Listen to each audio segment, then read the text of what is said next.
Welcome to Story Haven. Remember to like, subscribe, and enjoy. All Things Considered by G.K. Chesterton. Section 1. The Case for the Ephemeral. I cannot understand the people who take literature seriously, but I can love them, and I do. Out of my love I warn them to keep clear of this book. It is a collection of crude and shapeless papers upon current or rather flying subjects, and they must be published pretty much as they stand. They were written, as a rule, at the last moment. They were handed in the moment before it was too late, and I do not think that our Commonwealth would have been shaken to its foundations if they had been handed in the moment after. They must go out now with all their imperfections on their head, or rather on mine, for their vices are too vital to be improved with a blue pencil or with anything I can think of except dynamite. Their chief vice is that so many of them are very serious, because I had no time to make them flippant. It is so easy to be solemn. It is so hard to be frivolous. Let any honest reader shut his eyes for a few moments, and approaching the secret tribunal of his soul, ask himself whether he would really rather be asked in the next 2 hours to write the front page of the Times, which is full of long leading articles, or the front page of Tit-Bits, which is full of short jokes. If the reader is the fine conscientious fellow I take him for, he will at once reply that he would rather, on the spur of the moment, write 10 Times articles than one Tit-Bits joke. Responsibility, a heavy and cautious responsibility of speech, is the easiest thing in the world. Anybody can do it. That is why so many tired, elderly, and wealthy men go in for politics. They are responsible because they have not the strength of mind left to be irresponsible. It is more dignified to sit still than to dance the barn dance. It is also easier. So in these easy pages I keep myself on the whole on the level of the Times. It is only occasionally that I leap upwards almost to the level of Tit-Bits. I resume the defence of this indefensible book. These articles have another disadvantage arising from the scurry in which they were written. They are too long-winded and elaborate. One of the great disadvantages of hurry is that it takes such a long time. If I have to start for Highgate this day week, I may perhaps go the shortest way. If I have to start this minute, I shall almost certainly go the longest. In these essays, as I read them over, I feel frightfully annoyed with myself for not getting to the point more quickly. But I had not enough leisure to be quick. There are several maddening cases in which I took 2 or 3 pages in attempting to describe an attitude of which the essence could be expressed in an epigram. Only there was no time for epigrams. I do not repent of one shade of opinion here expressed, but I feel that they might have been expressed so much more briefly and precisely. For instance, these pages contain a sort of recurring protest against the boast of certain writers that they are merely recent. They brag that their philosophy of the universe is the last philosophy, or the new philosophy, or the advanced and progressive philosophy. I have said much against a mere modernism. When I use the word modernism, I am not alluding especially to the current quarrel in the Roman Catholic Church, though I am certainly astonished at any intellectual group accepting so weak and unphilosophical a name. It is incomprehensible to me that any thinker can calmly call himself a modernist. He might as well call himself a Thursdayite. But apart altogether from that particular disturbance, I am conscious of a general irritation expressed against the people who boast of their advancement and modernity in the discussion of religion. But I never succeeded in saying the quite clear and obvious thing that is really the matter with modernism. The real objection to modernism is simply that it is a form of snobbishness. It is an attempt to crush a rational opponent, not by reason, but by some mystery of superiority, by hinting that one is specially up to date, or particularly in the know. To flaunt the fact that we have had all the last books from Germany is simply vulgar, like flaunting the fact that we have had all the last bonnets from Paris. To introduce into philosophical discussions a sneer at a creed's antiquity is like introducing a sneer at a lady's age. It is caddish because it is irrelevant. The pure modernist is merely a snob. He cannot bear to be a month behind the fashion. Simply I find that I have tried in these pages to express the real objection to philanthropists and have not succeeded. I have not seen the quite simple objection to the causes advocated by certain wealthy idealists, causes of which the cause called teetotalism is the strongest case. I have used many abusive terms about the thing, calling it Puritanism, or superciliousness, or aristocracy. But I have not seen and stated the quite simple objection to philanthropy, which is that it is religious persecution. Religious persecution does not consist in thumbscrews or fires of Smithfield. The essence of religious persecution is this: that the man who happens to have material power in the state, either by wealth or by official position, should govern his fellow citizens not according to their religion or philosophy, but according to his own. If, for instance, there is such a thing as a vegetarian nation, if there is a great united mass of men who wish to live by the vegetarian morality, then I say in the emphatic words of the arrogant French marquis before the French Revolution, let them eat grass. Perhaps that French oligarch was a humanitarian. Most oligarchs are. Perhaps when he told the peasants to eat grass he was recommending to them the hygienic simplicity of a vegetarian restaurant. But that is an irrelevant, though most fascinating, speculation. The point here is that if a nation is really vegetarian, let its government force upon it the whole horrible weight of vegetarianism. Let its government give the national guests a state vegetarian banquet. Let its government, in the most literal and awful sense of the words, give them beans. That sort of tyranny is all very well, for it is the people tyrannizing over all the persons. But temperance reformers are like a small group of vegetarians who should silently and systematically act on an ethical assumption entirely unfamiliar to the mass of the people. They would always be giving peerages to greengrocers. They would always be appointing parliamentary commissions to inquire into the private life of butchers. Whenever they found a man quite at their mercy, as a pauper or a convict or a lunatic, they would force him to add the final touch to his inhuman isolation by becoming a vegetarian.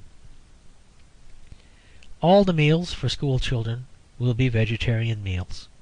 All the state public houses will be vegetarian public houses. There is a very strong case for vegetarianism as compared with teetotalism. Drinking one glass of beer cannot by any philosophy be drunkenness, but killing one animal can by this philosophy be murder. The objection to both processes is not that the two creeds, teetotaling and vegetarian, are not admissible. It is simply that they are not admitted. The thing is religious persecution because it is not based on the existing religion of the democracy. These people ask the poor to accept in practice what they know perfectly well that the poor would not accept in theory. That is the very definition of religious persecution. I was against the Tory attempt to force upon ordinary Englishmen a Catholic theology in which they do not believe. I am even more against the attempt to force upon them a Mohammedan morality which they actively deny. Again, in the case of anonymous journalism, I seem to have said a great deal without getting out the point very clearly. Anonymous journalism is dangerous and is poisonous in our existing life, simply because it is so rapidly becoming an anonymous life. That is the horrible thing about our contemporary atmosphere. Society is becoming a secret society. The modern tyrant is evil because of his elusiveness. He is more nameless than his slave. He is not more of a bully than the tyrants of the past, but he is more of a coward. The rich publisher may treat the poor poet better or worse than the old master workman treated the old apprentice. But the apprentice ran away, and the master ran after him. Nowadays it is the poet who pursues, and tries in vain to fix the fact of responsibility. It is the publisher who runs away. The clerk of Mr. Solomon gets the sack. The beautiful Greek slave of the Sultan Suleiman also gets the sack, or the sack gets her. But though she is concealed under the black waves of the Bosphorus, at least her destroyer is not concealed. He goes behind golden trumpets, riding on a white elephant. But in the case of the clerk, it is almost as difficult to know where the dismissal comes from as to know where the clerk goes to. It may be Mr. Solomon, or Mr. Solomon's manager, or Mr. Solomon's rich aunt in Cheltenham, or Mr. Solomon's rich creditor in Berlin. The elaborate machinery which was once used to make men responsible is now used solely in order to shift the responsibility. People talk about the pride of tyrants, but we in this age are not suffering from the pride of tyrants. We are suffering from the shyness of tyrants, from the shrinking modesty of tyrants. Therefore we must not encourage leader writers to be shy. We must not inflame their already exaggerated modesty. Rather, we must attempt to lure them to be vain and ostentatious, so that through ostentation they may at last find their way to honesty. The last indictment against this book is the worst of all. It is simply this: that if all goes well, this book will be unintelligible gibberish. For it is mostly concerned with attacking attitudes which are in their nature accidental and incapable of enduring. Brief as is the career of such a book as this, it may last just 20 minutes longer than most of the philosophies that it attacks. In the end it will not matter to us whether we wrote well or ill, whether we fought with flails or reeds. It will matter to us greatly on what side we fought. Cockneys and their jokes. A writer in the Yorkshire Evening Post is very angry indeed with my performances in this column. His precise terms of reproach are: Mr. G.K. Chesterton is not a humorist, not even a Cockney humorist. I do not mind his saying that I am not a humorist, in which, to tell the truth, I think he is quite right. But I do resent his saying that I am not a Cockney. That envenomed arrow, I admit, went home. If a French writer said of me, "He is no metaphysician, not even an English metaphysician," I could swallow the insult to my metaphysics, but I should feel angry about the insult to my country. So I do not urge that I am a humorist, but I do insist that I am a Cockney. If I were a humorist, I should certainly be a Cockney humorist. If I were a saint, I should certainly be a Cockney saint. I need not recite the splendid catalogue of Cockney saints who have written their names on our noble old city churches. I need not trouble you with the long list of the Cockney humorists who have discharged their bills, or failed to discharge them, in our noble old city taverns.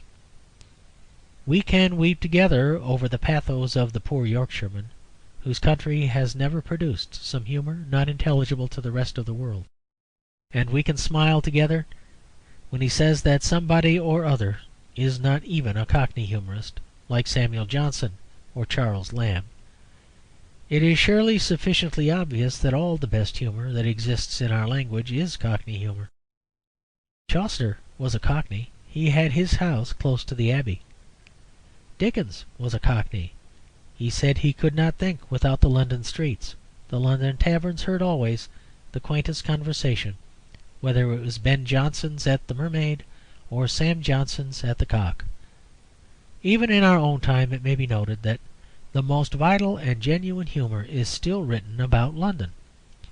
Of this type is the mild and humane irony which marked Mr. Pett Ridge's studies of the small grey streets.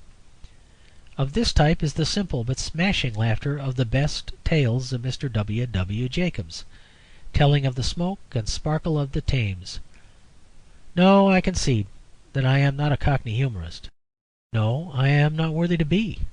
Sometime, after sad and strenuous afterlives, sometime, after fierce and apocalyptic incarnations, in some strange world beyond the stars, I may become at last a Cockney humorist. In that potential paradise I may walk among the Cockney humorists, if not an equal, at least a companion. I may feel for a moment on my shoulder the hearty hand of Dryden, and thread the labyrinths of the sweet insanity of Lamb. But that could only be if I were not only much cleverer, but much better than I am. Before I reach that sphere, I shall have left behind, perhaps, the sphere that is inhabited by angels, and even past that, which is appropriated exclusively to the use of Yorkshiremen. No, London is in this matter attacked upon its strongest ground. London is the largest of the bloated modern cities. London is the smokiest. London is the dirtiest. London is, if you will, the most sombre. London is, if you will, the most miserable. But London is certainly the most amusing and the most amused. You may prove that we have the most tragedy. The fact remains that we have the most comedy, that we have the most farce. We have, at the very worst, a splendid hypocrisy of humour. We conceal our sorrow behind a screaming derision. You speak of people who laugh through their tears. It is our boast that we only weep through our laughter. There remains always this great boast, perhaps the greatest boast that is possible to human nature. I mean the great boast that the most unhappy part of our population is also the most hilarious part. The poor can forget that social problem which the moderately rich ought never to forget. Blessed are the poor, for they alone have not the poor always with them. The honest poor can sometimes forget poverty. The honest rich can never forget it. I believe firmly in the value of all vulgar notions, especially of vulgar jokes. When once you have got hold of a vulgar joke, you may be certain that you have got hold of a subtle and spiritual idea. The men who made the joke saw something deep which they could not express except by something silly and emphatic. They saw something delicate which they could only express by something indelicate. I remember that Mr. Max Beerbohm, who has every merit except democracy, attempted to analyse the jokes at which the mob laughs. He divided them into three sections: jokes about bodily humiliation, jokes about things alien, such as foreigners, and jokes about bad cheese. Mr. Max Beerbohm thought he understood the first two forms, but I am not sure that he did. In order to understand vulgar humour, it is not enough to be humorous. One must also be vulgar, as I am. And in the first case it is surely obvious that it is not merely at the fact of something being hurt that we laugh, as I trust we do, when a Prime Minister sits down on his hat.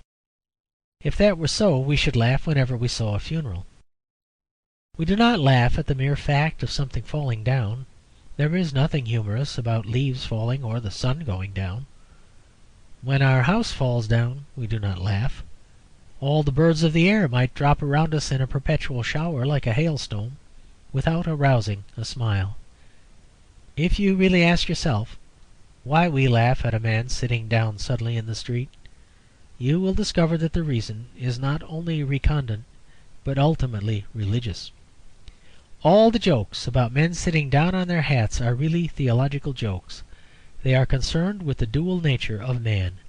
They refer to the primary paradox that man is superior to all the things around him, and yet is at their mercy. Quite equally subtle and spiritual is the idea at the back of laughing at foreigners. It concerns the almost torturing truth of a thing being like oneself and yet not like oneself. Nobody laughs at what is entirely foreign. Nobody laughs at a palm tree. But it is funny to see the familiar image of God disguised behind the black beard of a Frenchman or the black face of a negro. There is nothing funny in the sounds that are wholly inhuman, the howling of wild beasts or of the wind. But if a man begins to talk like oneself, but all the syllables come out different, then if one is a man one feels inclined to laugh, though if one is a gentleman one resists the inclination. Mr. Max Beerbohm, I remember, professed to understand the first two forms of popular wit, but said that the third quite stumped him. He could not see why there should be anything funny about bad cheese. I can tell him at once he has missed the idea because it is subtle and philosophical, and he was looking for something ignorant and foolish. Bad cheese is funny because it is, like the foreigner or the man fallen on the pavement, the type of the transition or transgression across a great mystical boundary. Bad cheese symbolises the change from the inorganic to the organic. Bad cheese symbolises the startling prodigy of matter taking on vitality. It symbolises the origin of life itself. And it is only about such solemn matters as the origin of life that the democracy condescends to joke. Thus, for instance, the democracy jokes about marriage, because marriage is a part of mankind. But the democracy would never deign to joke about free love, because free love is a piece of priggishness. As a matter of fact, it will be generally found that the popular joke is not true to the letter, but is true to the spirit. The vulgar joke is generally in the oddest way the truth, and yet not the fact. For instance, it is not in the least true that mothers-in-law are as a class oppressive and intolerable. Most of them are both devoted and useful. All the mothers-in-law I have ever had were admirable. Yet the legend of the comic papers is profoundly true. It draws attention to the fact that it is much harder to be a nice mother-in-law than to be nice in any other conceivable relation of life. The caricatures have drawn the worst mother-in-law a monster by way of expressing the fact that the best mother-in-law is a problem. The same is true of the perpetual jokes in comic papers about shrewish wives and henpecked husbands. It is all a frantic exaggeration, but it is an exaggeration of a truth, whereas all the modern mouthings about oppressed women are the exaggerations of a falsehood. If you read even the best of the intellectuals of today, you will find them saying that in the mass of the democracy the woman is the chattel of her lord, like his bath or his bed.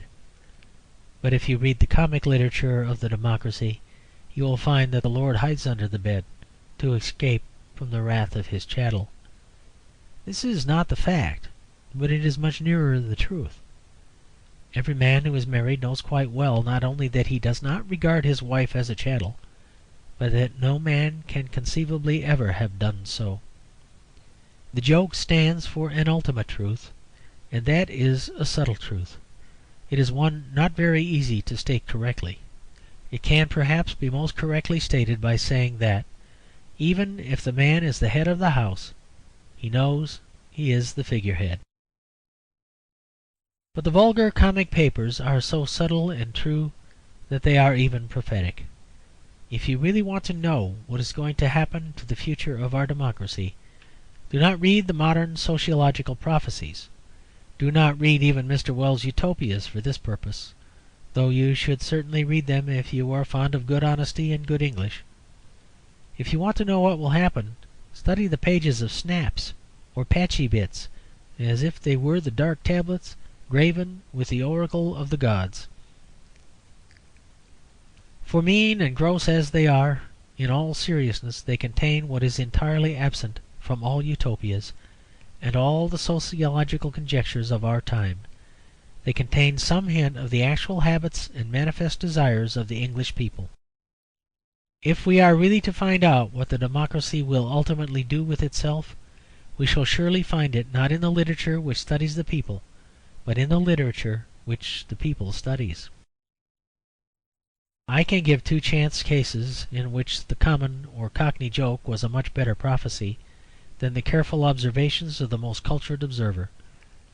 When England was agitated, previous to the last general election, about the existence of Chinese labour, there was a distinct difference between the tone of the politicians and the tone of the populace. The politicians who disapproved of Chinese labour were most careful to explain that they did not in any sense disapprove of Chinese. According to them, it was a pure question of legal propriety, of whether certain clauses in the contract of indenture were not inconsistent with their constitutional traditions. According to them, the case would have been the same if the people had been Kaffirs or Englishmen. It all sounded wonderfully enlightened and lucid, and in comparison the popular joke looked, of course, very poor, for the popular joke against the Chinese labourers was simply that they were Chinese. It was an objection to an alien type. The popular papers were full of jibes about pigtails and yellow faces. It seemed that the Liberal politicians were raising an intellectual objection to a doubtful document of state, while it seemed that the Radical populace were merely roaring with idiotic laughter at the sight of a Chinaman's clothes. But the popular instinct was justified, for the vices revealed were Chinese vices. But there is another case more pleasant and more up to date. The popular papers always persisted in representing the New Woman or the Suffragette as an ugly woman, fat, in spectacles, with bulging clothes, and generally falling off a bicycle.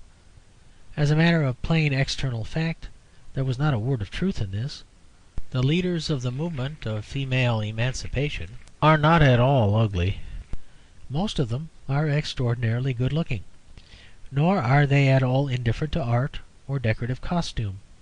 Many of them are alarmingly attached to these things. Yet the popular instinct was right. Well, the popular instinct was that in this movement, rightly or wrongly, there was an element of indifference to female dignity, of a quite new willingness of women to be grotesque. These women did truly despise the pontifical quality of woman.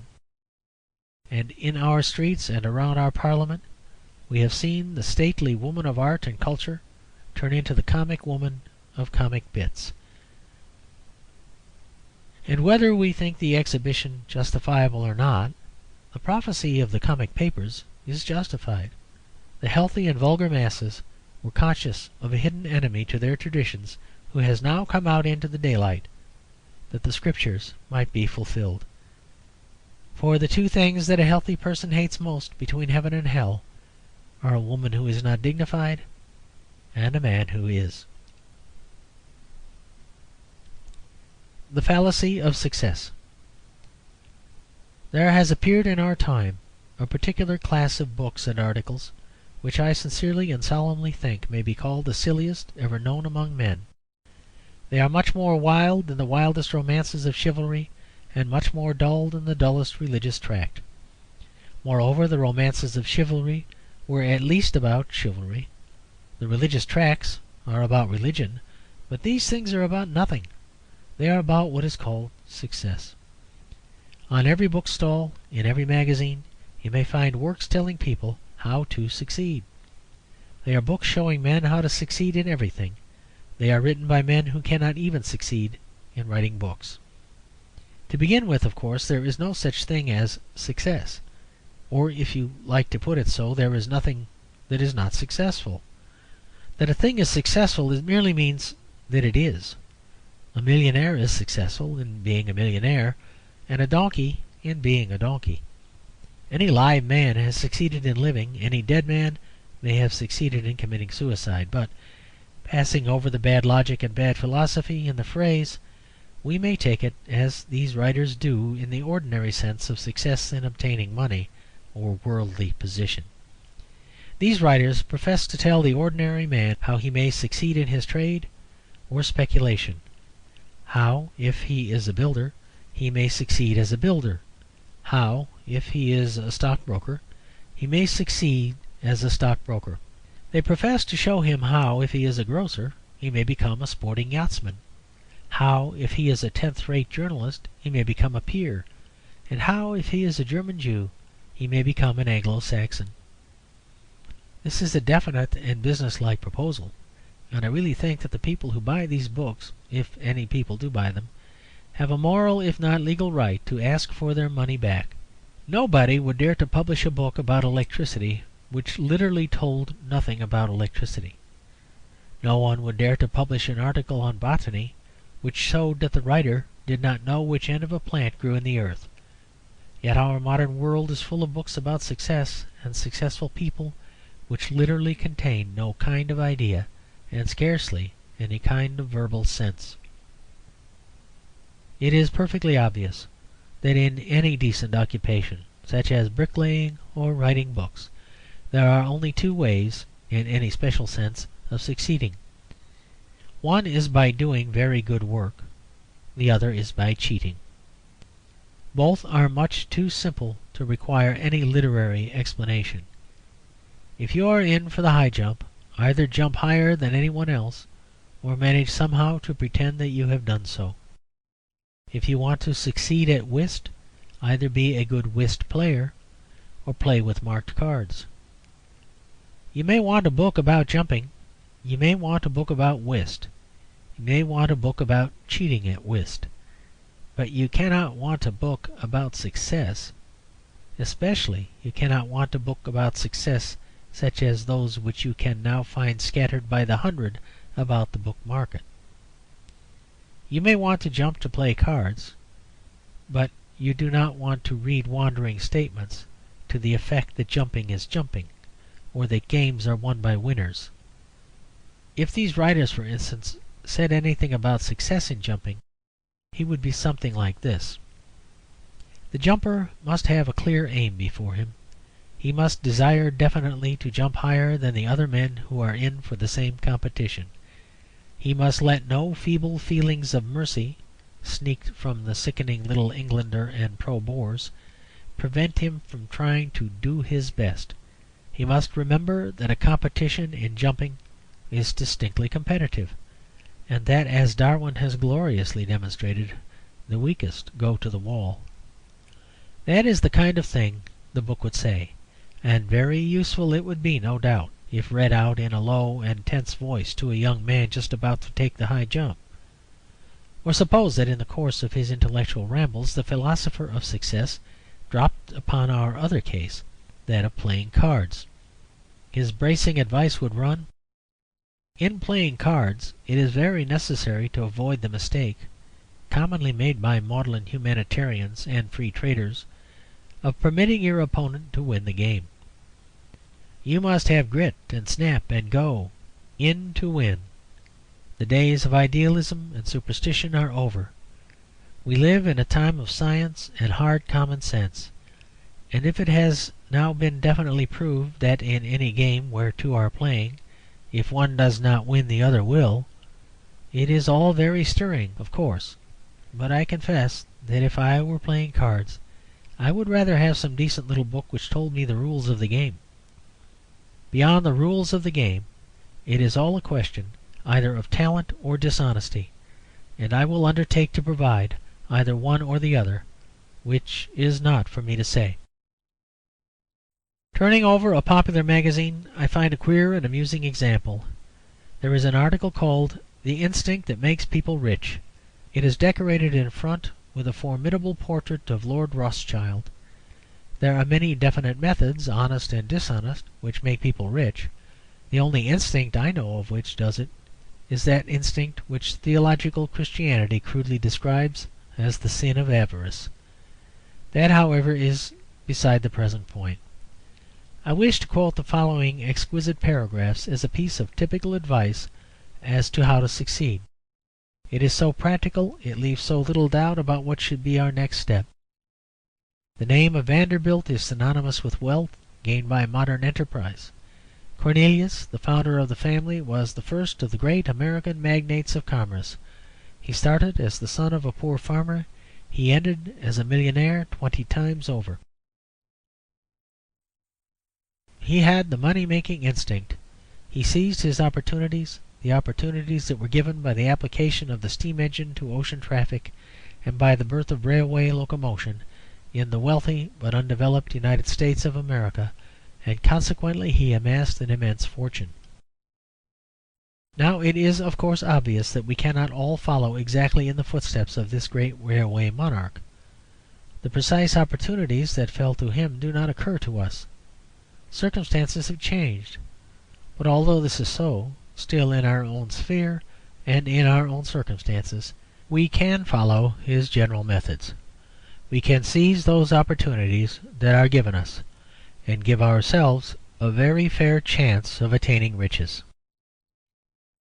In such strange utterances we see quite clearly what is really at the bottom of all these articles and books. It is not mere business. It is not even mere cynicism. It is mysticism, the horrible mysticism of money.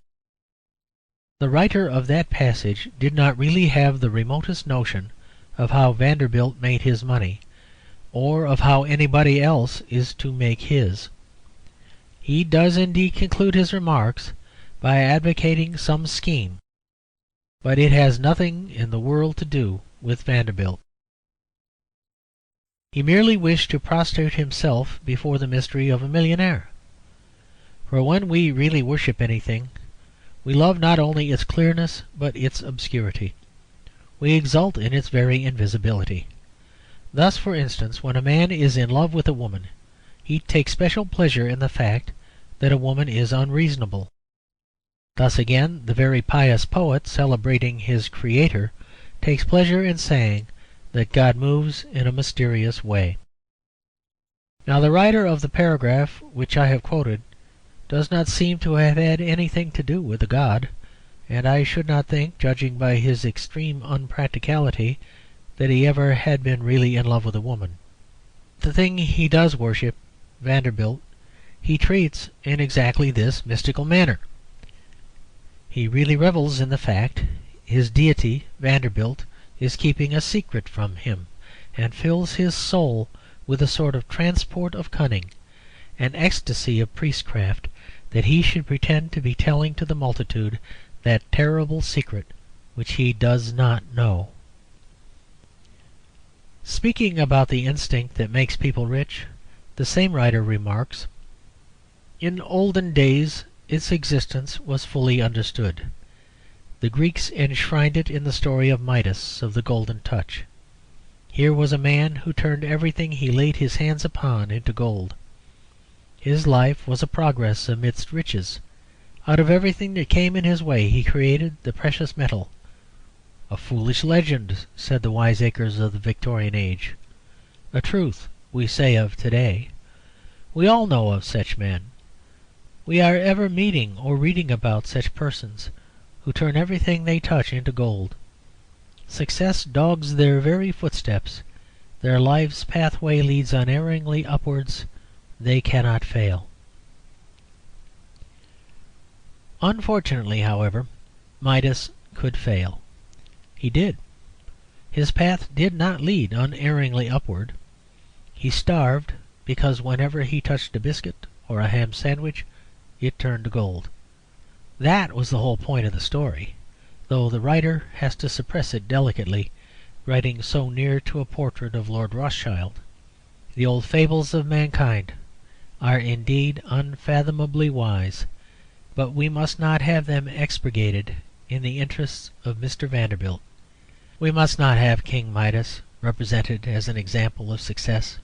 He was a failure of an unusually painful kind. Also, he had the ears of an ass. Also, like most other prominent and wealthy persons, he endeavoured to conceal the fact.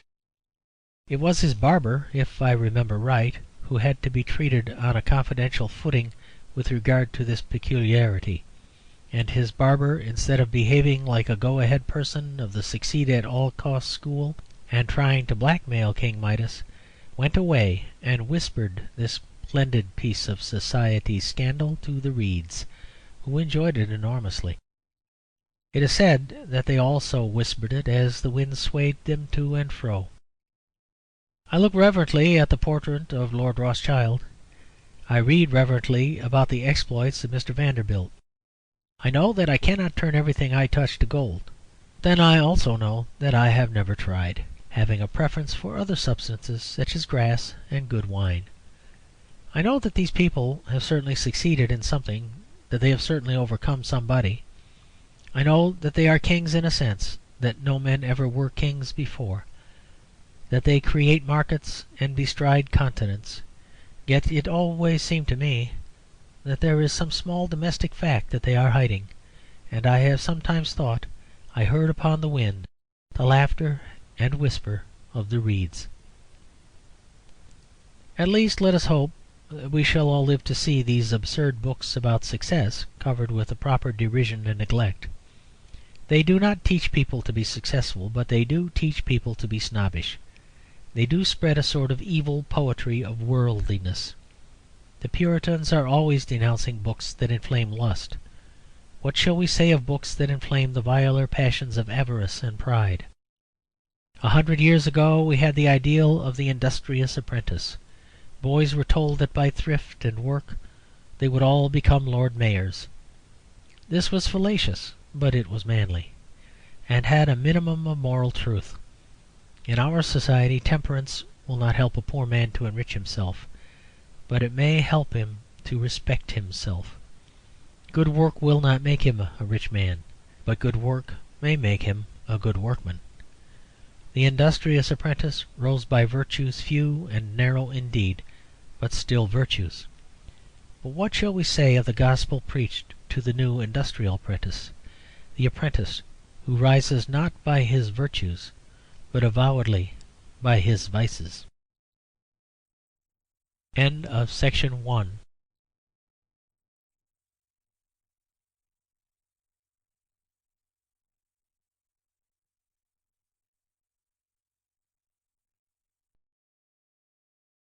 Section 2. On running after one's hat. I feel an almost savage envy on hearing that London has been flooded in my absence, while I am in the mere country. My own Battersea has been, I understand, particularly favoured as a meeting of the waters. Battersea was already, as I need hardly say, the most beautiful of human localities. Now that it has the additional splendour of great sheets of water, there must be something quite incomparable in the landscape, or waterscape, of my own romantic town. Battersea must be a vision of Venice.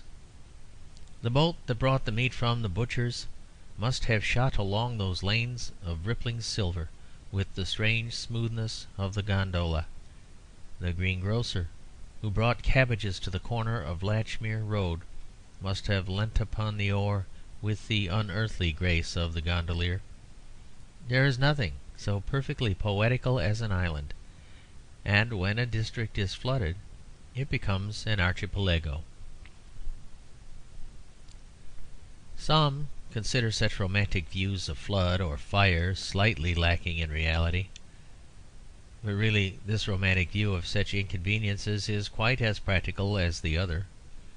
The true optimist who sees in such things an opportunity for enjoyment is quite as logical and much more sensible than the ordinary indignant ratepayer who sees in them an opportunity for grumbling. Real pain, as in the case of being burnt at Smithfield or having a toothache, is a positive thing. It can be supported, but scarcely enjoyed. But after all, our toothaches are the exception, and as for being burnt at Smithfield, it only happens to us at the very longest intervals. And most of the inconvenience that makes men swear or women cry are really sentimental or imaginative inconveniences, things altogether of the mind. For instance, we often hear grown-up people complaining of having to hang about a railway station and wait for a train. Did you ever hear a small boy complain of having to hang about a railway station and wait for a train? No. To him, to be inside a railway station is to be inside a cavern of wonder and a palace of poetical pleasures. because to him the red light and the green light on the signal are like a new sun and a new moon, because to him when the wooden arm of the signal falls down suddenly, it is as if a great king had thrown down his staff as a signal and started a shrieking tournament of trains. I myself am of little boys' habit in this matter. They also serve who only stand and wait for the 2:15. Their meditations may be full of rich and fruitful things. Many of the most purple hours of my life have been passed at Clapham Junction, which is now, I suppose, under water.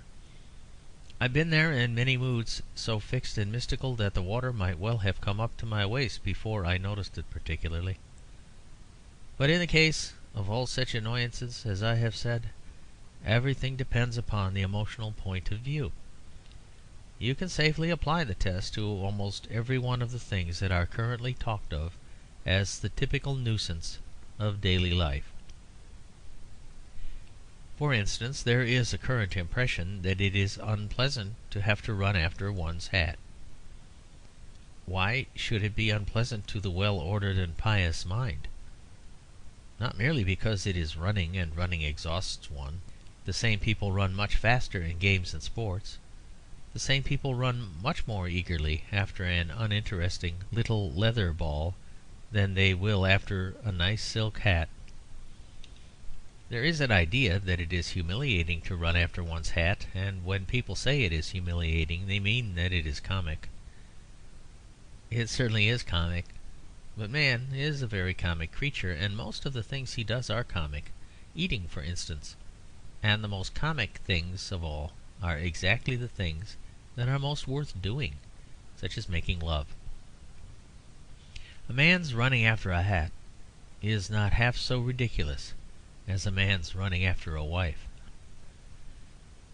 Now a man could, if he felt rightly in the matter, run after his hat with the manliest ardour and the most sacred joy. He might regard himself as jolly huntsman pursuing a wild animal, for certainly no animal could be wilder. In fact, I am inclined to believe that hat hunting on windy days will be the sport of the upper classes in the future. There will be a meet of ladies and gentlemen on some high ground on a gusty morning. They will be told that the professional attendants have started a hat in such and such a thicket, or whatever be the technical term. Notice that this employment will in the fullest degree combine sport with humanitarianism. The hunters would feel that they were not inflicting pain. Nay, they would feel that they were inflicting pleasure, rich, almost riotous pleasure, upon the people who were looking on. When last I saw an old gentleman running after his hat in Hyde Park, I told him that a heart so benevolent as his ought to be filled with peace and thanks at the thought of how much unaffected pleasure his every gesture and bodily attitude were at that moment giving to the crowd. The same principle can be applied to every other typical domestic worry. A gentleman trying to get a fly out of the milk, or a piece of cork out of his glass of wine, often imagines himself to be irritated. Let him think for a moment of the patience of anglers sitting by dark pools, and let his soul be immediately irradiated with gratification and repose. Again, I have known some people of very moderate views driven by their distress to the use of theological terms to which they attached no doctrinal significance, merely because a drawer was jammed tight and they could not pull it out. A friend of mine was particularly afflicted in this way. Every day his drawer was jammed, and every day, in consequence, it was something else that rhymes to it. But I pointed out to him that this sense of wrong was really subjective and relative. It rested entirely upon the assumption that the drawer could, should, and would come out easily. But if, I said, you picture to yourself that you are pulling against some powerful and oppressive enemy, the struggle will become merely exciting and not exasperating. Imagine that you are tugging up a lifeboat out of the sea. Imagine that you are roping up a fellow creature out of the Alpine crevasse. Imagine even that you are a boy again, and engaged in a tug of war between French and English." Shortly after saying this I left him, but I have no doubt at all that my words bore the best possible fruit. I have no doubt that every day of his life he hangs on to the handle of that drawer, with a flushed face and eyes bright with battle, uttering encouraging shouts to himself, and seeming to hear all round him the roar of an applauding ring. So I do not think that it is altogether fanciful or incredible to suppose that even the floods in London may be accepted and enjoyed poetically. Nothing beyond inconvenience seems really to have been caused by them, and inconvenience, as I have said, is only one aspect, and that the most unimaginative and accidental aspect of a really romantic situation. An adventure is only an inconvenience rightly considered. An inconvenience is only an adventure wrongly considered. The water that girdled the houses and shops of London must, if anything, have only increased their previous witchery and wonder. For, as the Roman Catholic priest in the story said, "Wine is good with everything except water," and on a similar principle, water is good with everything except wine. The Vote and the House. Most of us will be canvassed soon. I suppose some of us may even canvass, upon which side, of course, nothing will induce me to state, beyond saying that by a remarkable coincidence it will in every case be the only side in which a high-minded, public-spirited, and patriotic citizen can take an even momentary interest. But the general question of canvassing itself, being a non-party question, is one which we may be permitted to approach. The rules for canvassers are fairly familiar to any one who has ever canvassed. They are printed on the little card which you carry about with you and lose. There is a statement, I think, that you must not offer a voter food or drink. However hospitable you may feel towards him in his own house, you must not carry his lunch about with you. You must not produce a veal cutlet from your tailcoat pocket. You must not conceal poached eggs about your person. You must not, like a kind of conjurer, produce baked potatoes from your hat. In short, the canvasser must not feed the voter in any way.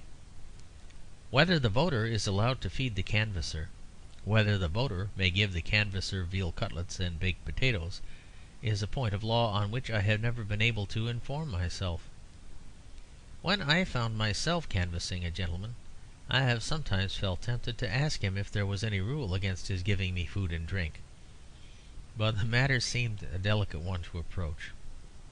His attitude to me also sometimes suggested a doubt as to whether he would, even if he could. But there are voters who might find it worth while to discover if there is any law against bribing a canvasser. They might bribe him to go away. The second veto for canvassers, which was printed on the little card, said that you must not persuade anyone to personate a voter. I have no idea what it means. To dress up as an average voter seems a little vague. There is no well-recognized uniform, as far as I know, with civic waistcoat and patriotic whiskers. The enterprise resolves itself into one somewhat similar to the enterprise of a rich friend of mine, who went to a fancy dress ball dressed up as a gentleman. Perhaps it means that there is a practice of personating some individual voter. The canvasser creeps up to the house of his fellow conspirator carrying make-up in a bag. He produces from it a pair of white moustaches and a single eyeglass, which are sufficient to give the most commonplace person a startling resemblance to the Colonel at number 80. Or he hurriedly affixes to his friend that large nose and that bald head, which are all that is essential to an illusion of the presence of Professor Budger. I do not undertake to unravel these knots. I can only say that when I was a canvasser, I was told by the little card, with every circumstance of seriousness and authority, that I was not to persuade anybody to personate a voter, and I can lay my hand upon my heart and affirm that I never did. The third injunction on the card was one which seemed to me, if interpreted exactly and according to its words, to undermine the very foundation of our politics. It told me that I must not threaten a voter with any consequences whatever. No doubt this was intended to apply to threats of personal and illegitimate character, as, for instance, if a wealthy candidate were to threaten to raise all the rents or to put up a statue of himself. But as verbally and grammatically expressed, it certainly would cover those general threats of disaster to the whole community which are the main matter of political discussion. When a canvasser says that if the opposition candidate gets in the country will be ruined, he is threatening the voters with certain consequences. When the Free Trader says that if tariffs are adopted the people in Brompton or Bayswater will crawl about eating grass, he is threatening them with consequences. When the tariff reformer says that if free trade exists for another year, St. Paul's Cathedral will be a ruin and Ludgate Hill as deserted as Stonehenge, he is also threatening. And what is the good of being a tariff reformer if you can't say that? What is the use of being a politician or a parliamentary candidate at all if one cannot tell the people that if the other man gets in, England will be instantly invaded and enslaved, blood be pouring down the Strand, and all the English ladies carried off into harems? But these things are, after all, consequences, so to speak. The majority of refined persons in our day may generally be heard abusing the practice of canvassing. In the same way, the majority of refined persons, commonly the same refined persons, may be heard abusing the practice of interviewing celebrities. It seems a very singular thing to me that this refined world reserves all its indignation for the comparative open and innocent element in both walks of life. There is really a vast amount of corruption and hypocrisy in our election politics. About the most honest thing in the whole mess is the canvassing. A man has not got a right to nurse a constituency with aggressive charities, to buy it with great presents of parks and libraries, to open vague vistas of future benevolence. All this which goes on unrebuked is bribery and nothing else. But a man has got the right to go to another free man and ask him with civility whether he will vote for him. The information can be asked, granted, or refused, without any loss of dignity on either side, which is more than can be said of a park. It is the same with the place of interviewing in journalism. In a trade where there are labyrinths of insincerity, interviewing is about the most simple and most sincere thing there is. The canvasser, when he wants to know a man's opinion, goes out and asks him. It may be a bore, but it is about as plain and straight a thing as he could do. So the interviewer, when he wants to know a man's opinions, goes and asks him. But all the other real and systematic cynicisms of our journalism pass without being vituperated and even without being known. The financial motives of policy, the misleading posters, the suppression of just letters of complaint. A statement about a man may be infamously untrue, but it is read calmly. But a statement by a man to an interviewer is felt as indefensibly vulgar. That the paper should misrepresent him is nothing. That he should represent himself is bad taste. The whole error in both cases lies in the fact that the refined persons are attacking politics and journalism on the ground of vulgarity. Of course politics and journalism are, as it happens, very vulgar. But their vulgarity is not the worst thing about them. Things are so bad with both that by this time their vulgarity is the best thing about them. Their vulgarity is at least a noisy thing, and their great danger is that silence that always comes before decay. The conversational persuasion at elections is perfectly human and rational. It is the silent persuasions that are utterly damnable. If it is true that the Commons' House will not hold all the Commons, it is a very good example of what we call the anomalies of the English Constitution. It is also, I think, a very good example of how highly undesirable those anomalies really are. Most Englishmen say that these anomalies do not matter. They are not ashamed of being illogical. They are proud of being illogical.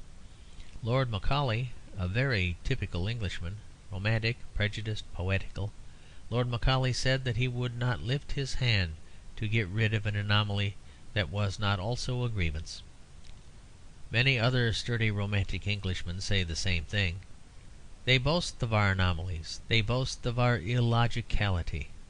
They say it shows what a practical people we are. They are utterly wrong. Lord Macaulay was in this matter, as in a few others, utterly wrong. Anomalies do matter very much and do a great deal of harm.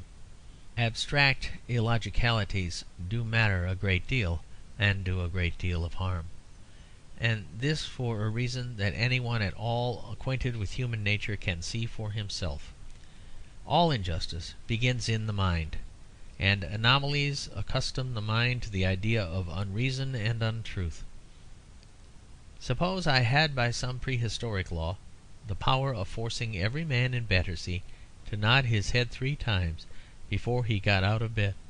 The practical politicians might say that this power was a harmless anomaly, that it was not a grievance. It could do my subjects no harm. It could do me no good.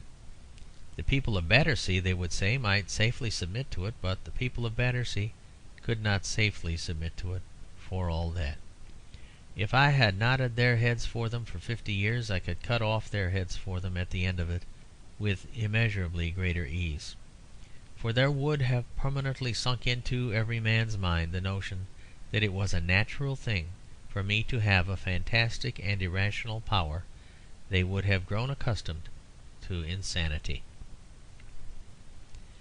For in order that men should resist injustice, something more is necessary than that they should think injustice unpleasant. They must think injustice absurd. Above all, they must think it startling. They must retain the violence of a virgin astonishment. That is the explanation of the singular fact which must have struck many people in the relations of philosophy and reform. It is the fact, I mean, that optimists are more practical reformers than pessimists. Superficially, one would imagine that the railer would be the reformer, that the man who thought that everything was wrong would be the man to put everything right. In historical practice, the thing is quite the other way. Curiously enough, it is the man who likes things as they are who really makes them better. The optimist Dickens has achieved more reforms than the pessimist Gissing. A man like Rousseau has far too rosy a theory of human nature, but he produced a revolution. A man like David Hume thinks that almost all things are depressing, but he is a conservative and wishes to keep them as they are. A man like Godwin believes existence to be kindly, but he is a rebel. A man like Carlyle believes existence to be cruel, but he is a Tory. Everywhere the man who alters things begins by liking things, and the real explanation of this success of the optimistic reformer, of this failure by the pessimistic reformer, is, after all, an explanation of sufficient simplicity. It is because the optimist can look at wrong not only with indignation but with a startled indignation. When the pessimist looks at any infamy, it is to him, after all, only a repetition of the infamy of existence. The court of chancery is indefensible, like mankind. The Inquisition is abominable, like the universe. But the optimist sees injustice as something discordant and unexpected, and it stings him into action. The pessimist can be enraged at wrong, but only the optimist can be surprised at it. And it is the same with the relations of an anomaly to the logical mind. The pessimist resents evil, like Lord Macaulay, solely because it is a grievance. The optimist resents it also because it is an anomaly, a contradiction to his conception of the course of things. And it is not at all unimportant, but on the contrary most important, that this course of things in politics and elsewhere should be lucid, explicable, and defensible. When people have got used to unreason, they can no longer be startled at injustice. When people have grown familiar with an anomaly, they are prepared to that extent for a grievance. They may think the grievance grievous, but they can no longer think it strange. Take, if only as an excellent example, the very matter alluded to before. I mean the seats, or rather lack of seats, in the House of Commons. Perhaps it is true that under the best conditions it would never happen that every member turned up. Perhaps a complete attendance would never actually be. But who can tell how much influence in keeping members away may have been exerted by this calm assumption that they would stop away? How can a man be expected to help to make full attendance when he knows that a full attendance is actually forbidden? How can the men who make up the chambers do their duty reasonably when the very men who built the house have not done theirs reasonably? If the trumpet give an uncertain sound, who shall prepare himself for the battle? And what if the remarks of the trumpet take this form: I charge you, as you love your king and country, to come to this council, and I know you won't. Conceit and caricature. If a man must needs be conceited, it is certainly better that he should be conceited about some merits or talents that he does not really possess, for then his vanity remains more or less superficial. It remains a mere mistake of fact, like that of a man who thinks he inherits the royal blood, or thinks he has an infallible system for Monte Carlo. Because the merit is an unreal merit, it does not corrupt or sophisticate his real merits. He is vain about the virtue he has not got, but he may be humble about the virtues that he has got. His truly honourable qualities remain in their primordial innocence. He cannot see them, and he cannot spoil them. If a man's mind is erroneously possessed with the idea that he is a great violinist, that need not prevent his being a gentleman and an honest man. But if once his mind is possessed in any strong degree with the knowledge that he is a gentleman, he will soon cease to be one. But there is a third kind of satisfaction, of which I have noticed one or two examples lately. Another kind of satisfaction which is neither a pleasure in the virtues that we do possess, nor a pleasure in the virtues we do not possess. It is the pleasure which a man takes in the presence or absence of certain things in himself, without ever adequately asking himself whether in his case they constitute virtues at all. A man will plume himself because he is not bad in some particular way, when the truth is that he is not good enough to be bad in that particular way. Some priggish little clerk will say, I have reason to congratulate myself that I am a civilized person, and not so bloodthirsty as the mad mullah. Somebody ought to say to him, a really good man would be less bloodthirsty than the mullah. But you are less bloodthirsty not because you are more of a good man, but because you are a great deal less of a man. You are not bloodthirsty not because you would spare your enemy, but because you would run away from him. Or again, some Puritan with a sullen type of piety would say, I have reason to congratulate myself that I do not worship graven images like the old heathen Greeks. And again somebody ought to say to him, the best religion may not worship graven images, because it may see beyond them. But if you do not worship graven images, it is only because you are mentally and morally quite incapable of graving them. True religion, perhaps, is above idolatry, but you are below idolatry. You are not holy enough yet to worship a lump of stone. Mr. F.C. Gould, the brilliant and felicitous caricaturist, recently delivered a most interesting speech upon the nature and atmosphere of our modern English caricature. I think there is really very little to congratulate oneself about in the condition of English caricature. There are a few causes for pride. Probably the greatest cause for pride is Mr. F.C. Gould. But Mr. F.C. Gould, forbidden by modesty to adduce this excellent ground for optimism, fell back about saying a thing which is said by numbers of other people, but has not perhaps been said lately with the full authority of an eminent cartoonist. He said that he thought they might congratulate themselves that the style of caricature which found acceptation nowadays was very different from the lampoon of the old days. Continuing, he said, according to the newspaper report, on looking back to the political lampoons of Rowlandson's and Gilray's time, they would find them coarse and brutal.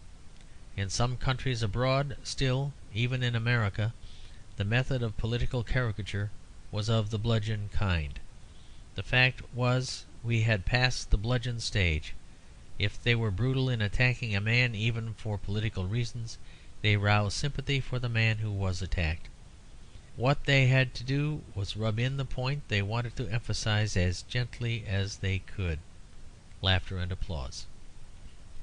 Anybody reading these words, and anybody who heard them, will certainly feel that there is in them a great deal of truth, as well as a great deal of geniality. But along with that truth and with that geniality there is a streak of that erroneous type of optimism which is founded on the fallacy of which I have spoken above. Before we congratulate ourselves upon the absence of certain faults from our nation or society, we ought to ask ourselves why it is that these faults are absent. Are we without the fault because we have the opposite virtue, or are we without the fault because we have the opposite fault? It is a good thing, assuredly, to be innocent of any excess, but let us be sure that we are not innocent of excess merely by being guilty of defect.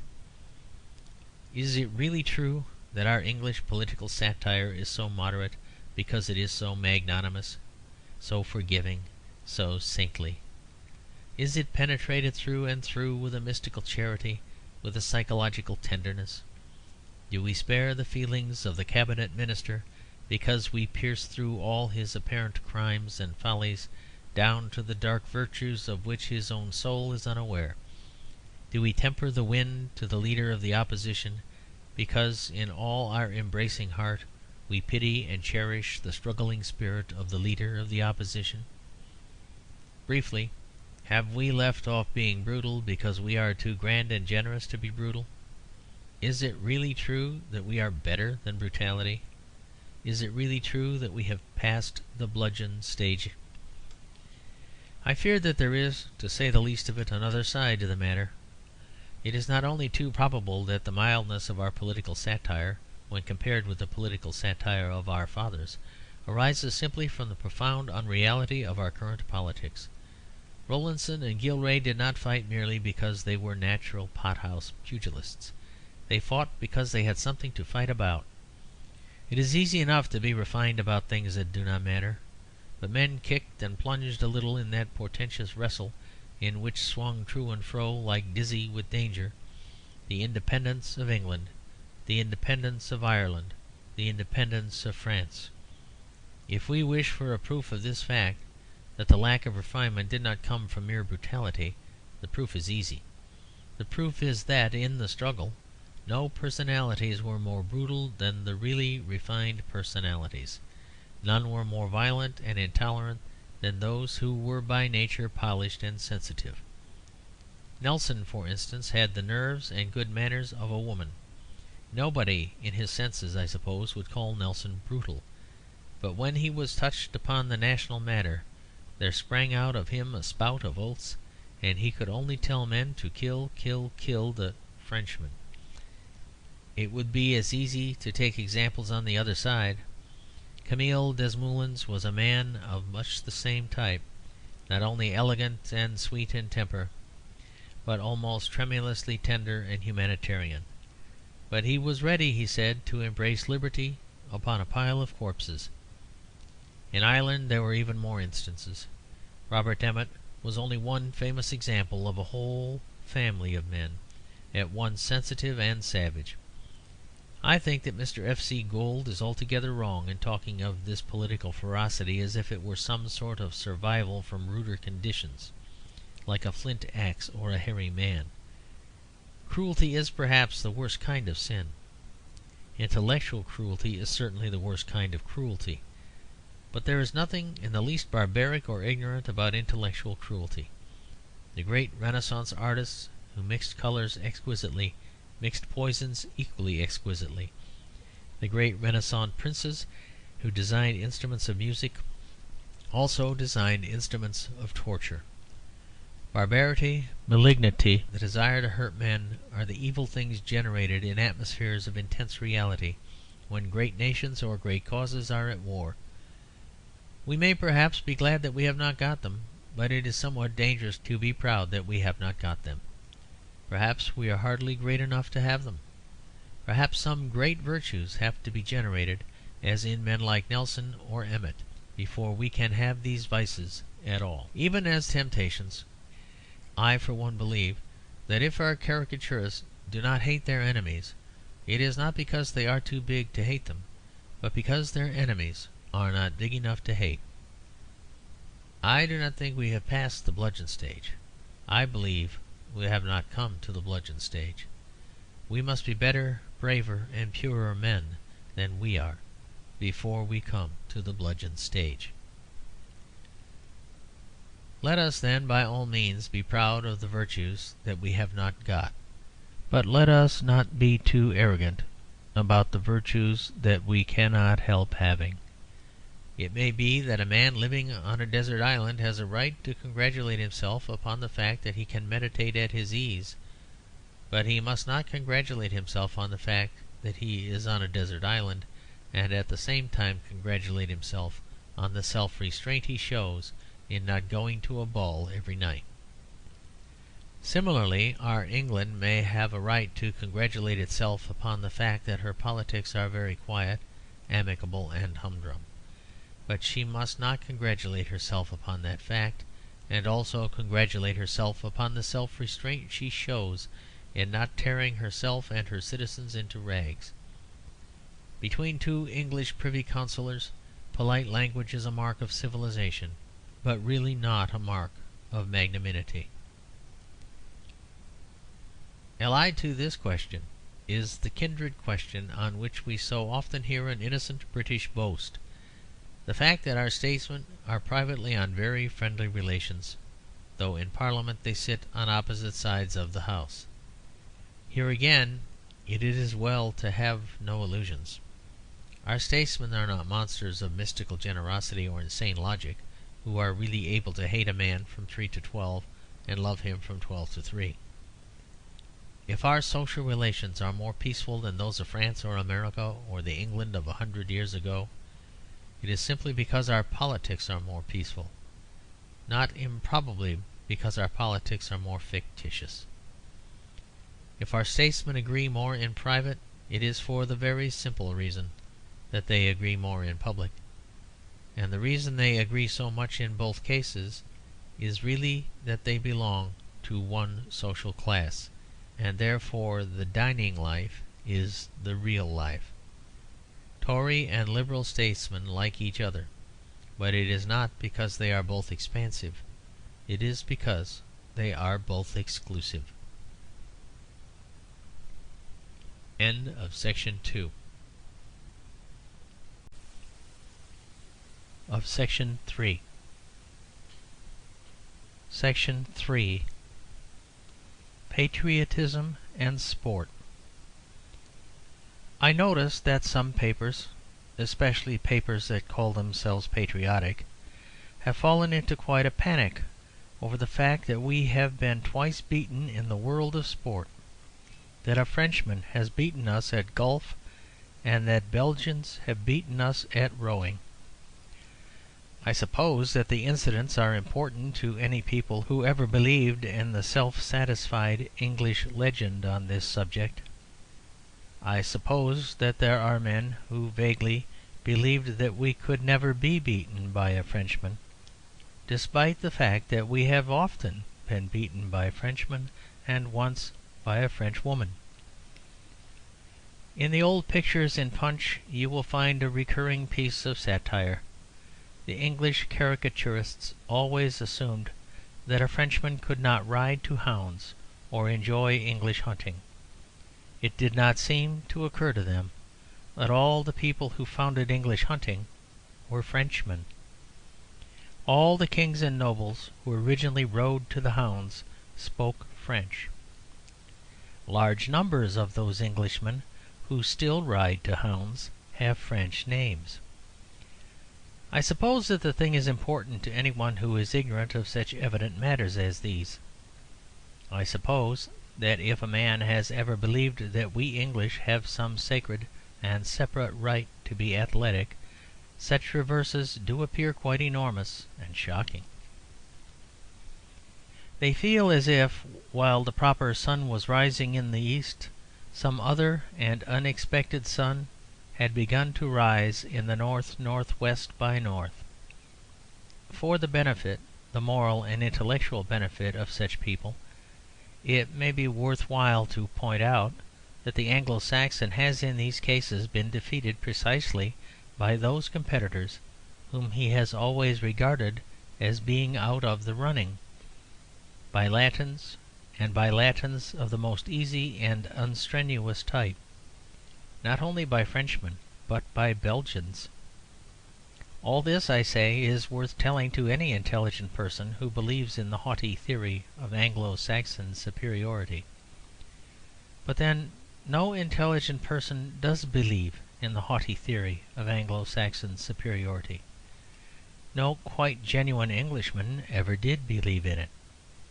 And the genuine Englishman these defeats will in no respect dismay. The genuine English patriot will know that the strength of England has never depended upon any of these things, that the glory of England has never had anything to do with them, except in the opinion of a large section of the rich and a loose section of the poor, which copies the idleness of the rich. These people will, of course, think too much of our failure, just as they thought too much of our success. The typical Jingoes who have admired their countrymen too much for being conquerors will, doubtless, despise their countrymen too much for being conquered. But the Englishman with any feeling for England will know that athletic failures do not prove that England is weak, any more than athletic successes proved that England was strong.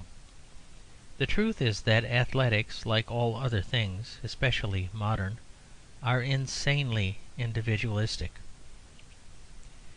The Englishmen who win sporting prizes are exceptional among Englishmen, for the simple reason that they are exceptional even among men. English athletes represent England just about as much as Mr. Barnum's freaks represent America. There are so few of such people in the whole world that it is almost a toss-up whether they are found in this or that country. If anyone wants a simple proof of this, it is easy to find. When the great English athletes are not exceptional Englishmen, they are generally not Englishmen at all. Nay, they are often representatives of races of which the average tone is specially incompatible with athletics. For instance, the English are supposed to rule the natives of India in virtue of their superior hardiness, superior activity, superior health of body and mind. The Hindus are supposed to be our subjects because they are less fond of action, less fond of openness and the open air, in a word, less fond of cricket. And substantially this is probably true, that the Indians are less fond of cricket. All the same, if you ask among Englishmen for the very best cricket player, you will find that he is an Indian. Or, to take another case, it is broadly true that the Jews are, as a race, pacific, intellectual, indifferent to war, like the Indians, or perhaps contemptuous of war, like the Chinese. Nevertheless, of the very good prize fighters, one or two have been Jews.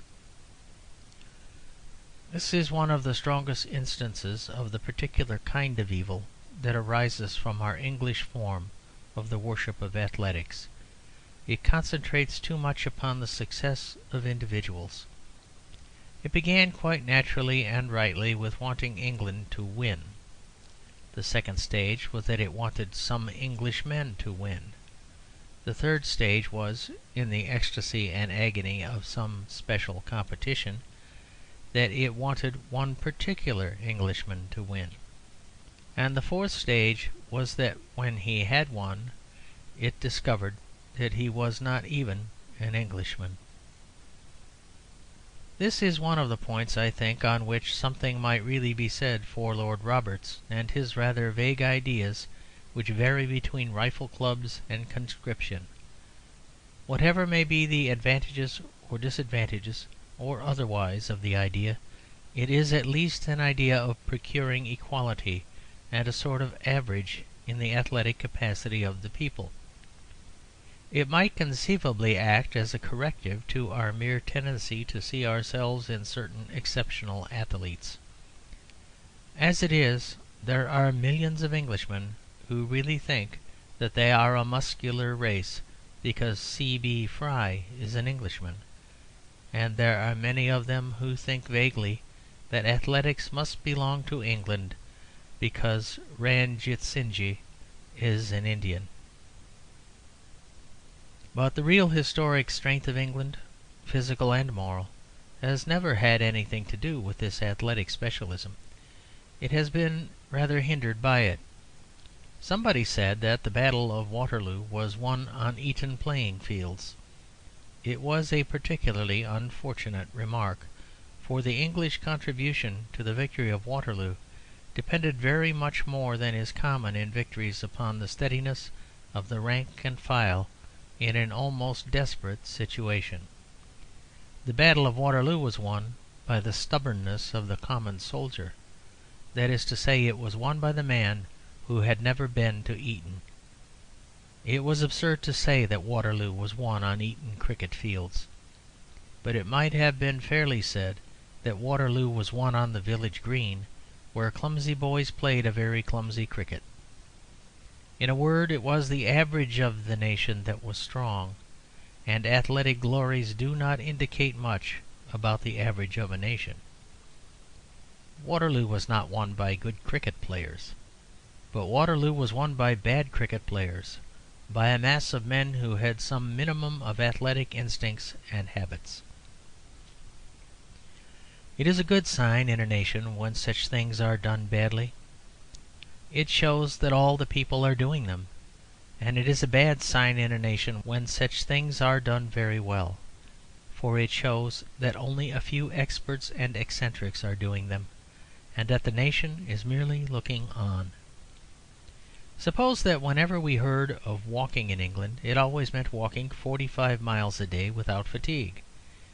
We should be perfectly certain that only a few men were walking at all, and that all the other British subjects were being wheeled about in bath chairs. But if, when we hear of walking, it means slow walking, painful walking, and frequent fatigue, then we know that the mass of the nation still is walking. We know that England is still literally on its feet. The difficulty is, therefore, that the actual raising of the standard of athletics has probably been bad for national athleticism. Instead of the tournament being a healthy mêlée into which any ordinary man would rush and take his chance, it has become a fenced and guarded tilting yard for the collision of particular champions against whom no ordinary man would pit himself, or even be permitted to pit himself. If Waterloo was won on Eton cricket fields, it was because Eton cricket was probably much more careless than it is now. As long as the game was a game, everybody wanted to join in. When it becomes an art, every one wants to look at it. When it was frivolous, it may have won Waterloo. When it was serious and efficient, it lost Magersfontein. In the Waterloo period there was a general rough and tumble athleticism among average Englishmen. It cannot be recreated by cricket, or by conscription, or by any artificial means. It was a thing of the soul. It came out of laughter, religion, and the spirit of the place. But it was like the modern French duel in this, that it might happen to anybody. If I were a French journalist, it might really happen that Monsieur Clemenceau might challenge me to meet him with pistols. But I do not think that it is at all likely that Mr. C. B. Fry will ever challenge me to meet him with cricket bats. An Essay on Two Cities.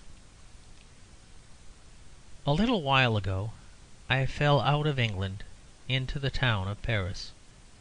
If a man fell out of the moon into the town of Paris, he would know that it was the capital of a great nation. If, however, he fell, perhaps off some other side of the moon, so as to hit the city of London, he would not know so well that it was the capital of a great nation. At any rate, he would not know that the nation was so great as it is. This would be so even on the assumption that the man from the moon could not read our alphabet, as presumably he could not, unless elementary education in that planet has gone to rather unsuspected lengths. But it is true that a great part of the distinctive quality which separates Paris from London may be even seen in the names. Real democrats always insist that England is an aristocratic country. Real aristocrats always insist, for some mysterious reason, that it is a democratic country. But if anyone has any real doubt about the matter, let him consider simply the names of the streets. Nearly all the streets out of the Strand, for instance, are named after the first name, second name, third name, fourth, fifth, and sixth names of some particular noble family, after their relations, connections, or places of residence. Arundel Street, Norfolk Street, Villiers Street, Bedford Street, Southampton Street, and any number of others. The names are varied so as to introduce the same family under all sorts of different surnames. Thus we have Arundel Street and also Norfolk Street. Thus we have Buckingham Street and also Villiers Street. To say that this is not aristocracy is simply intellectual impudence. I am an ordinary citizen, and my name is Gilbert Keith Chesterton, and I confess that if I found 3 streets in a row in the Strand, the first called Gilbert Street, the second Keith Street, and the third Chesterton Street, I should consider that I had become a somewhat more important person in the Commonwealth than was altogether good for its health. If Frenchmen ran London, which God forbid, they would think it quite as ludicrous that those streets should be named after the Duke of Buckingham as that they should be named after me. They are streets out of one of the main thoroughfares of London. If French methods were adopted, one of them would be called Shakespeare Street, another Cromwell Street, another Wordsworth Street. There would be statues of each of these persons at the end of each of these streets, and any street left over would be named after the date on which the Reform Bill was passed or the penny postage established. Suppose a man tried to find people in London by the names of the places. It would make a fine farce, illustrating our illogicality. Our hero, having once realized that Buckingham Street was named after the Buckingham family, would naturally walk into Buckingham Palace in search of the Duke of Buckingham. To his astonishment, he would meet somebody quite different. His simple lunar logic would lead him to suppose that if he wanted the Duke of Marlborough, which seems unlikely, he would find him at Marlborough House. He would find the Prince of Wales, when at last he understood that the Marlboroughs lived at Blenheim, named after the great Marlborough's victory. He would no doubt go there, but he would again find himself in error if, acting upon this principle, he tried to find the Duke of Wellington and told the cabman to drive to Waterloo. I wonder that no one has written a wild romance about the adventures of such an alien seeking the great English aristocrats, and only guided by the names, looking for the Duke of Bedford in the town of that name, seeking for some trace of the Duke of Norfolk in Norfolk. He might sail for Wellington in New Zealand, and find the ancient seat of the Wellingtons. The last scene might show him trying to learn Welsh in order to converse with the Prince of Wales. But even if the imaginary traveller knew no alphabet of this earth at all, I think it would still be possible to suppose him seeing a difference between London and Paris, and upon the whole the real difference. He would not be able to read the words "Quai Voltaire," but he would see the sneering statue and the hard straight roads. Without having heard of Voltaire he would understand that the city was Voltairian. He would not know that Fleet Street was named after the Fleet Prison. But the same national spirit which kept the Fleet Street Prison closed and narrow still keeps Fleet Street closed and narrow. Or, if you will, you may call Fleet Street cosy and the Fleet Prison cosy. I think I could be more comfortable in the Fleet Prison, in an English way of comfort, than just under the statue of Voltaire. I think that the man from the moon would know France without knowing French. I think that he would know England without having heard the word, for in the last resort all men talk by signs. To talk by statues is to talk by signs. To talk by cities is to talk by signs. Pillars, palaces, cathedrals, temples, pyramids are an enormous dumb alphabet, as if some giant held up his fingers of stone. The most important things at the last are always said by signs, even if, like the cross on St. Paul's, they are signs in heaven. If men do not understand signs, they will never understand words. For my part, I should be inclined to suggest that the chief object of education should be to restore simplicity. If you like to put it so, the chief object of education is not to learn things. Nay, the chief object of education is to unlearn things. The chief object of education is to unlearn all the weariness and wickedness of the world, and to get back into that state of exhilaration we all instinctively celebrate when we write by preference of children and of boys. If I were an examiner appointed to examine all examiners, which does not at present appear probable, I would not only ask the teachers how much knowledge they had imparted, I would ask them how much splendid and scornful ignorance they had erected, like some royal tower in arms. But in any case I would insist that people should have so much simplicity as would enable them to see things suddenly, and to see things as they are. I do not care so much whether they can read the names over the shops. I do care very much whether they can read the shops. I do not feel deeply troubled as to whether they can tell where London is on the map, as long as they can tell where Brixton is on the way home. I do not even mind whether they can put 2 and 2 together in the mathematical sense. I am content if they can put 2 and 2 together in the metaphorical sense. But all this longer statement of an obvious view comes back to the metaphor I have employed. I do not care a dump whether they know the alphabet, so long as they know the dumb alphabet. Unfortunately, I have noticed in many respects of our popular education that this is not done at all. One teaches our London children to see London with abrupt and simple eyes, and London is far more difficult to see properly than any other place. London is a riddle. Paris is an explanation. The education of the Parisian child is something corresponding to the clear avenues and the exact squares of Paris.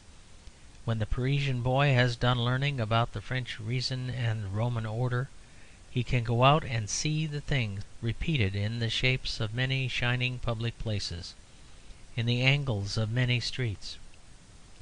But when the English boy goes out, after learning about a vague progress and idealism, he cannot see it anywhere. He cannot see anything anywhere except Sapolio and the Daily Mail. We must either alter London to suit the ideals of our education, or else alter our education to suit the great beauty of London.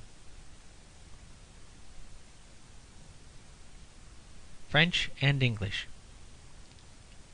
It is obvious that there is a great deal of difference between being international and being cosmopolitan. All good men are international; nearly all bad men are cosmopolitan. If we are to be international, we must be national; and it is largely because those who call themselves the friends of peace have not dwelt sufficiently on this distinction that they do not impress the bulk of any of the nations to which they belong. International peace means a peace between nations, not a peace after the destruction of nations, like the Buddhist peace after the destruction of personality. The golden age of the good European is like the heaven of the Christian. It is a place where people will love each other. It is not like the heaven of the Hindu, a place where they will be each other. And in the case of national character this can be seen in a curious way. It will generally be found, I think, that the more a man really appreciates and admires the soul of another people, the less he will attempt to imitate it. He will be conscious that there is something in it too deep and too unmanageable to imitate. The Englishman who has a fancy for France will try to be French. The Englishman who admires France will remain obstinately English. This is to be particularly noticed in the case of our relations with the French, because it is one of the outstanding peculiarities of the French that their vices are all on the surface and their extraordinary virtues concealed. One might almost say that their vices are the flower of their virtues. Thus their obscenity is the expression of their passionate love of dragging all things into the light. The avarice of their peasants means the independence of their peasants. What the English call their rudeness in the streets is a phase of their social equality.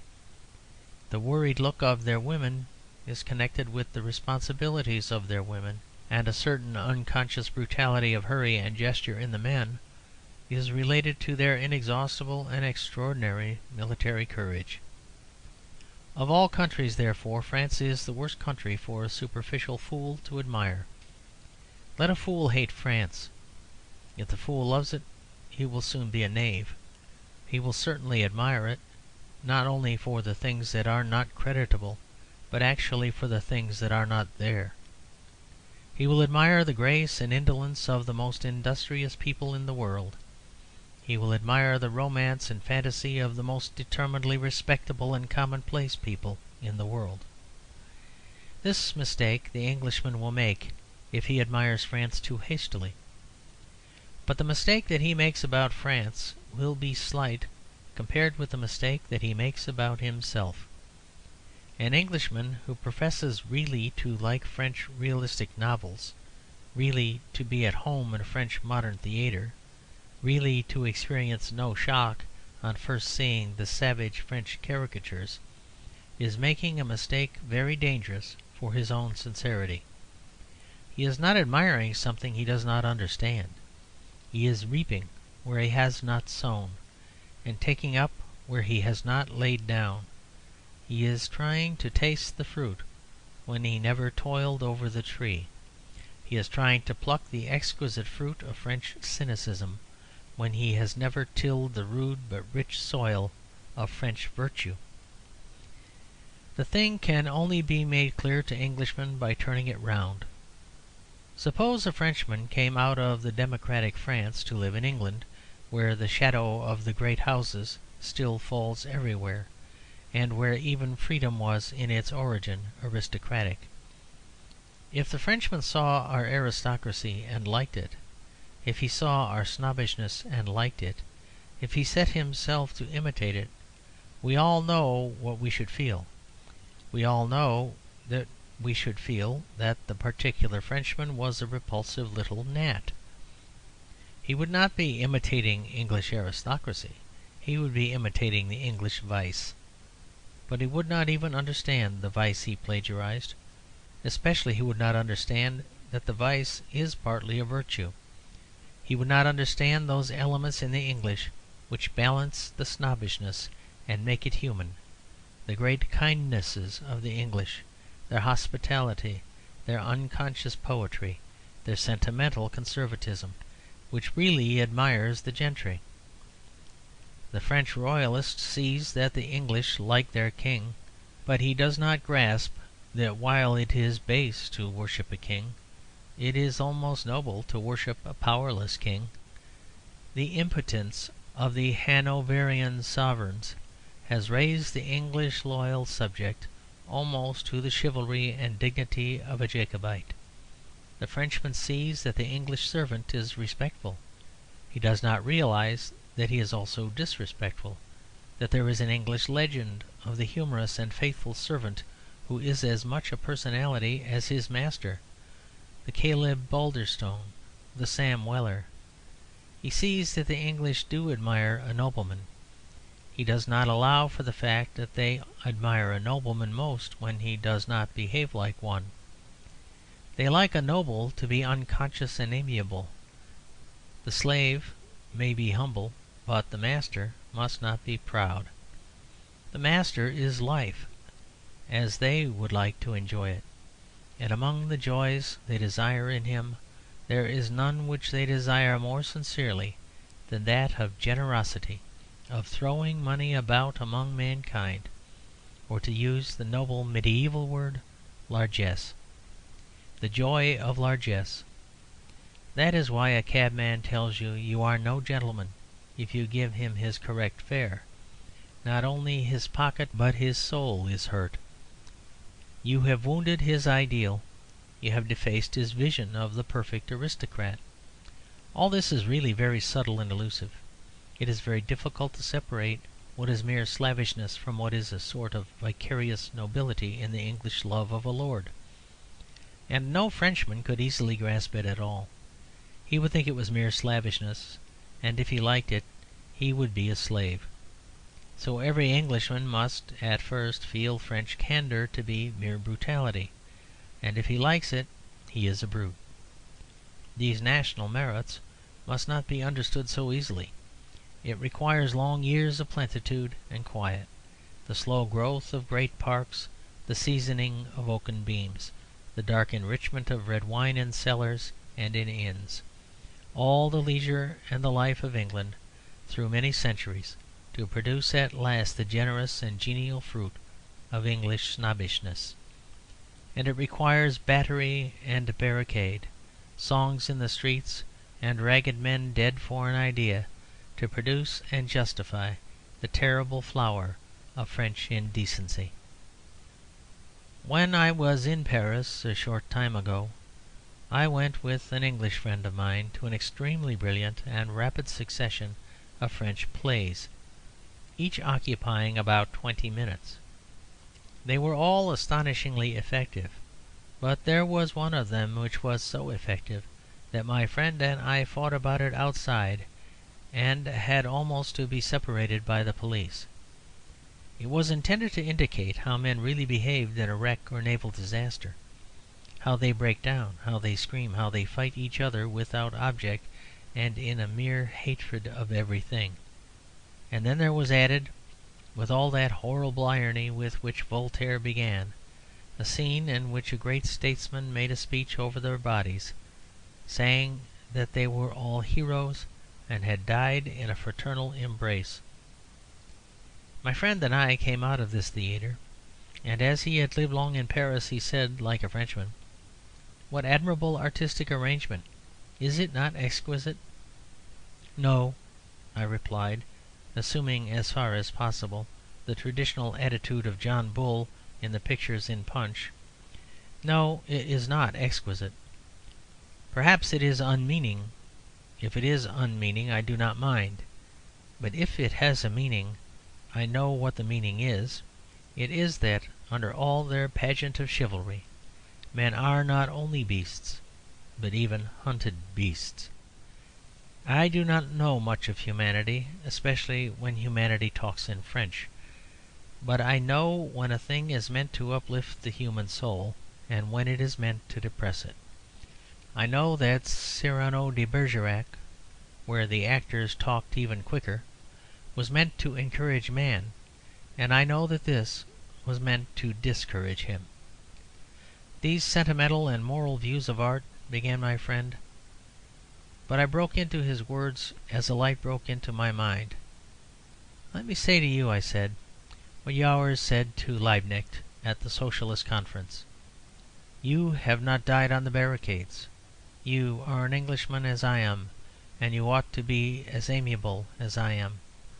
These people have some right to be terrible in art, for they have been terrible in politics. They may endure mock tortures on the stage. They have seen real tortures in the streets. They have been hurt for the idea of democracy. They have been hurt for the idea of Catholicism. It is not so utterly unnatural to them that they should be hurt for the idea of literature. But, by blazes, it is altogether unnatural to me. And the worst thing of all is that I, who am an Englishman, loving comfort, should find comfort in such things as this. The French do not seek comfort here, but rather unrest. This restless people seeks to keep itself in a perpetual agony of the revolutionary mood. Frenchmen seeking revolution may find the humiliation of humanity inspiring, but God forbid that two pleasure-seeking Englishmen should ever find it pleasant." End of section 3.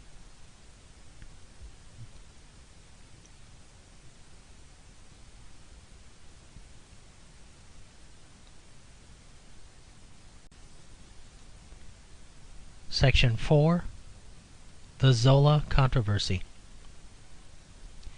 The difference between two great nations can be illustrated by the coincidence that at this moment both France and England are engaged in discussing the memorial of a literary man. France is considering the celebration of the late Zola. England is considering that of the recently deceased Shakespeare. There is some national significance, it may be, in the time that has elapsed. Some will find impatience and indelicacy in this early attack on Zola or deification of him.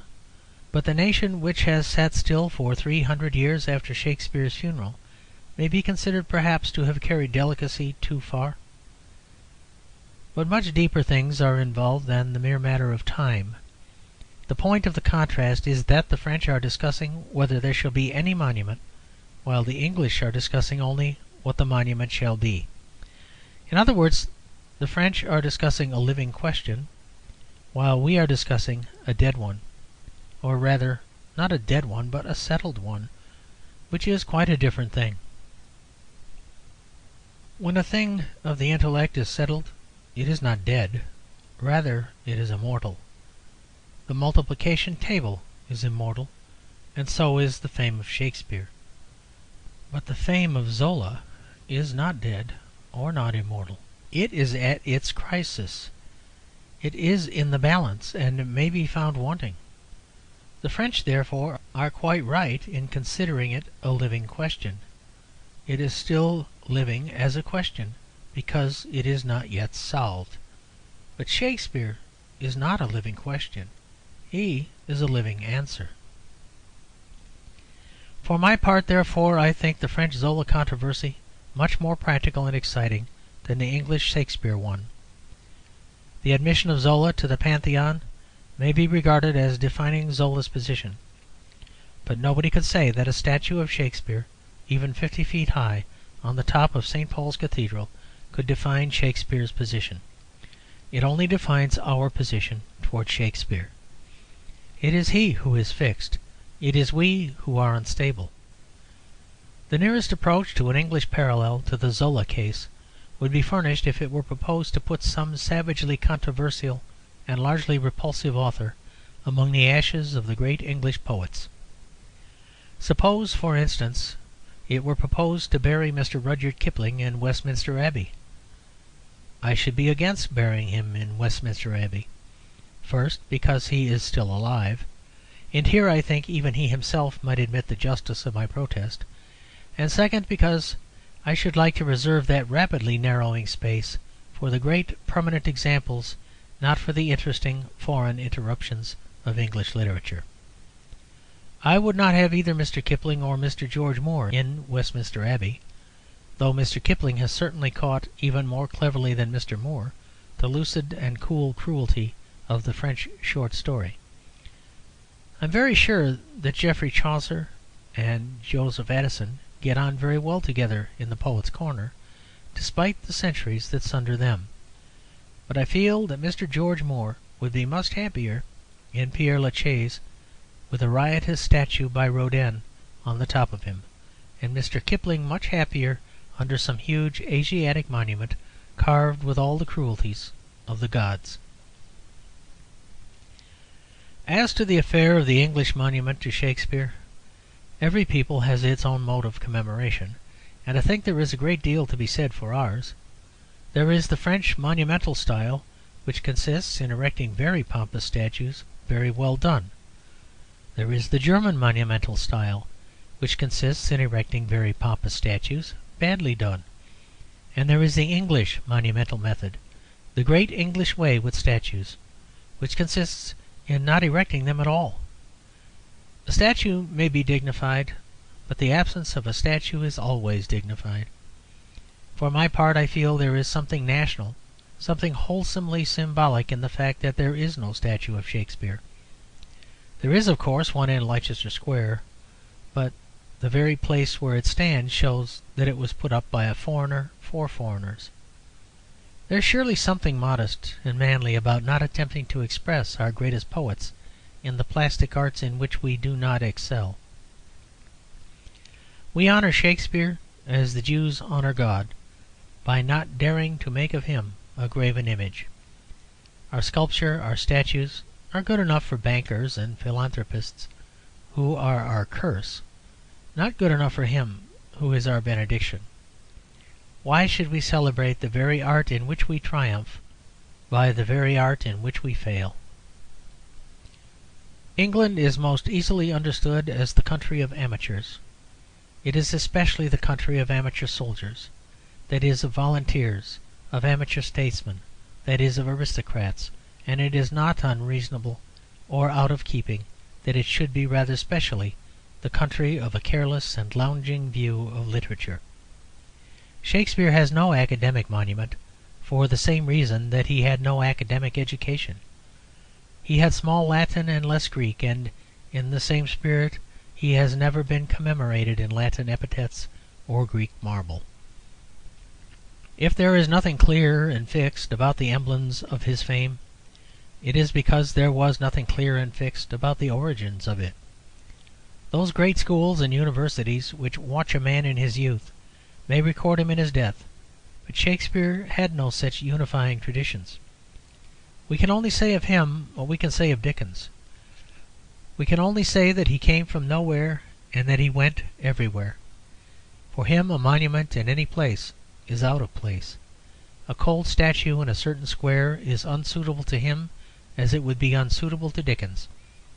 If we put up a statue of Dickens in Portland Place tomorrow, we should feel the stiffness as unnatural. We should fear that the statue might stroll about the street at night. But in France the question of whether Zola shall go to the Pantheon when he is dead is quite as practicable as the question whether he should go to prison when he was alive. It is the problem of whether the nation shall take one turn of thought or another. In raising a monument to Zola, they do not raise merely a trophy, but a finger post. The question is one which will have to be settled in most European countries, but like all such questions, it has come first to a head in France, because France is the battlefield of Christendom. That question is, of course, roughly this: whether in that ill-defined area of verbal license on certain dangerous topics it is an extenuation of indelicacy or an aggravation of it that the indelicacy was deliberate and solemn.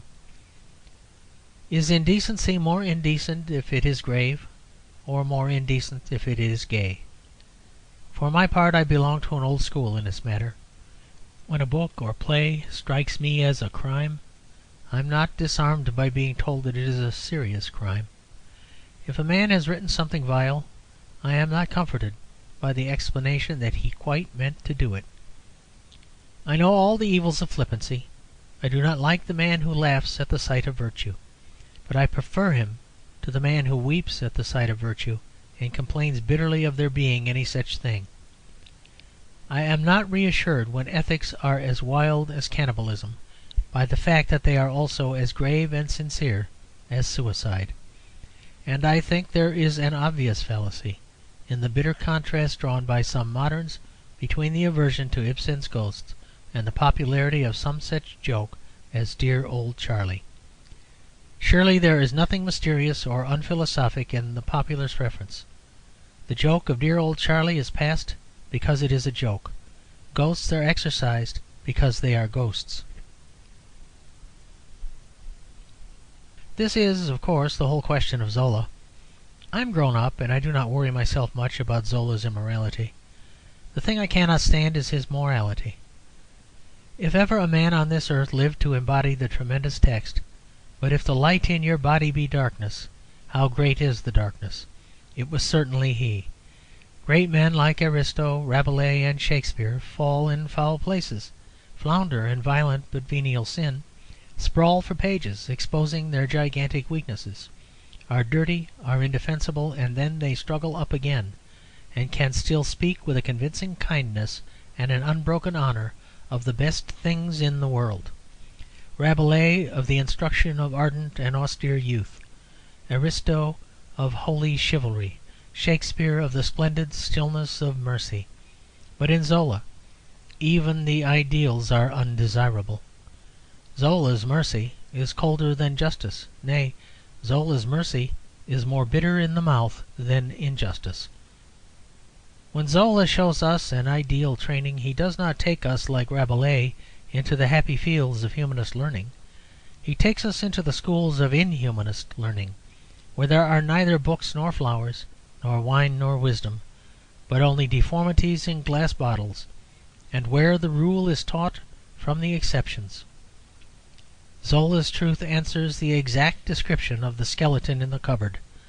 That is, it is something of which a domestic custom forbids the discovery, but which is quite dead, even when it is discovered. Macaulay said that the Puritans hated bear baiting, not because it gave pain to the bear, but because it gave pleasure to the spectators. Of such substance also was this Puritan who had lost his God. A Puritan of this type is worse than the Puritan who hates pleasure because there is evil in it. This man actually hates evil because there is pleasure in it. Zola was worse than a pornographer. He was a pessimist. He did worse than encourage sin. He encouraged discouragement. He made lust loathsome because to him lust meant life. Oxford from without. Some time ago I ventured to defend that race of hunted and persecuted outlaws, the bishops. But until this week I had no idea of how much persecuted they were. For instance, the Bishop of Birmingham made some extremely sensible remarks in the House of Lords, to the effect that Oxford and Cambridge were, as everybody knows they are, far too much merely plutocratic playgrounds. One would have thought that an Anglican bishop might be allowed to know something about the English university system, and even to have, if anything, some bias in its favour. But as I pointed out, the rollicking radicalism of bishops has to be restrained. The man who writes the notes in this weekly paper called The Outlook feels that it is his business to restrain it. The passage has such a simple sublimity that I must quote it. Dr. Gore talked unworthily of his reputation when he spoke of the older universities as playgrounds for the rich and idle. In the first place, the rich men there are not idle. Some of the rich men are, and so some of the poor men. On the whole, the sons of noble and wealthy families keep up the best traditions of academic life. So far, this seems all very nice. It is a part of the universal principle on which Englishmen have acted in recent years. As you will not try to make the best people the most powerful people, persuade yourselves that the most powerful people are the best people.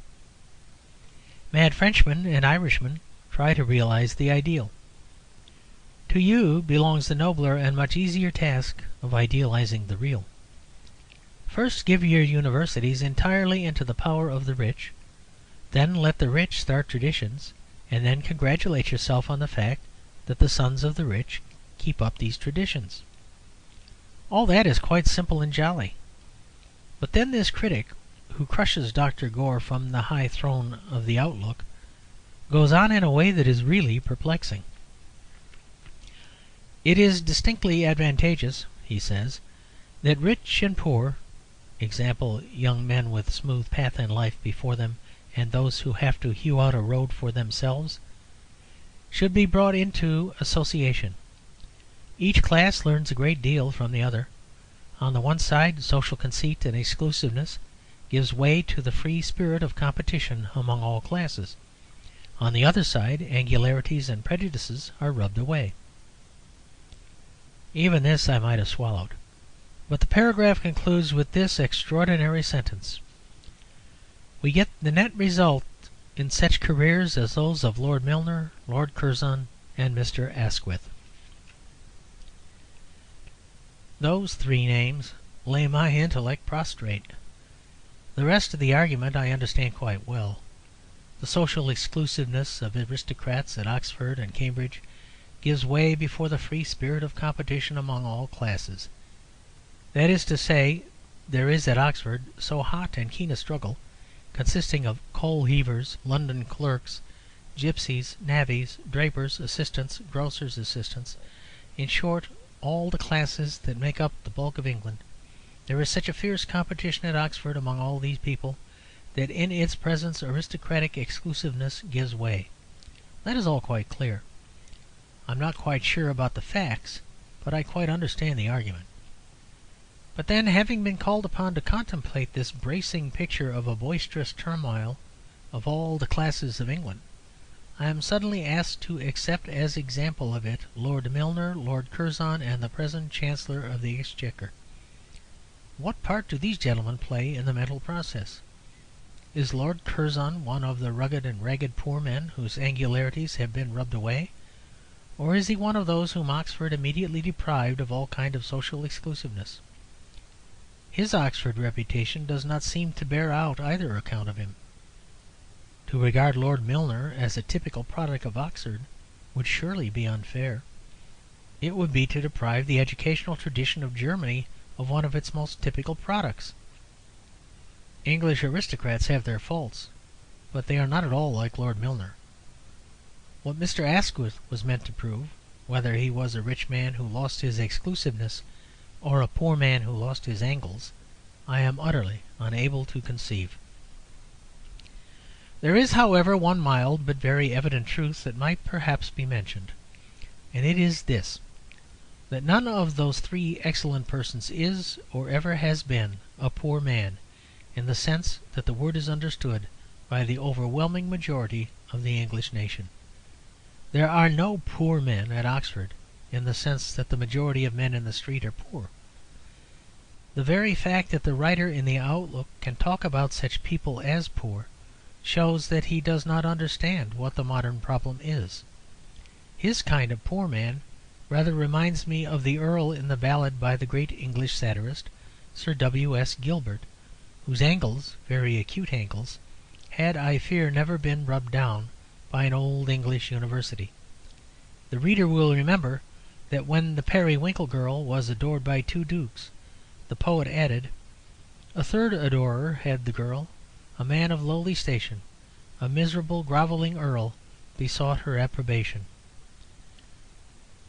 Perhaps, indeed, some allusion to our university system and to the universal clash in it of all the classes of the community may be found in the verse a little further on, which says, "He'd had, it happily befell, a decent education. His views would have befitted well a far superior station." Possibly there was as simple a chasm between Lord Curzon and Lord Milner, but I am afraid that the chasm will become almost imperceptible, a microscopic crack, if we compare it with the chasm that separates either or both of them from the people of this country. Of course, the truth is exactly as the Bishop of Birmingham put it. I am sure that he did not put it in any unkindly or contemptuous spirit towards those old English seats of learning, which, whether they are or not seats of learning, are at any rate old and English, and those are two very good things to be. The old English university is a playground for the governing class. That does not prove that it is a bad thing. It might prove that it was a very good thing. Certainly, if there is a governing class, let there be a playground for the governing class. I would much rather be ruled by men who know how to play than by men who do not know how to play. Granted that we are to be governed by a rich section of the community, it is certainly very important that the section should be kept tolerably genial and jolly. If the sensitive man on the Outlook does not like the phrase "playground of the rich," I can suggest a phrase that describes such a place as Oxford, perhaps with more precision. It is a place for humanizing those who might otherwise be tyrants or even experts. To pretend that the aristocrat meets all classes at Oxford is too ludicrous to be worth discussion. But it may be true that he meets more different kinds of men than he would meet under a strictly aristocratic regime of private tutors and small schools. It all comes back to the fact that the English, if they were resolved to have an aristocracy, were at least resolved to have a good-natured aristocracy. And it is due to them to say that almost alone among the peoples of the world they have succeeded in getting one. One could almost tolerate the thing if it were not for the praise of it. One might endure Oxford, but not the Outlook.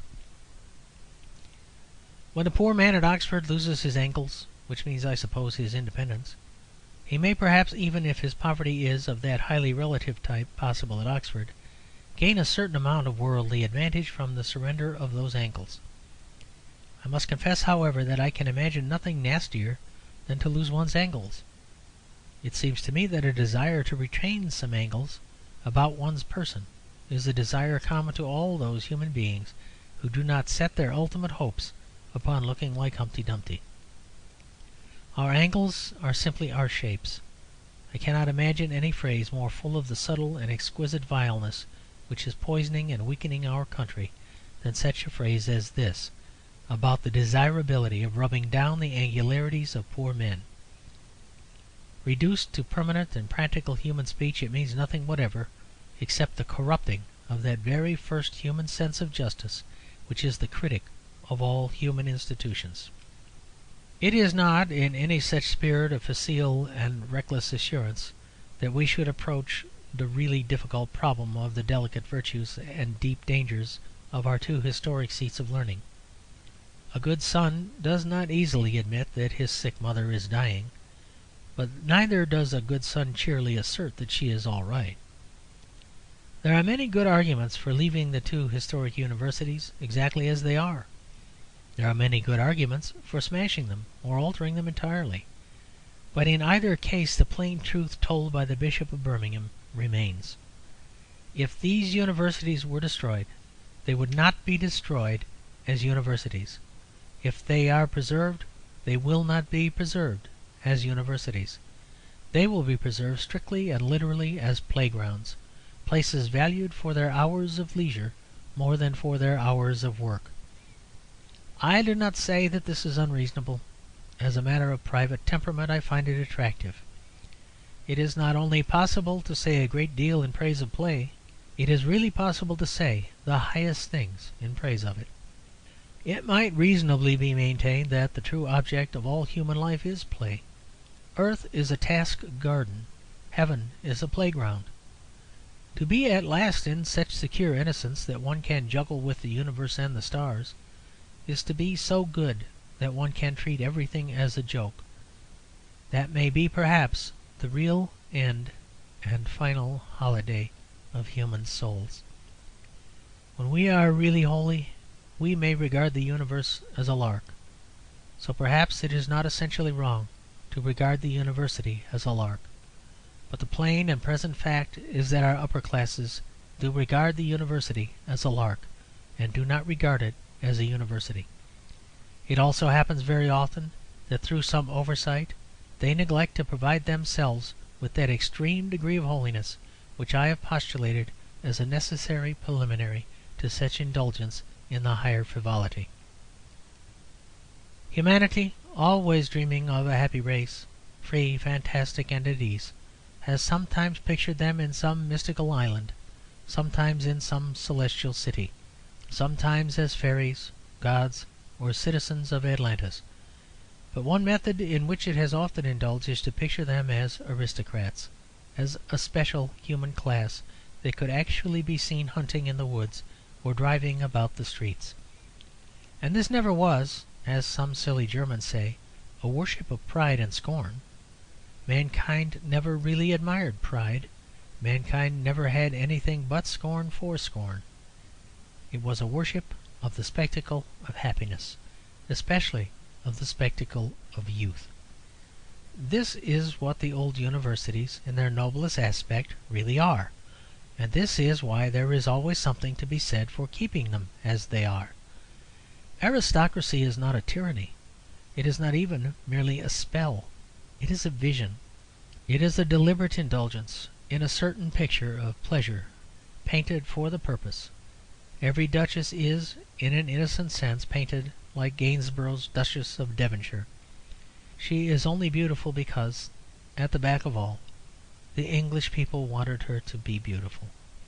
In the same way, the lads at Oxford and Cambridge are only larking because England, in the depths of its solemn soul, really wishes them to lark. All this is very human and pardonable, and would even be harmless if there were no such things in the world as danger and honour and intellectual responsibility. But if aristocracy is a vision, it is perhaps the most unpractical of all visions. It is not a working way of doing things to put all your happiest people on a lighted platform and stare only at them. It is not a working way of managing education to be entirely content with the mere fact that you have, to a degree unexampled in the world, given the luckiest boys the jolliest time. It would be easy enough, like the writer in the Outlook, to enjoy the pleasures and deny the perils. Oh, what a happy place England would be to live in if only one did not love it.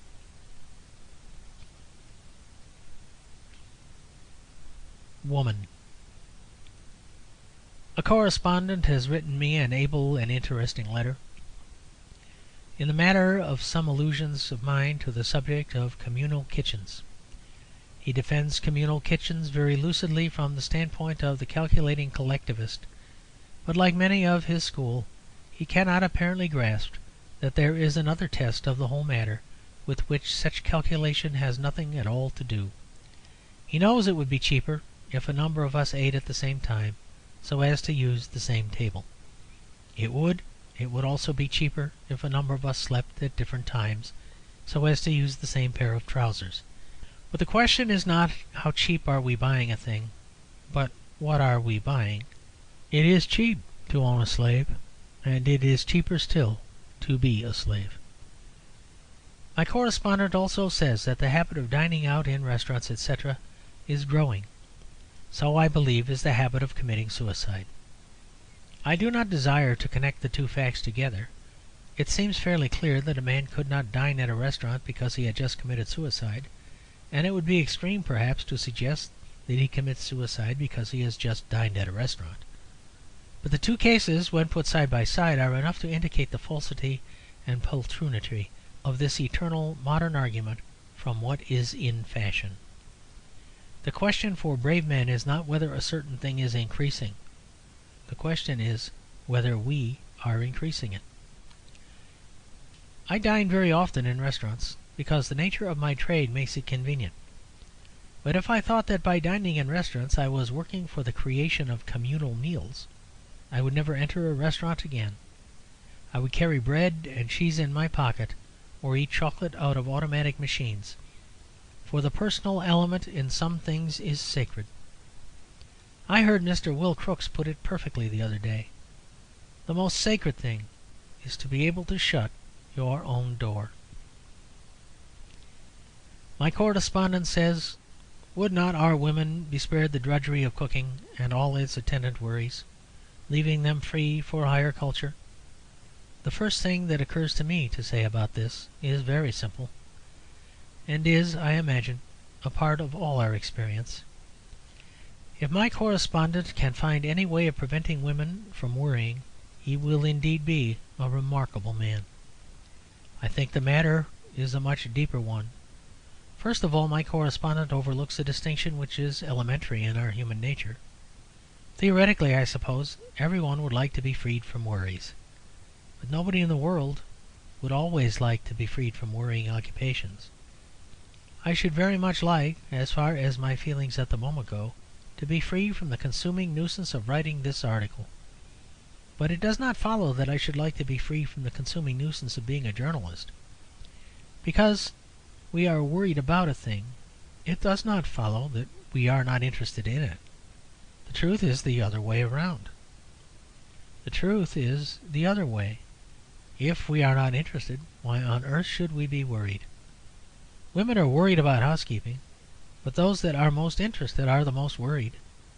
Women are still more worried about their husbands and their children. And I suppose if we strangled the children and poleaxed the husbands, it would leave women free for higher culture. That is, it would leave them free to begin to worry about that. For women would worry about higher culture as much as they worry about everything else.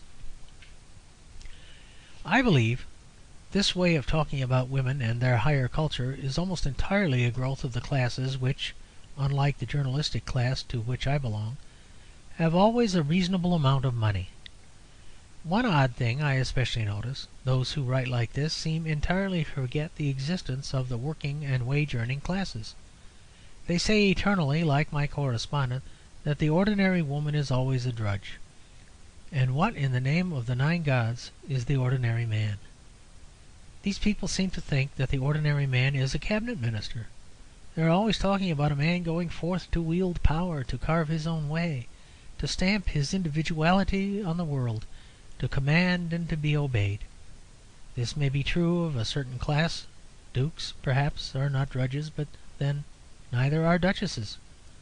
The ladies and gentlemen of the smart set are quite free for the higher culture, which consists chiefly of motoring and bridge. But the ordinary man, who typifies and constitutes the millions that make up our civilization, is no more free for the higher culture than his wife is. Indeed, he is not so free. Of the two sexes, the woman is the more powerful position, for the average woman is at the head of something with which she can do as she likes. The average man has to obey orders and do nothing else. He has to put one dull brick on another dull brick and do nothing else. He has to add one dull figure to another dull figure and do nothing else. The woman's world is a small one, perhaps, but she can alter it. The woman can tell the tradesman with whom she deals some realistic things about himself. A clerk who does this to the manager generally gets the sack, or shall we say, to avoid the vulgarism, finds himself free for the higher culture. Above all, as I said in my previous article, the woman does work which is in some small degree creative and individual. She can put the flowers or the furniture in fancy arrangements of her own. I fear the bricklayer cannot put the bricks in fancy arrangements of his own without disaster to himself and others. If the woman is only putting a patch into a carpet, she can choose the thing with regard to colour. I fear it would not do for the office boy dispatching a parcel to choose his stamps with a view to colour, to prefer the tender mauve of the sixpenny to the crude scarlet of the penny stamp. A woman cooking may not always cook artistically. Still she can cook artistically. She can introduce a personal and imperceptible alteration into the composition of a soup. The clerk is not encouraged to introduce a personal and imperceptible alteration into the figures in a ledger.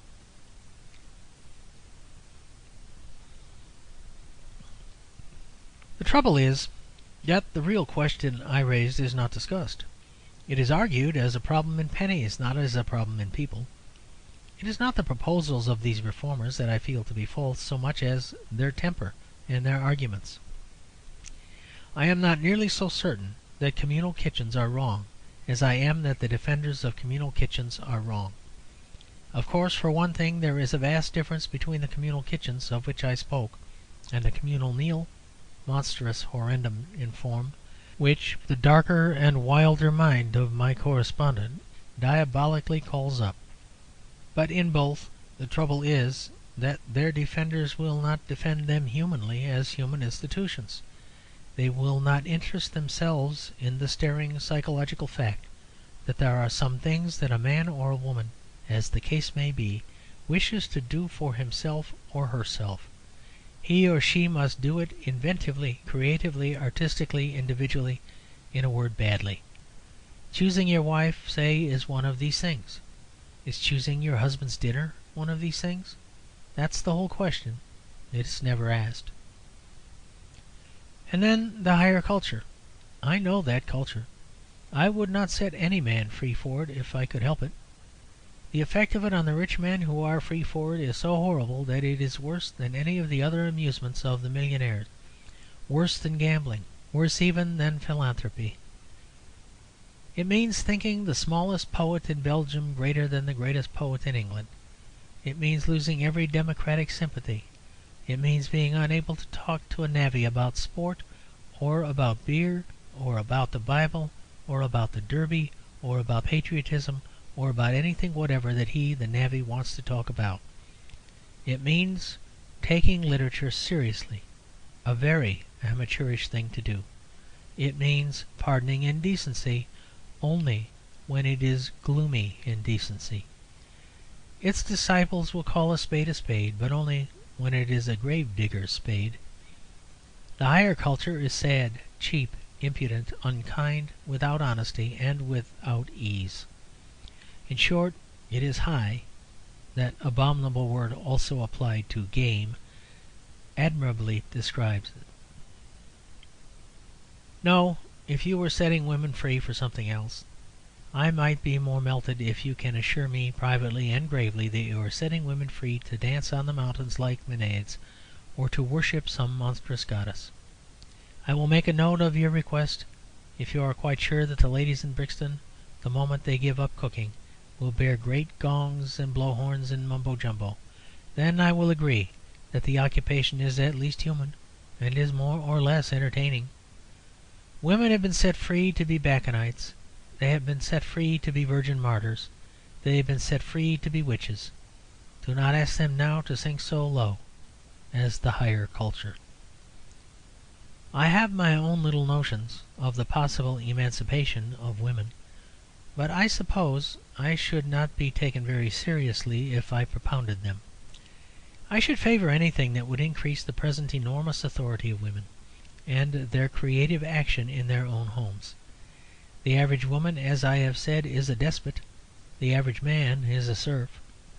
I am for any scheme that one can suggest that will make the average woman more of a despot. So far from wishing her to get her cooked meals from outside, I should like her to cook more wildly and at her own will than she does. So far from getting always the same meals from the same place, let her invent, if she likes, a new dish every day of her life. Let woman be more of a maker, not less. We are right to talk about woman. Only blackguards talk about women. Yet all men talk about men, and that is the whole difference. Men represent the deliberative and democratic element in life. Woman represents the despotic. End of section 4.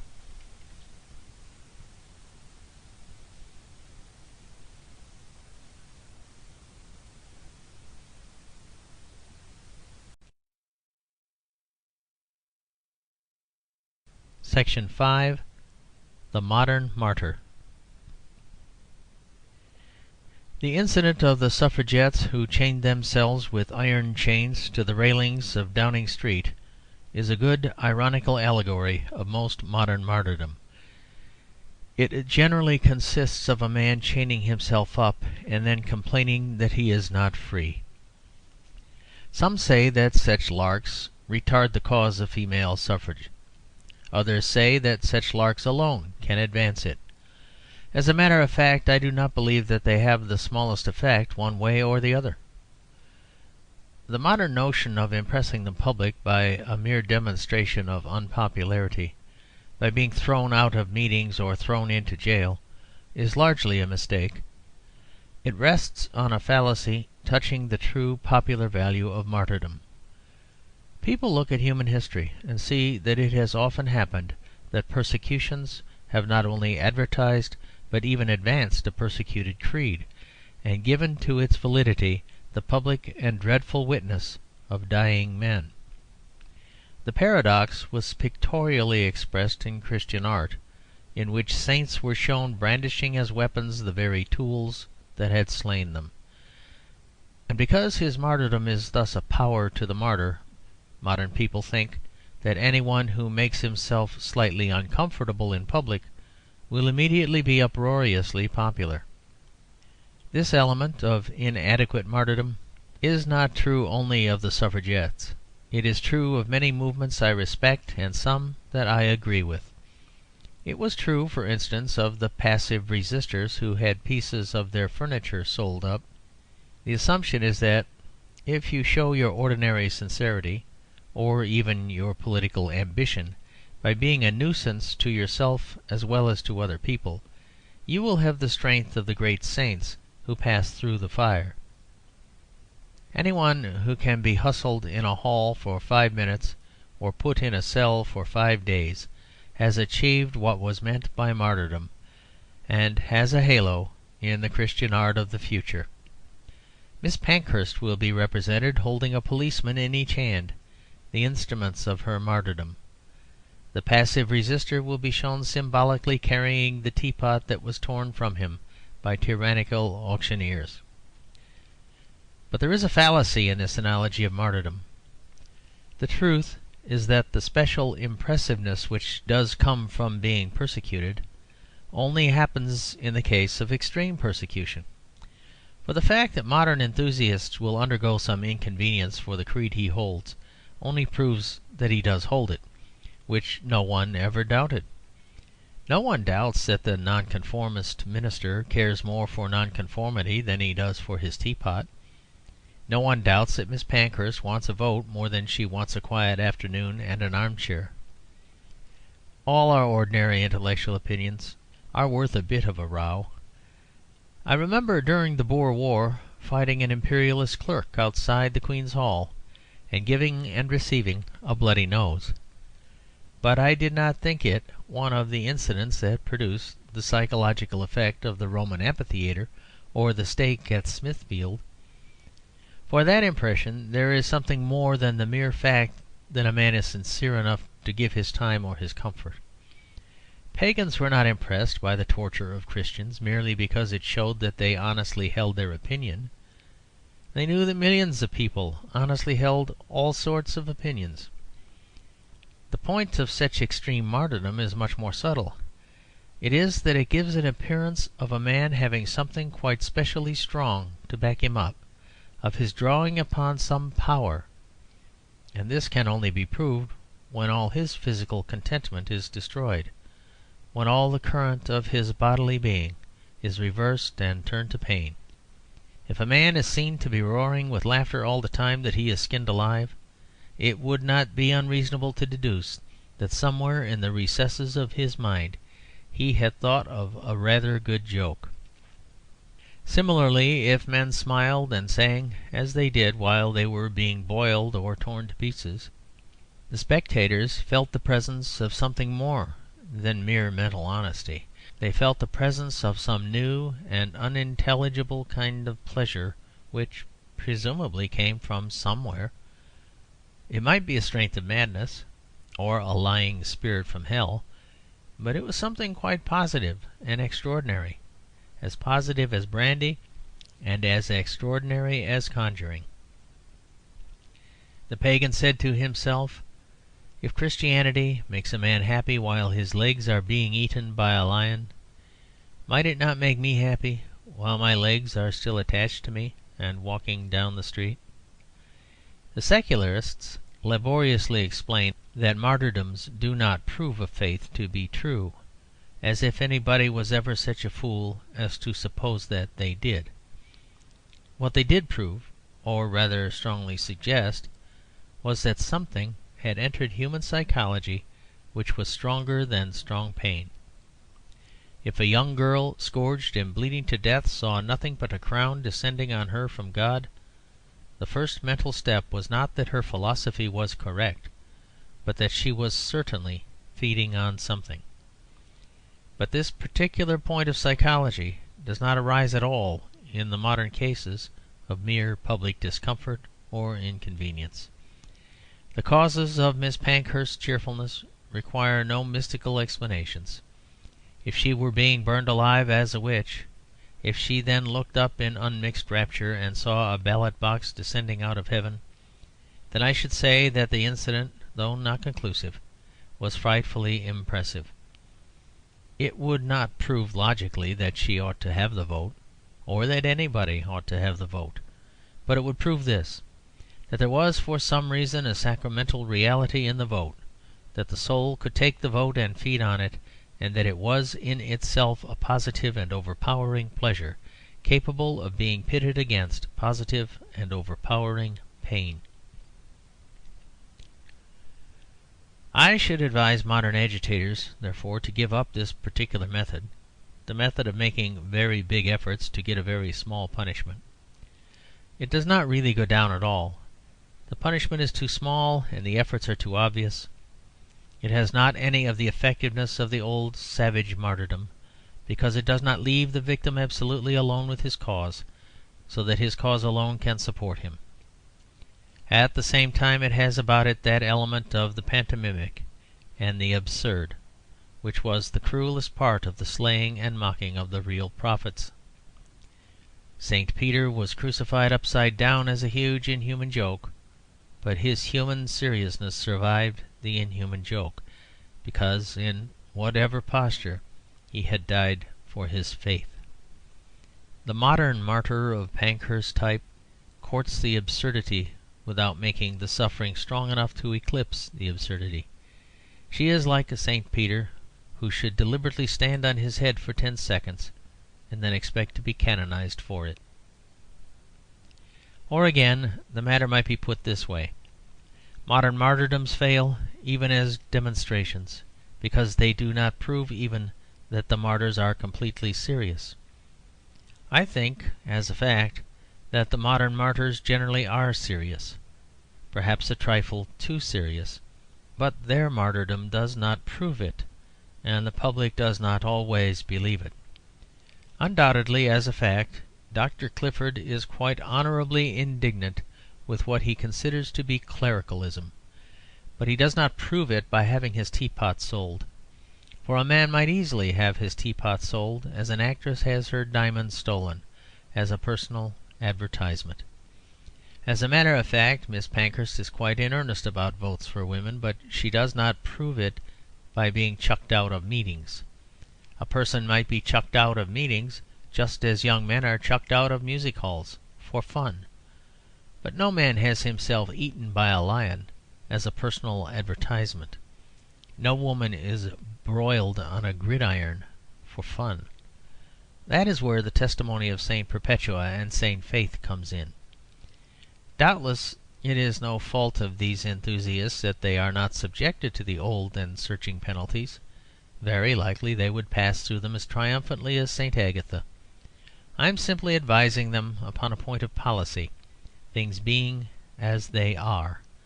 And I say that the average man is not impressed with their sacrifices simply because they are not and cannot be more decisive than the sacrifices which the average man himself would make for mere fun if he were drunk. Drunkards would interrupt meetings and take the consequences. And as for selling a teapot, it is an act, I imagine, in which any properly constituted drunkard would take a positive pleasure.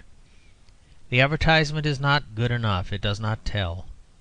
If I were really martyred for an opinion, which is more improbable than words can say, it would certainly only be for one or two of my most central and sacred opinions. I might perhaps be shot for England, but certainly not for the British Empire. I might conceivably die for political freedom, but I certainly wouldn't die for free trade. But as for kicking up the particular kind of shindy that the suffragettes are kicking up, I would as soon do it for my shallowest opinion as for my deepest one. It never could be anything worse than an inconvenience.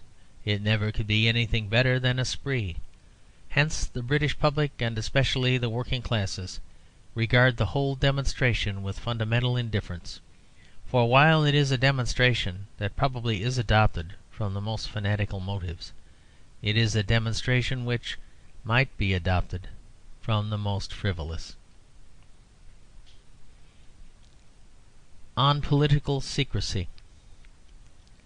Generally, instinctively, in the absence of any special reason, humanity hates the idea of anything being hidden. That is, it hates the idea of anything being successfully hidden. Hide and seek is a popular pastime, but it assumes the truth of the text, "Seek and ye shall find." Ordinary mankind, gigantic and unconquerable in its power of joy, can get a great deal of pleasure out of a game called Hide the Thimble, but that is only because it is really a game of See the Thimble. Suppose that at the end of such a game the thimble had not been found at all.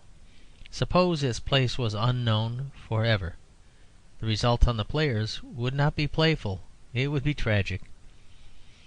That thimble would hag-ride all their dreams. They would all die in asylums. The pleasure is all in the poignant moment of passing from not knowing to knowing.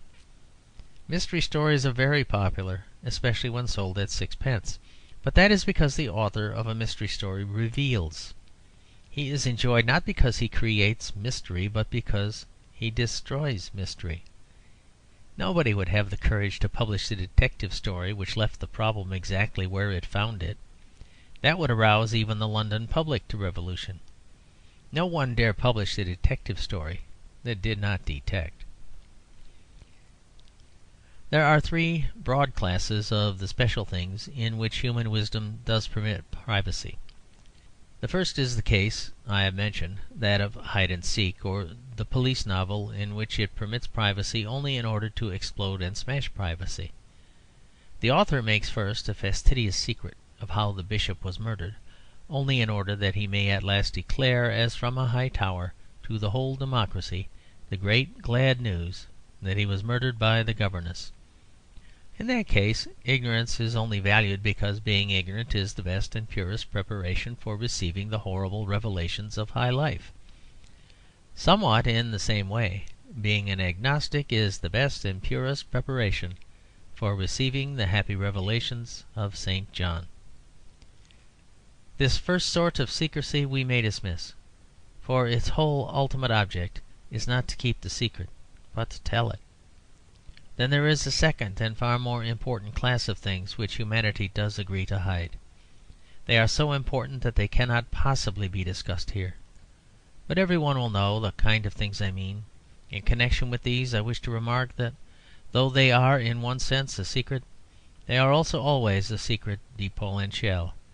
Upon sex and upon such matters we are in a human Freemasonry. The Freemasonry is disciplined, but the Freemasonry is free. We are asked to be silent about these things, but we are not asked to be ignorant about them. On the contrary, the fundamental human argument is entirely the other way. It is the thing most common to humanity that is most veiled by humanity. It is exactly because we all know that it is there that we need not say that it is there. Then there is a third class of things on which the best civilization does permit privacy, does resent all inquiry or explanation. This is the case of things which need not be explained because they cannot be explained. Things too airy, instinctive, or intangible. Caprices, sudden impulses, and the more innocent kind of prejudice. A man must not be asked why he is talkative or silent, for the simple reason that he does not know. A man is not asked, even in Germany, why he walks slow or quick, simply because he could not answer. A man must take his own road through a wood, and make his own use of a holiday. And the reason is this, not because he has a strong reason, but actually because he has a weak reason, because he has a slight and fleeting feeling about the matter which he could not explain to a policeman, which perhaps the very appearance of a policeman out of the bushes might destroy. He must act on the impulse because the impulse is unimportant, and he may never have the same impulse again. If you like to put it so, he must act on the impulse because the impulse is not worth a moment's thought. All these fancies men feel should be private, and even Fabians have never proposed to interfere with them. Now, for the last fortnight, the newspapers have been full of very varied comments upon the problem of the secrecy of certain parts of our political finance, and especially of the problem of the party funds. Some papers have failed entirely to understand what the quarrel is about. They have urged that Irish members and Labour members are also under the shadow, or, as some have said, even more under it. The ground of this frantic statement seems, when patiently considered, to be simply this: that Irish and Labour members receive money for what they do. All persons, as far as I know, on this earth receive money for what they do. The only difference is that some people, like the Irish members, do it. I cannot imagine that any human being could think any other human being capable of maintaining the proposition that men ought not to receive money. The simple point is that, as we know that some money is given rightly and some wrongly, an elementary common sense leads us to look with indifference at the money that is given in the middle of Ludgate Circus, and to look with particular suspicion at the money which a man will not give unless he is shut up in a box or bathing machine. In short, it is too silly to suppose that anybody could ever have discussed the desirability of funds. The only thing that even idiots could ever have discussed is the concealment of funds. Therefore, the whole question that we have to consider is whether the concealment of political money transactions, the purchase of peerages, the payment of election expenses, is a kind of concealment that falls under any of the three classes I have mentioned as those in which human custom and instinct does permit us to conceal. I have suggested three kinds of secrecy which are human and defensible. Can this institution be defended by means of any of them? Now the question is whether this political secrecy is of any of the kinds that can be called legitimate. We have roughly divided legitimate secrets into three classes. First comes the secret that is only kept in order to be revealed, as in the detective stories. Secondly, the secret which is kept because everybody knows it, as in sex. And third, the secret which is kept because it is too delicate and vague to be explained at all, as in the choice of a country walk. Do any of these broad human divisions cover such a case as that of secrecy of the political and party finances? It would be absurd, and even delightfully absurd, to pretend that any of them did. It would be a wild and charming fancy to suggest that our politicians keep political secrets only that they may make political revelations. A modern peer only pretends that he has earned his peerage in order that he may more dramatically declare with a scream of scorn and joy that he really bought it. The baronet pretends that he deserved his title only in order to make more exquisite and startling the grand historical fact that he did not deserve it. Surely this sounds improbable. Surely all our statesmen cannot be saving themselves up for the excitement of a deathbed repentance. The writer of detective tales makes a man a duke solely in order to blast him with the charge of burglary. But surely the Prime Minister does not make a man a duke solely in order to blast him with a charge of bribery. No, the detective tale theory of the secrecy of political funds must, with a sigh, be given up. Neither can we say that the thing is explained by that second case of human secrecy which is so secret that it is hard to discuss in public. A decency is preserved about certain primary human matters, precisely because everyone knows all about them. But the decency touching contributions, purchases, and peerages is not kept up because most ordinary men know what is happening. It is kept up precisely because most ordinary men do not know what is happening. The ordinary curtain of decorum covers normal proceedings, but no one will say that being bribed is a normal proceeding. And if we apply the third test to this problem of political secrecy, the case is even clearer and even more funny. Surely no one will say that the purchase of peerages and such things are kept secret because they are so light and impulsive and unimportant that they must be matters of individual fancy. A child sees a flower and for the first time feels inclined to pick it. But surely no one will say that a brewer sees a coronet and for the first time suddenly thinks that he would like to be a peer. The child's impulse need not be explained to the police, for the simple reason that it could not be explained to anybody. But does anyone believe that the laborious political ambitions of modern commercial men ever have this airy and incommunicable character? A man lying on the beach may throw stones into the sea without any particular reason. But does anyone believe that the brewer throws bags of gold into the party funds without any particular reason? This theory of the secrecy of political money must also be regretfully abandoned, and with it the two other possible excuses as well. This secrecy is one which cannot be justified as a sensational joke, nor as a common human freemasonry, nor as an indescribable personal whim. Strangely enough indeed, it violates all three conditions and classes at once. It is not hidden in order to be revealed. It is hidden in order to be hidden. It is not kept secret because it is a common secret of mankind, but because mankind must not get hold of it. And it is not kept secret because it is too unimportant to be told, but because it is much too important to bear telling. In short, the thing we have is the real and perhaps rare political phenomenon of an occult government. We have an exoteric and esoteric doctrine. England is really ruled by priestcraft, but not by priests. We have in this country all that has ever been alleged against the evil side of religion: the peculiar class with privileges, the sacred words that are unpronounceable, the important things known only to the few. In fact, we lack nothing except the religion. Edward VII and Scotland. I have received a serious, and to me, at any rate, an impressive remonstrance from the Scottish Patriotic Association.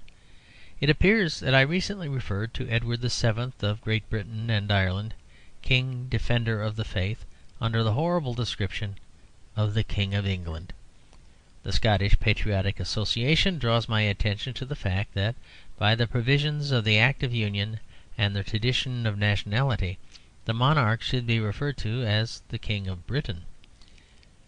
The blow thus struck at me is particularly wounding because it is particularly unjust. I believe in the reality of the independent nationalities under the British Crown much more passionately and positively than any other educated Englishman of my acquaintance believes in it. I am quite certain that Scotland is a nation. I am quite certain that nationality is the key of Scotland. I am quite certain that all our success with Scotland has been due to the fact that we have in spirit treated it as a nation. I am quite certain that Ireland is a nation. I am quite certain that nationality is the key to Ireland. I am quite certain that all our failure in Ireland arose from the fact that we would not in spirit treat it as a nation. It would be difficult to find, even among the innumerable examples that exist, a stronger example of the immensely superior importance of sentiment to what is called practicality than this case of the two sister nations. It is not that we have encouraged a Scotchman to be rich. It is not that we have encouraged a Scotchman to be active, and it is not that we have encouraged a Scotchman to be free. It is that we have quite definitely encouraged a Scotchman to be Scotch. A vague but vivid impression was received from all our writers of history, philosophy, and rhetoric that the Scottish element was something really valuable in itself, was something which even Englishmen were forced to recognise and respect. If we ever admitted the beauty of Ireland, it was as something which might be loved by an Englishman, but which could hardly be respected even by an Irishman. A Scotchman might be proud of Scotland. It was enough for an Irishman that he could be fond of Ireland. Our success with the two nations has been exactly proportioned to our encouragement of their independent national emotion. the one that we would not treat nationally, has alone produced nationalists. The one nation that we would not recognise as a nation in theory is the one that we have been forced to recognise as a nation in arms. The Scottish Patriotic Association has no need to draw my attention to the importance of the separate national sentiment or the need of keeping the border as a sacred line. The case is quite sufficiently proved by the positive history of Scotland. The place of Scottish loyalty to England has been taken by English admiration of Scotland. They do not need to envy us our titular leadership, when we seem to envy them their separation. I wish to make very clear my entire sympathy with the national sentiment of the Scottish Patriotic Association. But I wish also to make clear this very enlightening comparison between the fate of Scotch and of Irish patriotism. In life it is always the little facts that express the large emotions, and if the English once respected Ireland as they respect Scotland, it would come out in 100 small ways. For instance, there are crack regiments in the British Army which wear the kilt which, as Macaulay says with perfect truth, was regarded by 9 Scotchmen out of 10 as the dress of a thief. The Highland officers carry a silver-hilted version of the old barbarous Gaelic broadsword with a basket hilt, which split the skulls of so many English soldiers at Killiecrankie and Prestonpans. When you have a regiment of men in the British Army carrying ornamental silver shillelaghs, you will have done the same thing for Ireland, and not before. Or when you mention Brian Boru with the same intonation as Bruce. Let me be considered, therefore, to have made quite clear that I believe with a quite special intensity in the independent consideration of Scotland and Ireland as apart from England. I believe that, in the proper sense of the words, Scotland is an independent nation, even if Edward VII is the King of Scotland. I believe that, in the proper sense of the words, Ireland is an independent nation, even if Edward VII is King of Ireland. But the fact is that I have an even bolder and wilder belief than either of these. I believe that England is an independent nation. I believe that England also has its independent colour and history and meaning. I believe that England could produce costumes quite as queer as the kilt. I believe that England has heroes fully as untranslatable as Brian Boru, and consequently I believe that Edward VII is, among his innumerable other functions, really King of England. If my Scotch friends insist, let us call it one of his quite obscure, unpopular, and minor titles, one of his relaxations. A little while ago he was Duke of Cornwall, but for a family accident he might still have been King of Hanover. Nor do I think that we should blame the simple Cornishmen if they spoke of him in a rhetorical moment by his Cornish title, nor the well-meaning Hanoverians if they classed him with the Hanoverian princes. Now it so happens that in the passage complained of I said the King of England merely because I meant the King of England. I was speaking strictly and especially of English kings, of kings in the tradition of the old kings of England. I wrote as an English nationalist, keenly conscious of the sacred boundary of the Tweed that keeps, or used to keep, our ancient enemies at bay. I wrote as an English nationalist, resolved for one wild moment to throw off the tyranny of the Scotch and Irish, who govern and oppress my country. I felt that England was at least spiritually guarded against those surrounding nationalities. I dreamed that the Tweed was guarded by the ghosts of Scropes and Percys.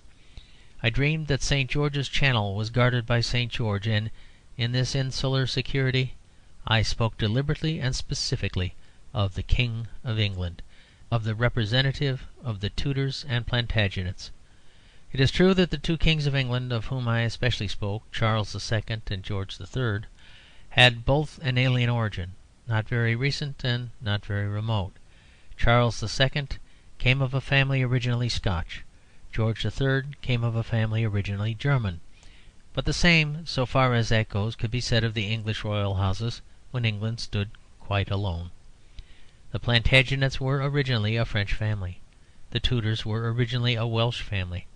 But I was not talking of the amount of English sentiment in the English kings. I was talking of the amount of English sentiment in the English treatment and popularity of the English kings. With that Ireland and Scotland have nothing whatever to do. Charles II may, for all I know, have not only been King of Scotland, he may, by virtue of his temper and ancestry, have been a Scotch King of Scotland. There was something Scotch about his combination of clear-headedness with sensuality. There was something Scotch about his combination of doing what he liked with knowing what he was doing.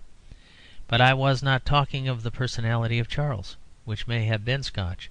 I was talking of the popularity of Charles, which was certainly English. One thing is quite certain. Whether or no he ever ceased to be a Scotch man, he ceased as soon as he conveniently could to be a Scotch king. He had actually tried the experiment of being a national ruler north of the Tweed, and his people liked him as little as he liked them.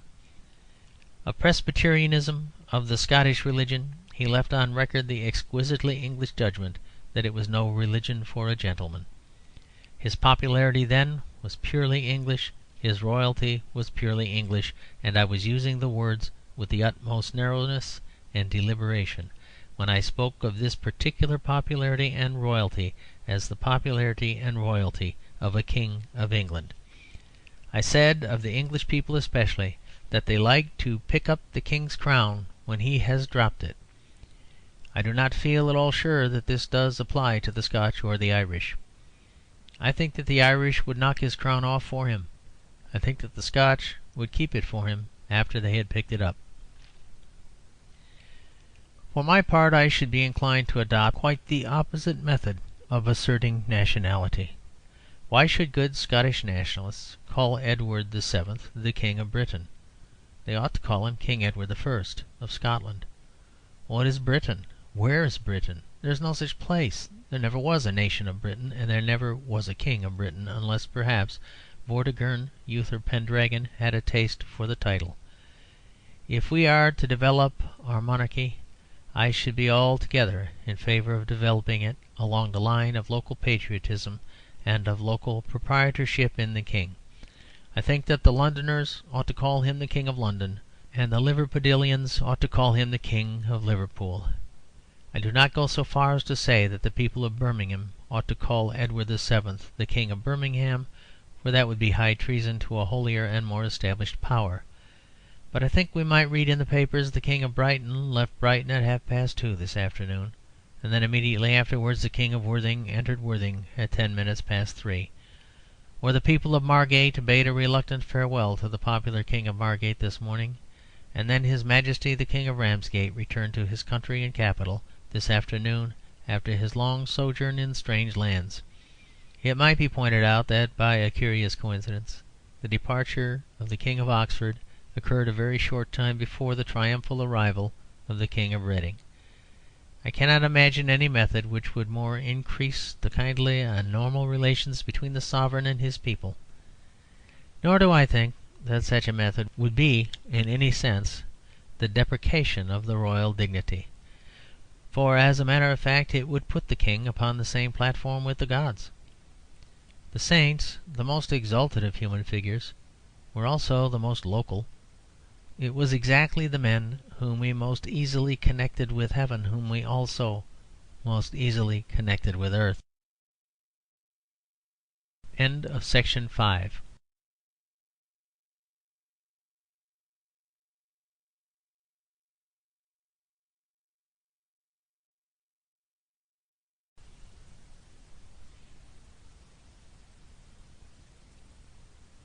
Section 6.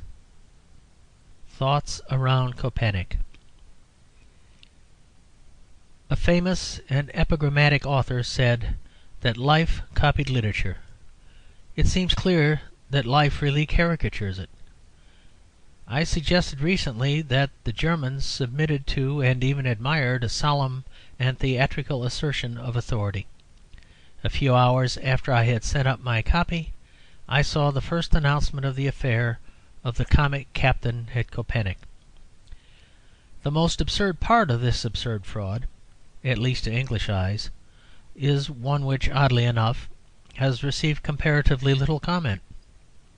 I mean the point at which the mayor asked for a warrant, and the captain pointed to the bayonets of his soldiery and said, "These are my authority." One would have thought that any one would have known that no soldier would talk like that. The dupes were blamed for not knowing that the man wore the wrong cap or the wrong sash, or had his sword buckled on the wrong way. But these are technicalities which they might surely be excused for not knowing. I certainly should not know if a soldier's sash were on inside out, or his cap on behind before. But I should know uncommonly well that genuine professional soldiers do not talk like Adelphi villains and utter theatrical epigrams in praise of abstract violence. We can see this more clearly, perhaps, if we suppose it to be the case of any other dignified and clearly distinguishable profession. Suppose a bishop called upon me.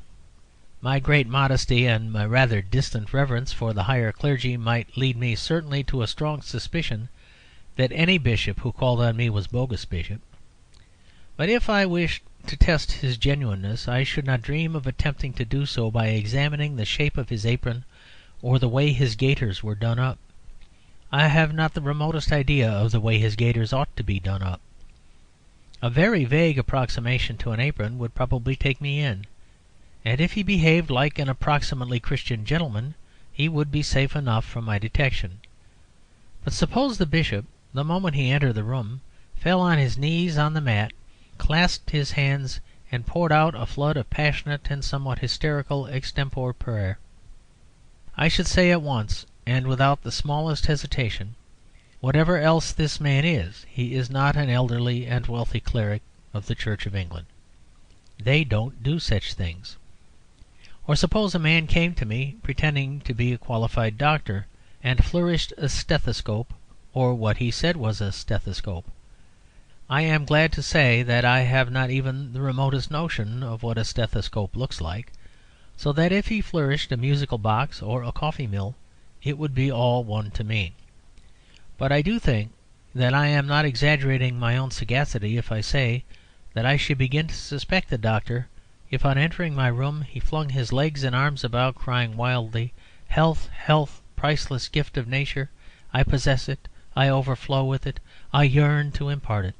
Oh, the sacred rapture of imparting health!" In that case I should suspect him of being rather in a position to receive than to offer medical superintendence. Now, it is no exaggeration at all to say that any one who has ever known any soldiers (I can only answer for English and Irish and Scotch soldiers) would find it just as easy to believe that a real bishop would grovel on the carpet in a religious ecstasy, or that a real doctor would dance about on the drawing-room to show the invigorating effects of his own medicine, as to believe that a soldier, when asked for his authority, would point to a lot of shining weapons and declare symbolically that might was right. Of course, a real soldier would go rather red in the face and huskily repeat the proper formula, whatever it was, as that he came in the King's name. Soldiers have many faults, but they have one redeeming merit: they are never worshippers of force. Soldiers, more than any other men, are taught severely and systematically that might is not right. The fact is obvious. The might is in the 100 men who obey. The right, or what is held to be right, is in the one man who commands them. They learn to obey symbols, arbitrary things, stripes on an arm, buttons on a coat, a title, a flag. These may be artificial things, they may be unreasonable things, they may, if you will, be wicked things, but they are weak things. They are not force, and they do not look like force. They are parts of an idea, of the idea of discipline, if you will, of the idea of tyranny, but still an idea. No soldier could possibly say that his own bayonets were his authority.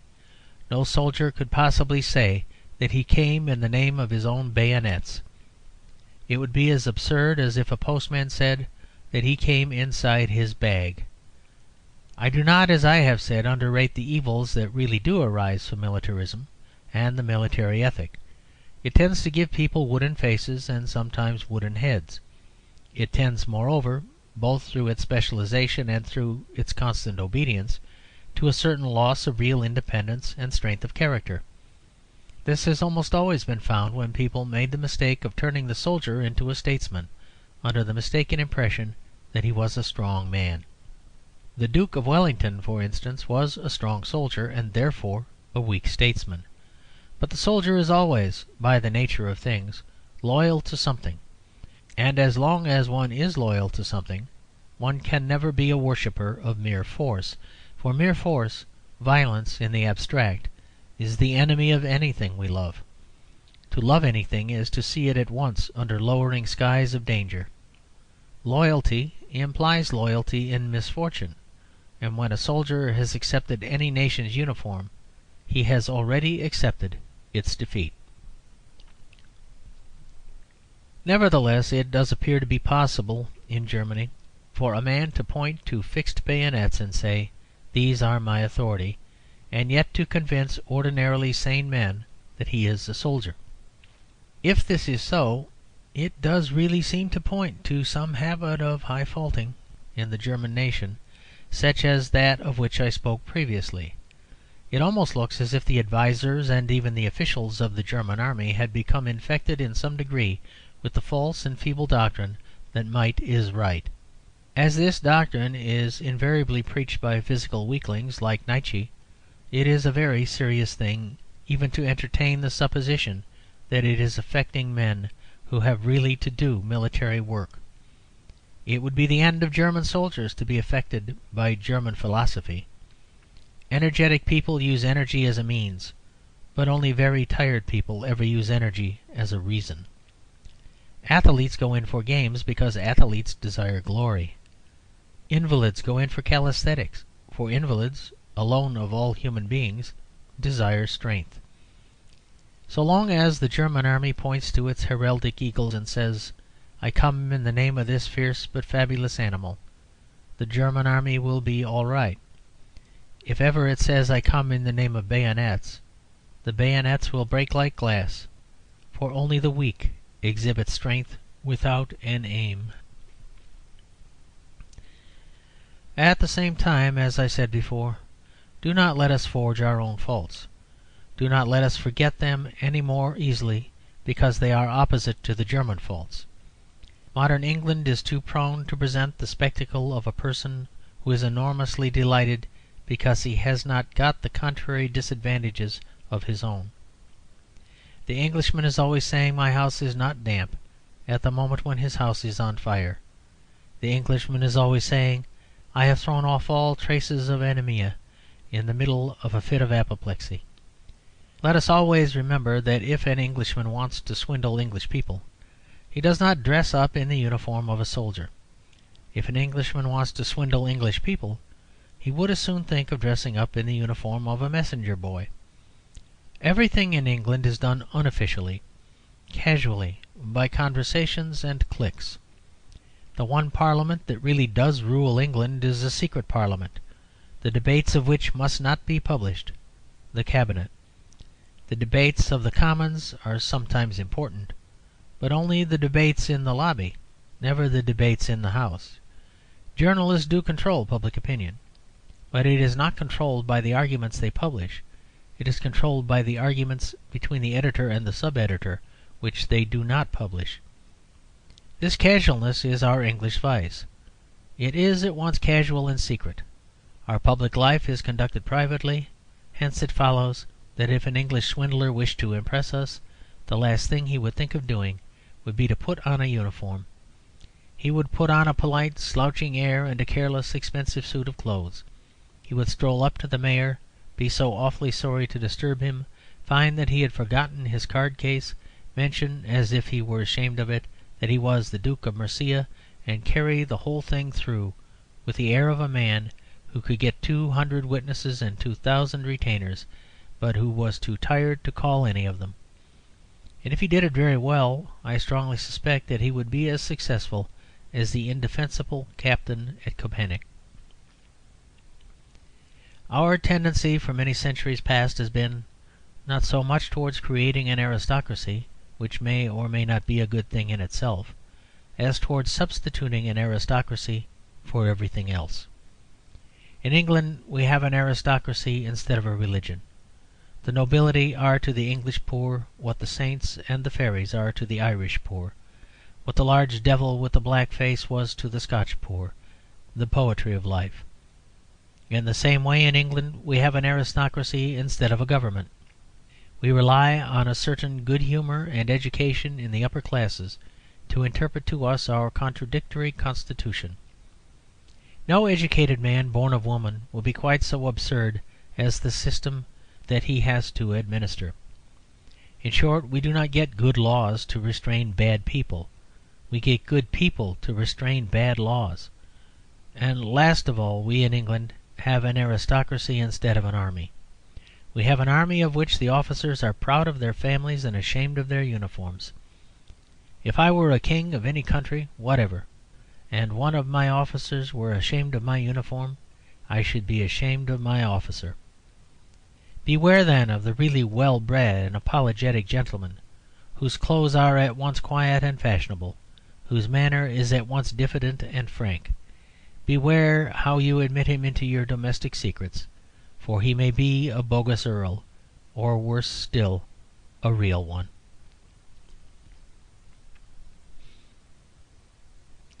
The Boy. I have no sympathy with international aggression when it is taken seriously, but I have a certain dark and wild sympathy with it when it is quite absurd. Raids are all wrong as practical politics, but they are human and imaginable as practical jokes.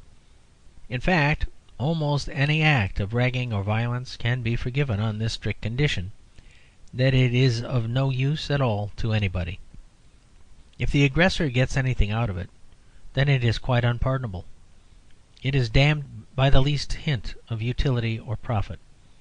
A man of spirit and breeding may brawl, but he does not steal. A gentleman knocks off his friend's hat, but he does not annex his friend's hat. For this reason, as Mr. Belloc has pointed out somewhere, the very militant French people have always returned after their immense raids, the raids of Godfrey the Crusader, the raids of Napoleon. They are sucked back, having accomplished nothing but an epic. Sometimes I see small fragments of information in the newspapers which make my heart leap with an irrational patriotic sympathy. I have had the misfortune to be left comparatively cold by many of the enterprises and proclamations of my country in recent times. But the other day I found in the Tribune the following paragraph, which I may be permitted to set down as an example of the kind of international outrage with which I have by far the most instinctive sympathy. There is something attractive, too, in the austere simplicity with which the affair is set forth. Geneva, October 31st. The English schoolboy Allen, who was arrested at Lausanne railway station on Saturday for having painted red the statue of General Jomini of Payerne, was liberated yesterday after paying a fine of £24. Allen has proceeded to Germany, where he will continue his studies. The people of Payerne are indignant and clamoured for his detention in prison. Now, I have no doubt that ethics and social necessity require a contrary attitude, but I will freely confess that my first emotions on reading of this exploit were those of profound and elemental pleasure. There is something so large and simple about the operation of painting a whole stone general a bright red. Of course, I can understand that the people of Payerne were indignant. They had passed to their homes at twilight through the streets of that beautiful city, or is it a province? And they had seen against the silver ending of the sunset the grand grey figure of the hero of that land remaining to guard the town under the stars. It certainly must have been a shock to come out in the broad white morning and find a large vermilion general staring under the staring sun. I do not blame them at all for clamouring for the schoolboy's detention in prison. I dare say a little detention in prison would do him no harm. Still, I think the immense act has something about it human and excusable, and when I endeavour to analyse the reason of this feeling, I find it to lie not in the fact that the thing was big or bold or successful, but in the fact that the thing was perfectly useless to everybody, including the person who did it. The raid ends in itself, and so Master Allen is sucked back again, having accomplished nothing but an epic. There is one thing which, in the presence of average modern journalism, is perhaps worth saying in connection with such an idle matter as this. The morals of a matter like this are exactly like the morals of anything else. They are concerned with mutual contract, or with the rights of independent human lives. But the whole modern world, or at any rate the whole modern press, has a perpetual and consuming terror of plain morals. Men always attempt to avoid condemning a thing upon merely moral grounds. If I beat my grandmother to death to-morrow in the middle of Battersea Park, you may be perfectly certain that people will say everything about it except the simple and fairly obvious fact that it is wrong. Some will call it insane, that is, will accuse it of a deficiency of intelligence. This is not necessarily true at all. You could not tell whether the act was unintelligent or not, unless you knew my grandmother. Some will call it vulgar, disgusting, and the rest of it. That is, they will accuse it of a lack of manners. Perhaps it does show a lack of manners, but this is scarcely its most serious disadvantage. Others will talk about the loathsome spectacle and the revolting scene. That is, they will accuse it of a deficiency of art or aesthetic beauty. This again depends on the circumstances in order to be quite certain that the appearance of the old lady has definitely deteriorated under the process of being beaten to death. It is necessary for the philosophic critic to be quite certain how ugly she was before. Another school of thinkers will say that the action is lacking in efficiency, that it is an uneconomic waste of a good grandmother. But that could only depend on the value, which is again an individual matter. The only real point that is worth mentioning is that the action is wicked, because your grandmother has a right not to be beaten to death. But of this simple moral explanation modern journalism has, as I say, a standing fear. It will call the action anything else, mad, bestial, vulgar, idiotic, rather than call it sinful. One example can be found in such cases as that of the prank of the boy and the statue. When some trick of this sort is played, the newspapers opposed to it always describe it as a senseless joke. What is the good of saying that? Every joke is a senseless joke. A joke is by its nature a protest against sense. It is no good attacking nonsense for being successfully nonsensical. Of course it is nonsensical to paint a celebrated Italian general a bright red.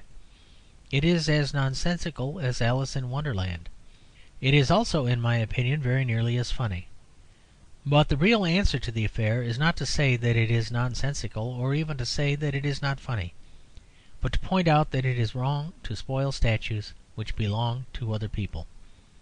If the modern world will not insist on having some sharp and definite moral law capable of resisting the counter-attractions of art and humour, the modern world will simply be given over as a spoil to anybody who can manage to do a nasty thing in a nice way. Every murderer who can murder entertainingly will be allowed to murder. Every burglar who burgles in really humorous attitudes will burgle as much as he likes. There is another case of the thing that I mean. Why on earth do the newspapers, in describing a dynamite outrage or any other political assassination, call it a dastardly outrage or a cowardly outrage? It is perfectly evident that it is not dastardly in the least. It is perfectly evident that it is about as cowardly as the Christians going to the lions. The man who does it exposes himself to the chance of being torn in pieces by 2,000 people. What the thing is not cowardly, but profoundly and detestably wicked. The man who does it is very infamous and very brave. But again the explanation is that our modern press would rather appeal to physical arrogance or to anything rather than appeal to right and wrong. In most of the matters of modern England the real difficulty is that there is a negative revolution without a positive revolution.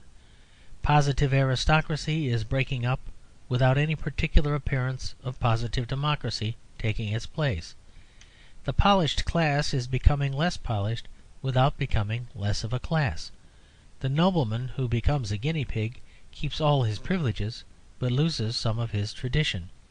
He becomes less of a gentleman without becoming less of a nobleman.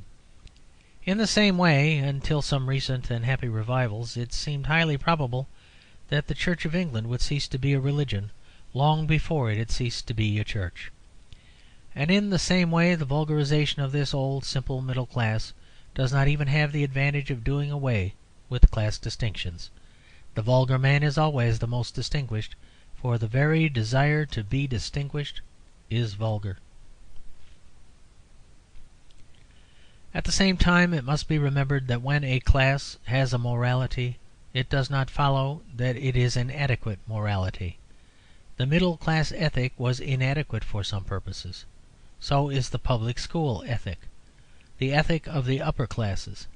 On this last matter of the public schools, Dr. Spencer, the headmaster of University College School, has lately made some valuable observations.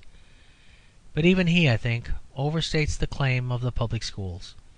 The strong point of the English public schools, he says, has always lain in their efficiency as agencies for the formation of character, and for the inculcation of the great notion of obligation which distinguishes a gentleman. On the physical and moral sides, the public school men of England are, I believe, unequalled. And he goes on to say that it is on the mental side that they are defective. But as a matter of fact, the public school training is, in the strict sense, defective upon the moral side also. It leaves out about half of morality. Its just claim is that, like the old middle class and the Zulus, it trains some virtues and therefore suits some people for some situations. Put an old English merchant to serve in an army, and he would have been irritated and clumsy. Put the men from English public schools to rule Ireland, and they make the greatest hash in human history. Touching the morality of the public schools, I will take one point only, which is enough to prove the case. People have got into their heads an extraordinary idea that English public school boys and English youth generally are taught to tell the truth. They are taught absolutely nothing of the kind. At no English public school is it even suggested, except by accident, that it is a man's duty to tell the truth. What is suggested is something entirely different, that it is a man's duty not to tell lies. So completely does this mistake soak through all civilization that we hardly ever think even of the difference between the two things. When we say to a child, "You must tell the truth," we do merely mean that he must refrain from verbal inaccuracies. But the thing we never teach at all is the general duty of telling the truth, of giving a complete and fair picture of anything we are talking about, of not misrepresenting, not evading, not suppressing, not using plausible arguments that we know to be unfair, not selecting unscrupulously to prove an ex parte case, not telling all the nice stories about the Scotch and all the nasty stories about the Irish, not pretending to be disinterested when you are really angry, not pretending to be angry when you are really only avaricious. The one thing that is never taught by any chance in the atmosphere of public schools is exactly that there is a whole truth of things, and that in knowing it and speaking it we are happy. If anyone has the smallest doubt of this neglect of truth in public schools, he can kill his doubt with one plain question. Can anyone on earth believe that if the seeing and telling of the whole truth were really one of the ideals of the English governing class, there could conceivably exist such a thing as the English party system? Why, the English party system is founded upon the principle that telling the whole truth does not matter. It is founded upon the principle that half a truth is better than no politics. our system deliberately turns a crowd of men who might be impartial into irrational partisans. It teaches some of them to tell lies and all of them to believe lies. It gives every man an arbitrary brief that he has to work up as best he may and defend as best he can. It turns a room full of citizens into a room full of barristers. I know that it has many charms and virtues, fighting and good fellowship. It has all the charms and virtues of a game. I only say that it would be a stark impossibility in a nation which believed in telling the truth. Limericks and counsels of perfection. It is customary to remark that modern problems cannot easily be attacked because they are so complex. In many cases, I believe, it is really because they are so simple. Nobody would believe in such simplicity of scoundrelism even if it were pointed out. People would say that the truth was a charge of mere melodramatic villainy, forgetting that nearly all villains really are melodramatic. Thus, for instance, we say that some good measures are frustrated or some bad officials kept in power by the press and confusion of public business, whereas very often the reason is simple, healthy human bribery. And thus especially we say that the yellow press is exaggerative, over-emotional, illiterate, and anarchical, and 100 other long words, whereas the only objection to it is that it tells lies. We waste our fine intellects in finding exquisite phraseology to fit a man, when in a well-ordered society we ought to be finding handcuffs to fit him.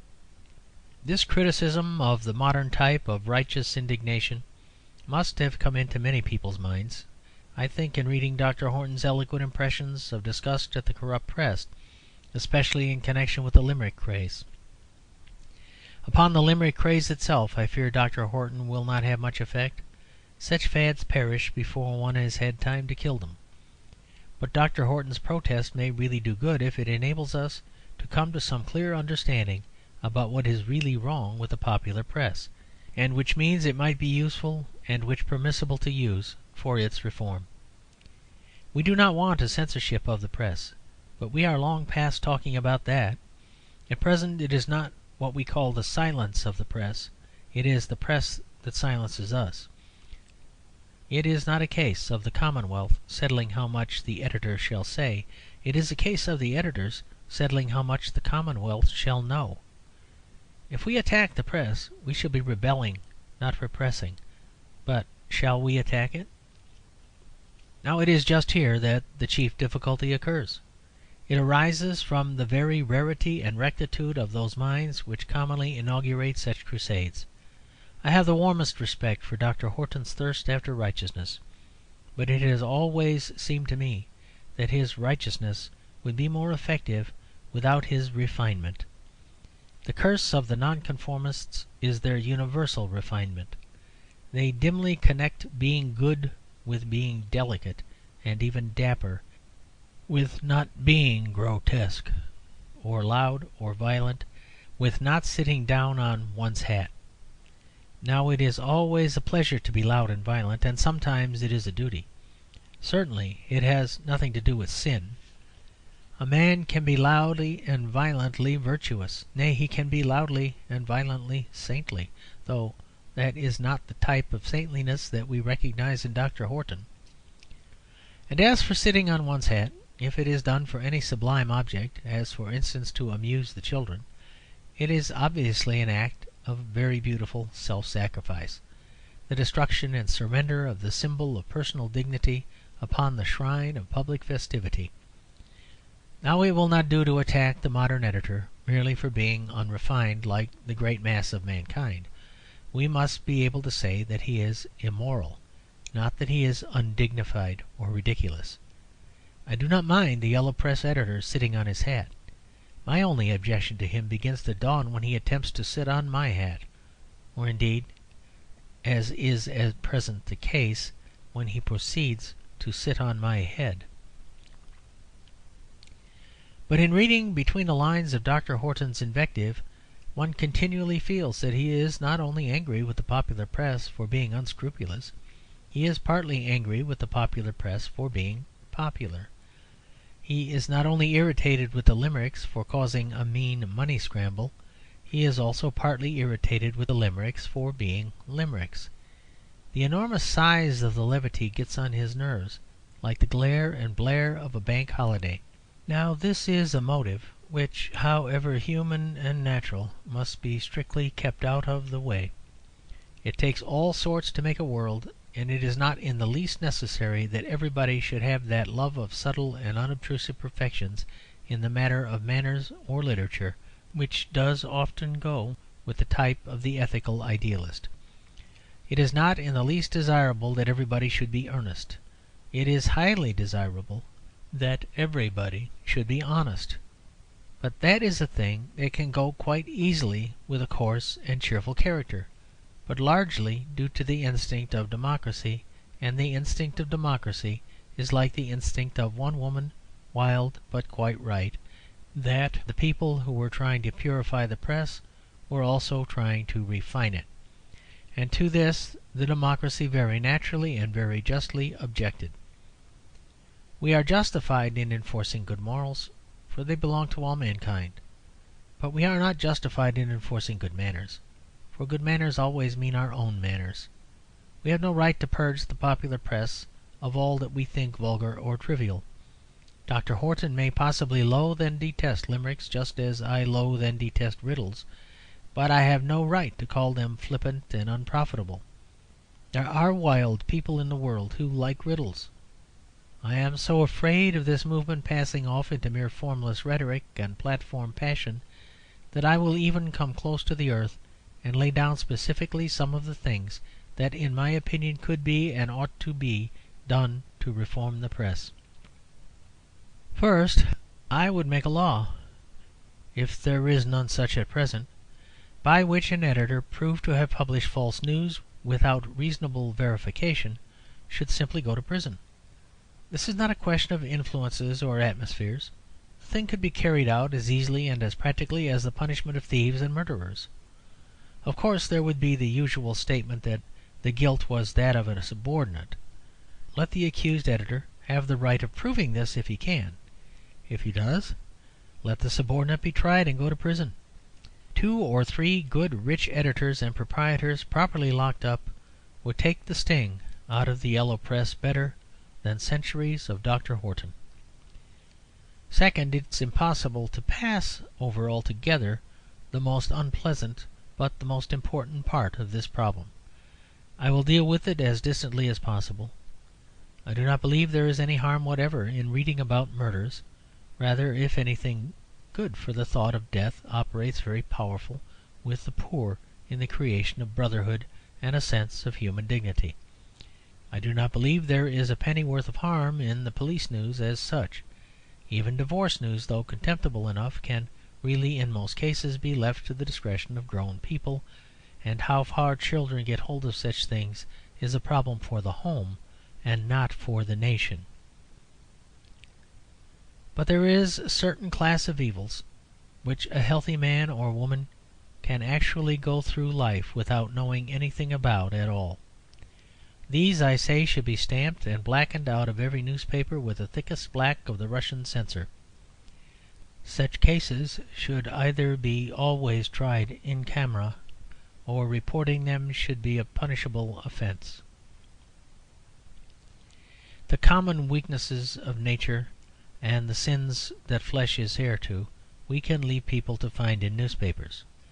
Men can safely see in the papers what they have already seen in the streets. They may safely find in their journals what they have already found in themselves. But we do not want the imaginations of rational and decent people clouded with the horrors of some obscene insanity which has no more to do with human life than the man in Bedlam who thinks he is a chicken. And if this vile matter is admitted, let it be simply with a mention of the Latin or legal name of the crime, and with no details whatever. As it is, exactly the reverse is true. Papers are permitted to terrify and darken the fancy of the young with innumerable details, but not permitted to state in clean legal language what the thing is about. They are allowed to give any fact about the thing except the fact that it is a sin. Third, I would do my best to introduce everywhere the practice of signed articles.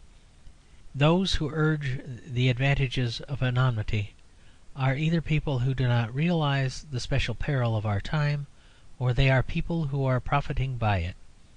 It is true, but futile, for instance, to say that there is something noble in being nameless when a whole corporate body is bent on a consistent aim, as in an army or men building a cathedral. The point of modern newspapers is that there is no such corporate body and common aim, but each man can use the authority of the paper to further his own private fads and his own private finances. End of section 6.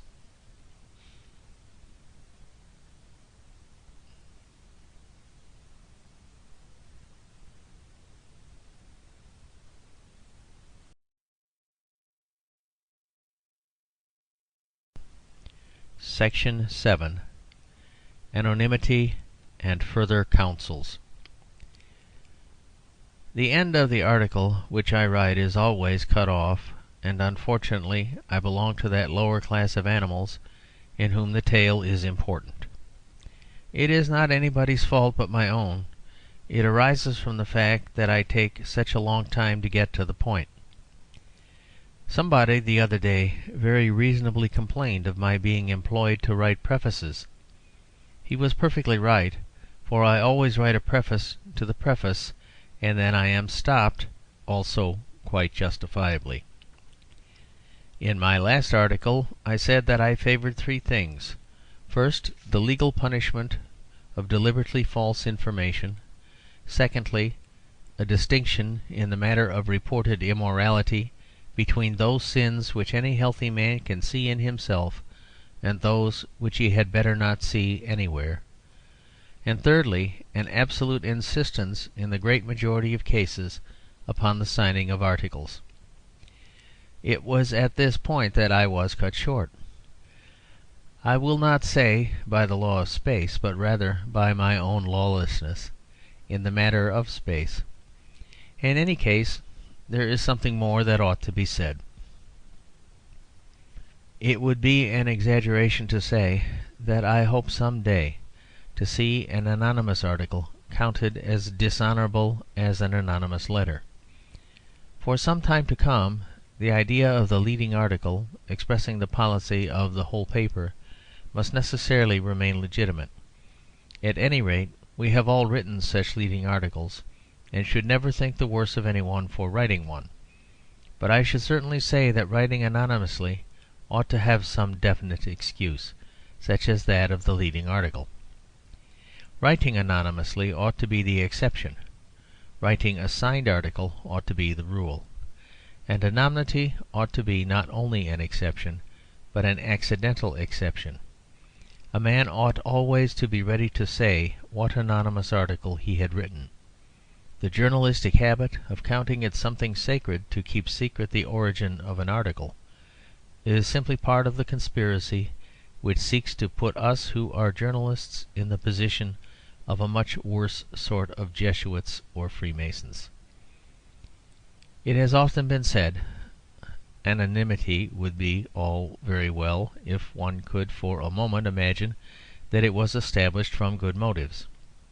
Suppose, for instance, that we were all quite certain that the men on the Thunderer newspaper were a band of brave young idealists who were so eager to overthrow Socialism, municipal and national, that they did not care to which of them especially was given the glory of striking it down.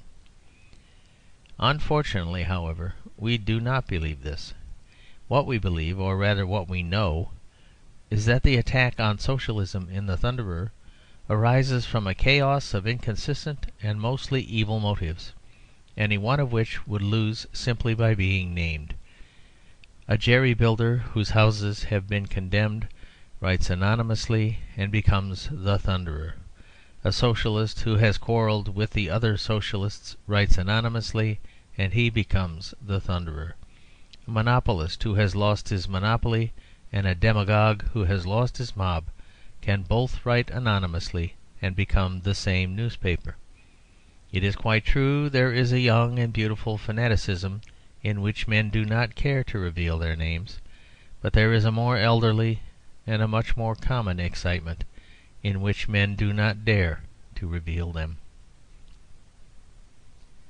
Then there is another rule for making journalism honest, on which I should like to insist absolutely. I should like it to be a fixed thing that the name of the proprietor as well as the editor should be printed upon every paper. If the paper is owned by shareholders, let there be a list of shareholders.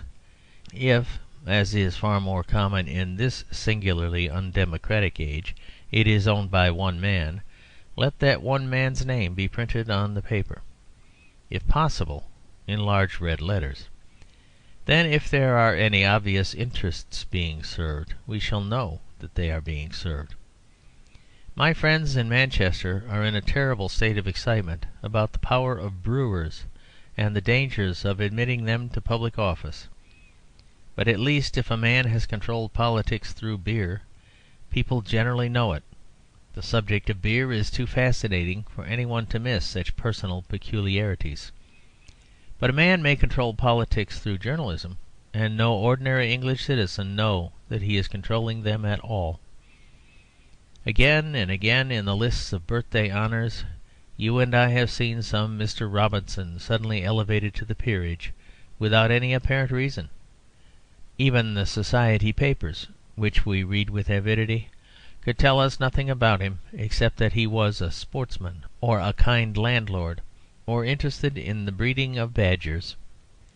Now I should like the name of that Mr. Robinson to be already familiar to the British public.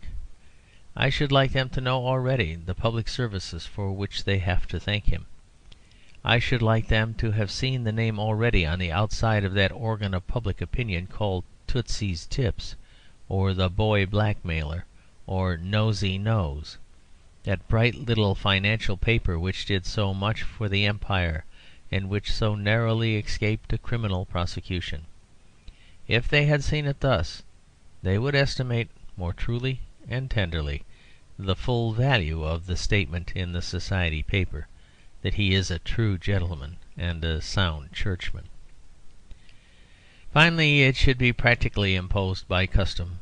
It so happens that it could not possibly be imposed by law, that letters of definite and practical complaint should be necessarily inserted by any editor in any paper. Editors have grown very much too lax in this respect. The old editor used dimly to regard himself as an unofficial public servant for the transmitting of public news. If he suppressed anything, he was supposed to have some special reason for doing so, as that the material was actually libellous or literally indecent. But the modern editor regards himself far too much as a kind of original artist, who can select and suppress facts with the arbitrary ease of a poet or a caricaturist. He makes up the paper as man makes up a fairy tale. He considers his newspaper solely as a work of art meant to give pleasure, not to give news. He puts in this one letter because he thinks it clever. He puts in these 3 or 4 letters because he thinks them silly. He suppresses this article because he thinks it wrong. He suppresses this other and more dangerous article because he thinks it right. The old idea that he is simply a mode of the expression of the public, an organ of opinion, seems to have entirely vanished from his mind. Today the editor is not only the organ, but the man who plays on the organ. For in all our modern movements we move away from democracy. This is the whole danger of our time. There is a difference between the oppression which has been too common in the past and the oppression which seems only too probable in the future. Oppression in the past has commonly been an individual matter. The oppressors were as simple as the oppressed and as lonely. The aristocrat sometimes hated his inferiors. He always hated his equals. The plutocrat was an individualist. But in our time even the plutocrat has become a Socialist. They have science and combination, and may easily inaugurate a much greater tyranny than the world has ever seen. On the cryptic and the elliptic. Surely the art of reporting speeches is in a strange state of degeneration. We should not object, perhaps, to the reporters making the speeches much shorter than they are, but we do object to his making all the speeches much worse than they are. And the method which he employs is one which is dangerously unjust. When a statesman or philosopher makes an important speech, there are several courses which the reporter might take without being unreasonable. Perhaps the most reasonable course of all would be not to report the speech at all. Let the world live and love, marry and give in marriage, without that particular speech, as they did in some desperate way in the days when there were no newspapers. A second course would be to report a small part of it, but to get that right. A third course, far better if you can do it, is to understand the main purpose and argument of the speech, and report that in clear and logical language of your own. In short, the three possible methods are: first, to leave the man's speech alone; second, to report what he says, or some complete part of what he says; and third, to report what he means. But the present way of reporting speeches, mainly created, I think, by the scrappy methods of the Daily Mail, is something utterly different from both these ways, and quite senseless and misleading. The present method is this: the reporter sits listening to a tide of words which he does not try to understand, and does not, generally speaking, even try to take down. He waits until something occurs in the speech which for some reason sounds funny, or memorable, or very exaggerated, or perhaps merely concrete. Then he writes it down and waits for the next one. If the orator says that the Premier is like a porpoise in the sea under some special circumstances, the reporter gets in the porpoise even if he leaves out the Premier. If the orator begins by saying that Mr. Chamberlain is rather like a violoncello, the reporter does not even wait to hear why he is like a violoncello. He has got hold of something material, and so he is quite happy. The strong words all are put down. The chain of thought is left out. If the orator uses the word donkey, down goes the word donkey. If the orator uses the word damnable, down goes the word damnable. They follow each other so abruptly in the report that it is often hard to discover the fascinating fact as to what was damnable, or who was being compared with a donkey. And the whole line of argument in which these things occurred is entirely lost. I have before me a newspaper report of a speech by Mr. Bernard Shaw, of which one complete and separate paragraph runs like this: Capital meant spare money over and above one's needs. Their country was not really their country at all, except in patriotic songs. I am well enough acquainted with the whole map of Mr. Bernard Shaw's philosophy to know that those two statements might have been related to each other in 100 ways. But I think that if they were read by an ordinary intelligent man who happened not to know Mr. Shaw's views, he would form no impression at all, except that Mr. Shaw was a lunatic of more than usually abrupt conversation and disconnected mind. The other two methods would certainly have done Mr. Shaw more justice. The reporter should either have taken down verbatim what the speaker really said about capital, or have given an outline of the way in which this idea was connected with the idea about patriotic songs. But we have not the advantage of knowing what Mr. Shaw really did say, so we had better illustrate the different methods from something that we do know. Most of us, I suppose, know Mark Antony's funeral speech in Julius Caesar. Now, Mark Antony would have no reason to complain if he were not reported at all, if the Daily Pilum or the Morning Fasces, or whatever it was, confined itself to saying, "Mr. Mark Antony also spoke," or Mr. Mark Antony having addressed the audience, the meeting broke up in some confusion. The next honest method, worthy of a noble Roman reporter, would be that since he could not report the whole of the speech, he could report some of the speech. He might say, "Mr. Mark Antony, in the course of his speech, said, 'When that the poor have cried Caesar hath wept, ambition should be made of sterner stuff.'" In that case one good solid argument of Mark Antony would be correctly reported. The third and far higher course for the Roman reporter would be to give a philosophical statement of the purport of the speech, as thus: "Mr. Mark Antony, in the course of a powerful speech, conceded the high motives of the Republican leaders, and disclaimed any intention of raising the people against them. He thought, however, that many instances could be quoted against the theory of Caesar's ambition, and he concluded by reading, at the request of the audience, the will of Caesar, which proved that he had the most benevolent designs towards the Roman people." That is, I admit, not quite so fine as Shakespeare, but it is a statement of the man's political position. But if a Daily Mail reporter were sent to take down Antony's oration, he would simply wait for any expressions that struck him as odd, and put them down one after another without any logical connection at all.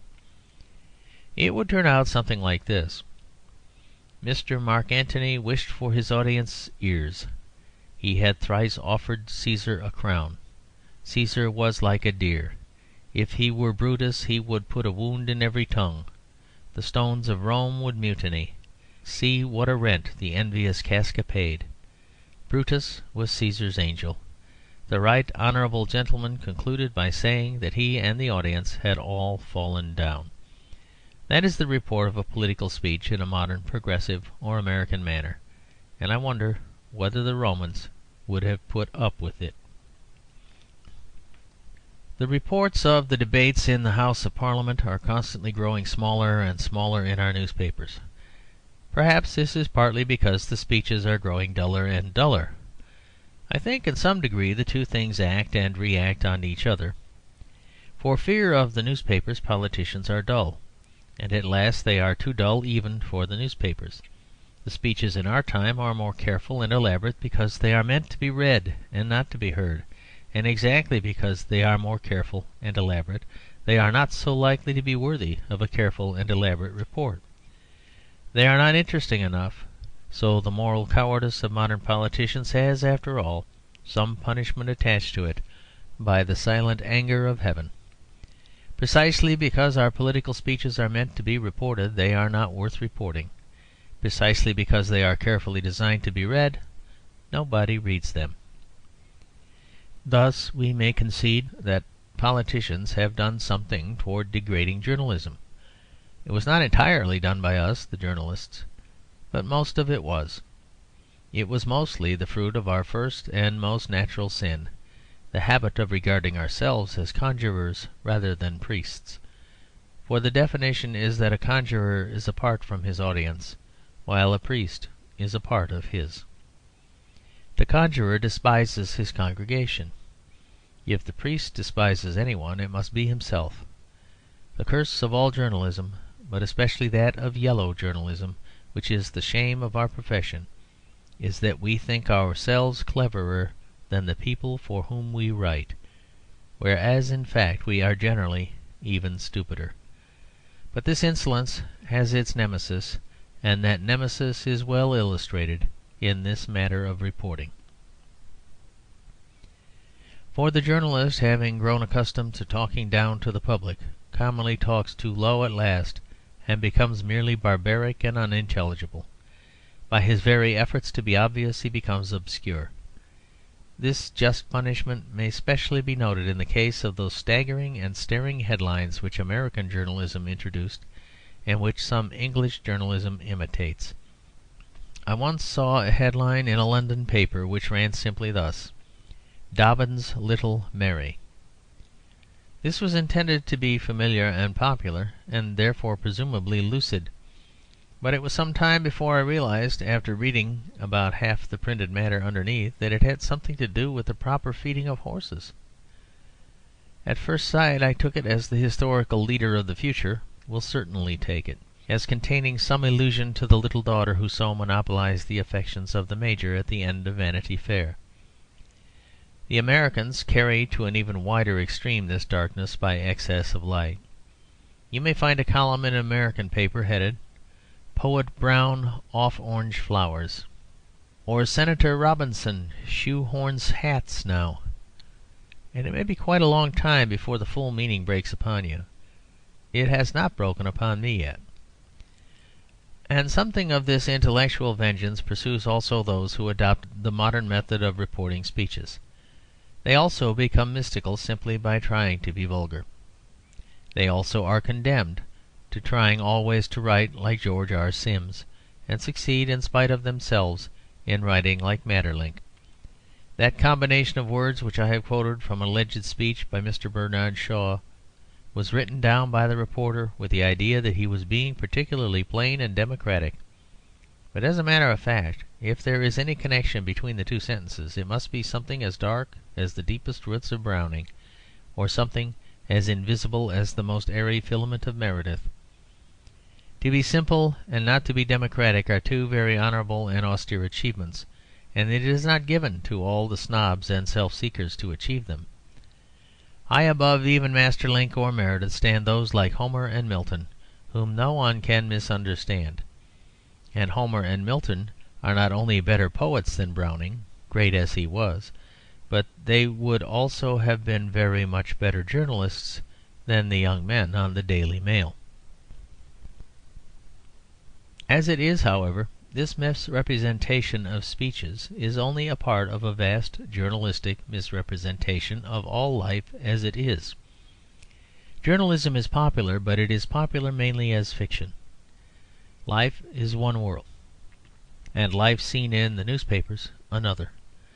The public enjoys both, but it is more or less conscious of the difference. People do not believe, for instance, that the debates in the House of Commons are as dramatic as they appear in the daily papers. If they did, they would go, not to the daily paper, but to the House of Commons. The galleries would be crowded every night, as they were in the French Revolution. For instead of seeing a printed story for a penny, they would be seeing an acted drama for nothing. But the people know in their hearts that journalism is a conventional art like any other, that it selects, heightens, and falsifies. Only its nemesis is the same as that of the other arts. If it loses all care for truth, it loses all form likewise. The modern who paints too cleverly produces a picture of a cow which might be the earthquake at San Francisco, and the journalist who reports a speech too cleverly makes it mean nothing at all.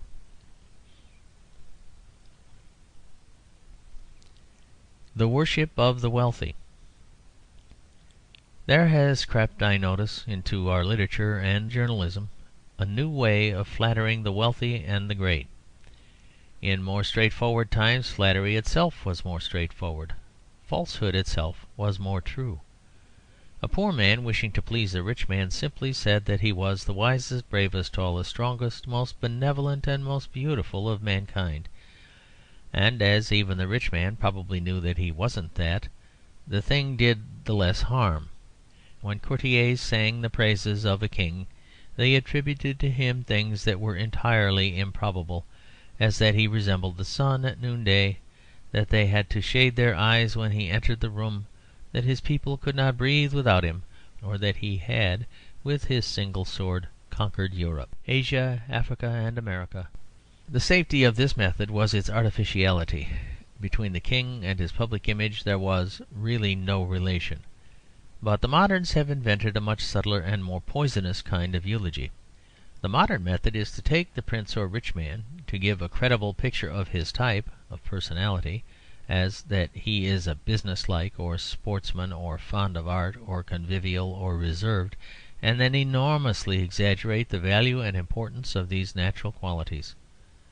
Those who praise Mr. Carnegie do not say that he is as wise as Solomon and as brave as Mars. I wish they did. It would be the next most honest thing to give their real reason for praising him, which is simply that he has money. The journalists who write about Mr. Pierpont Morgan do not say that he is as beautiful as Apollo. I wish they did. What they do is to take the rich man's superficial life and manner, clothes, hobbies, love of cats, dislike of doctors, or what not, and then with the assistance of this realism make the man out to be a prophet and a saviour of his kind, whereas he is merely a private and stupid man who happens to like cats or to dislike doctors. The old flatterer took for granted that the king was an ordinary man, and set to work to make him out extraordinary. The newer and cleverer flatterer takes for granted that he is extraordinary, and that therefore even ordinary things about him will be of interest. I have noticed one very amusing way in which this is done. I notice the method applied to about 6 of the wealthiest men in England in a book of interviews published by an able and well-known journalist. The flatterer contrives to combine strict truth of fact with a vast atmosphere of awe and mystery by the simple operation of dealing almost entirely in negatives. Suppose you are writing a sympathetic study of Mr. Pierpont Morgan. Perhaps there is not much to say about what he does think or like or admire, but you can suggest whole vistas of his taste and philosophy by talking a great deal about what he does not think or like or admire. You say of him, "But little attracted to the most recent schools of German philosophy, he stands almost as resolutely aloof from the tendencies of transcendental pantheism as from the narrower ecstasies of Neo-Catholicism." Or suppose I am called upon to praise the charwoman, who has just come into my house and who certainly deserves it much more. I say, "It would be a mistake to class Mrs. Higgs among the followers of Loisy. Her position is in many ways different, nor is she wholly to be identified with the concrete Hebraism of Harnack." It is a splendid method, as it gives the flatterer an opportunity of talking about something else beside the subject of the flattery, and it gives the subject of the flattery a rich, if somewhat bewildered, mental glow, as of one who has somehow gone through agonies of philosophical choice of which he was previously unaware. It is a splendid method, but I wish it were applied sometimes to charwomen rather than only to millionaires. There is another way of flattering important people, which has become very common, I notice, among writers in newspapers and elsewhere. It consists in applying to them the phrase simple or quiet or modest, without any sort of meaning or relation to the person to whom they are applied. To be simple is the best thing in the world. To be modest is the next best thing. I'm not so sure about being quiet. I'm rather inclined to think that really modest people make a great deal of noise. It is quite self-evident that really simple people make a great deal of noise. But simplicity and modesty at least are very rare and royal human virtues, not to be lightly talked about. Few human beings, and at rare intervals, have really risen into being modest. Not one man in 10 or in 20 has by long wars become simple, as an actual old soldier does by long wars become simple. These virtues are not things to fling about as mere flattery. Many prophets and righteous men have desired to see these things, and have not seen them. But in the description of the births, lives, and deaths of very luxurious men, they are used incessantly and quite without thought. If a journalist has to describe a great politician or financier, the things are always substantially the same. Entering a room or walking down a thoroughfare, he always says, "Mr. Midas was quietly dressed in a black frock coat, a white waistcoat, and light grey trousers, with a plain green tie and simple flower in his buttonhole," as if any one would expect him to have a crimson frock coat or spangled trousers, as if any one would expect him to have a burning Catherine wheel in his buttonhole. But this process, which is absurd enough when applied to the ordinary and external lives of a worldly people, becomes perfectly intolerable when it is applied, as it always is applied, to the one episode which is serious even in the lives of politicians. I mean their death. When we have been sufficiently bored with the account of the simple costume of the millionaire, which is generally about as complicated as any that could assume without being simply thought mad, when we have been told about the modest home of the millionaire, a home which is generally much too immodest to be called a home at all, When we have followed him through all these unmeaning eulogies, we are always asked last of all to admire his quiet funeral. I do not know what else people think a funeral should be except quiet. Yet again and again, over the grave of every one of those sad rich men for whom one should surely feel first and last a speechless pity, over the grave of Beit, over the grave of Whitley, this sickening nonsense about modesty and simplicity has been poured out. I well remember that when Beit was buried, the paper said that the mourning coaches contained everybody of importance, that the floral tributes were sumptuous, splendid, intoxicating. But for all that, it was a simple and quiet funeral. What in the name of Acheron did they expect it to be? Did they think there would be human sacrifice, the immolation of Oriental slaves upon the tomb? Did they think that long rows of Oriental dancing girls would sway hither and thither in an ecstasy of lament? Did they look for the funeral games of Patroclus? I fear they had no such splendid and pagan meaning. I fear they were only using the words quiet and modest as words to fill up a page, a mere piece of the automatic hypocrisy which does become too common among those who have to write rapidly and often. The word modest will soon become like the word honourable, which is said to be employed by the Japanese before any word that occurs in a polite sentence, as put honourable umbrella in honourable umbrella stand, or condescend to clean out honourable boots.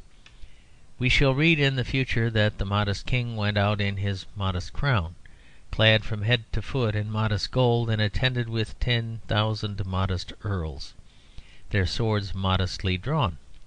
No, if we have to pay for splendour, let us praise it as splendour, not as simplicity. When I next meet a rich man, I intend to walk up to him in the street and address him with Oriental hyperbole. He will probably run away. End of section 7.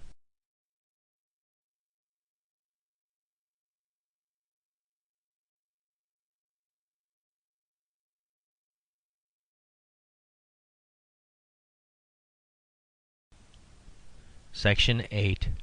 Science and Religion. In these days we are accused of attacking science because we want to be scientific. Surely there is not any undue respect to our doctor in saying that he is our doctor, not our priest or our wife or ourself. It is not the business of the doctor to say that we must go to a watering place. It is his affair to say that certain results of health will follow if we do go to a watering place. After that, obviously, it is for us to judge. Physical science is like simple addition. It is either infallible or it is false. To mix science up with philosophy is only to produce a philosophy that has lost all its ideal value and a science that has lost all its practical value. I want my private physician to tell me whether this or that food will kill me. It is for my private philosopher to tell me whether I ought to be killed. I apologize for stating all these truisms, but the truth is that I have just been reading a thick pamphlet written by a mass of highly intelligent men who seem never to have heard of any of these truisms in their lives. Those who detest the harmless writer of this column are generally reduced, in their final ecstasy of anger, to calling him brilliant, which has long ago in our journalism become a mere expression of contempt. But I am afraid even this disdainful phrase does me too much honour. I am more and more convinced that I suffer not from a shiny or showy impertinence, but from a simplicity that verges upon imbecility. I think more and more that I must be very dull, and that everybody else in the modern world must be very clever. I have just been reading this important compilation sent to me in the name of a number of men for whom I have a high respect, and called New Theology and Applied Religion, and it is literally true that I have read through whole columns of the things without knowing what the people were talking about.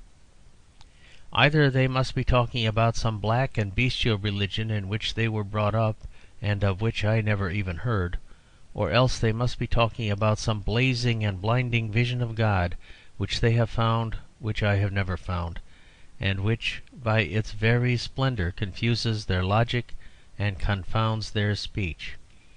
But the best instance I can quote of the thing is in connection with this matter of the business of physical science on the earth, of which I have just spoken.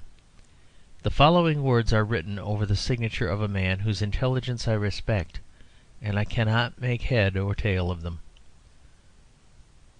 When modern science declared that the cosmic process knew nothing of a historical event corresponding to a fall, but told, on the contrary, the story of an incessant rise in the scale of being, it was quite plain that the Pauline scheme, I mean the argumentative process of Paul's scheme of salvation, had lost its very foundation. For was not that foundation the total depravity of the human race, inherited from their first parents? But now there was no fall. There was no total depravity or imminent danger of endless doom, and the basis gone, the superstructure followed. It is written with earnestness, and in excellent English. It must mean something, but what can it mean? How could physical science prove that man is not depraved? You do not cut a man open to find his sins. You do not boil him until he gives forth the unmistakable green fumes of depravity. How could physical science find any trace of a moral fall? What traces did the writer expect to find? Did he expect to find a fossil Eve with a fossil apple inside her? Did he suppose that the ages would have spared for him a complete skeleton of Adam attached to a slightly faded fig leaf? The whole paragraph which I have quoted is simply a series of inconsequent sentences, all quite untrue in themselves, and all quite irrelevant to each other. Science never said that there could have been no fall. There might have been 10 falls, one on top of the other, and the thing would have been quite consistent with everything we know from physical science. Humanity might have grown morally worse for millions of years, for millions of centuries, and the thing would in no way have contradicted the principle of evolution. Men of science, not being raving lunatics, never said that there had been an incessant rise in the scale of being. For an incessant rise would mean a rise without any relapse or failure, and a physical evolution is full of relapse and failure. There were certainly some physical falls. There may have been any number of moral falls. So that, as I have said, I am honestly bewildered as to the meaning of such passages as this, in which the advanced person writes that because geologists know nothing about the fall, therefore any doctrine of depravity is untrue.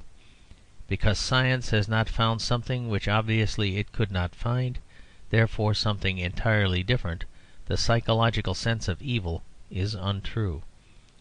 You might sum up this writer's argument abruptly but accurately in some way like this: we have not dug up the bones of the Archangel Gabriel, who presumably had none, therefore little boys left to themselves will not be selfish. To me it is all wild and whirling, as if a man said, the plumber can find nothing wrong with our piano, so I suppose my wife does love me. I am not going to enter here into the real doctrine of original sin, or that probably false version of it which the New Theology writer calls the doctrine of depravity. But whatever else the worst doctrine of depravity may have been, it was a product of spiritual conviction. It had nothing to do with remote physical origins. Men thought mankind wicked because they felt wicked themselves. If man feels wicked, I cannot see why he should suddenly feel good because somebody tells him that his ancestors once had tails. Man's primary purity and innocence may have dropped off with his tail, for all anybody knows. The only thing we all know about that primary purity and innocence is that we have not got it. Nothing can be, in the strictest sense of the word, more comic than to set so shadowy a thing as the conjectures made by the vaguer anthropologists about primitive man against so solid a thing as the human sense of sin. By its nature, the evidence of Eden is something that one cannot find. By its nature, the evidence of sin is something that one cannot help finding. Some statements I disagree with. Others I do not understand. If a man says, "I think the human race would be better if it abstained totally from fermented liquor," I quite understand what he means, and how his view could be defended. If a man says, "I wish to abolish beer because I am a temperance man," his remark conveys no meaning to my mind. It is like saying, "I wish to abolish roads because I am a moderate walker." If a man says, "I am not a Trinitarian," I understand. But if he says, as a lady once said to me, "I believe in the Holy Ghost in a spiritual sense," I go away dazed. In what other sense could one believe in the Holy Ghost? And I am sorry to say that this pamphlet of progressive religious views is full of baffling observations of that kind. What can people mean when they say that science has disturbed their view of sin? What sort of view of sin can they have had before science disturbed it? Did they think it was something to eat? When people say that science has shaken their faith in immortality, what do they mean? Do they think that immortality was a gas? Of course, the real truth is that science has introduced no new principle into the matter at all. A man can be a Christian to the end of the world for the simple reason that a man could have been an atheist from the beginning of it. The materialism of things is on the face of things. It does not require any science to find it out. A man who has lived and loved falls down dead, and the worms eat him. That is materialism, if you like. That is atheism, if you like. If mankind has believed in spite of that, it can believe in spite of anything. But why our human lot is made any more hopeless because we know the names of all the worms who eat him, or the names of all the parts of him that they eat, is to a thoughtful mind somewhat difficult to discover. My chief objective to these semi-scientific revolutionists is that they are not at all revolutionary. They are the party of platitude.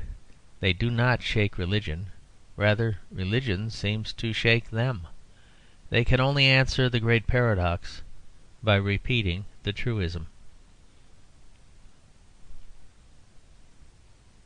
The Methuselahite. I saw in a newspaper photograph the other day the following entertaining and deeply philosophical incident.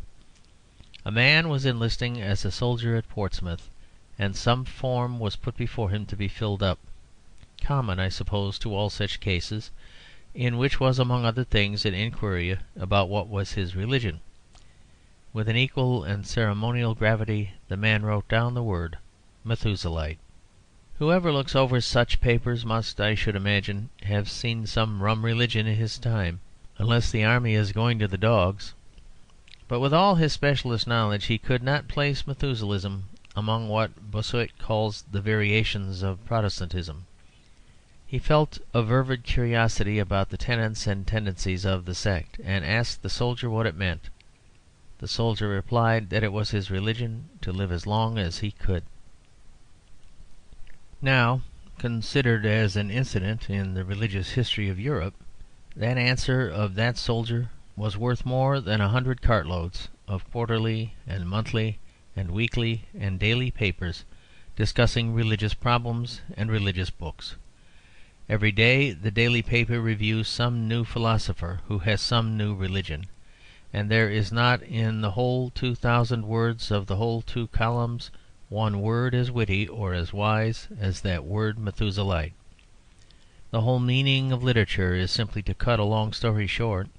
That is why our modern books of philosophy are never literature. That soldier had in him the very soul of literature. He was one of the great phrase makers of modern thought, like Victor Hugo or Disraeli. He found one word that defines the paganism of today. Henceforward, when modern philosophers come to me with their new religions, and there is always a kind of queue of them waiting all the way down the street, I shall anticipate their circumlocutions and be able to cut them short with a single inspired word.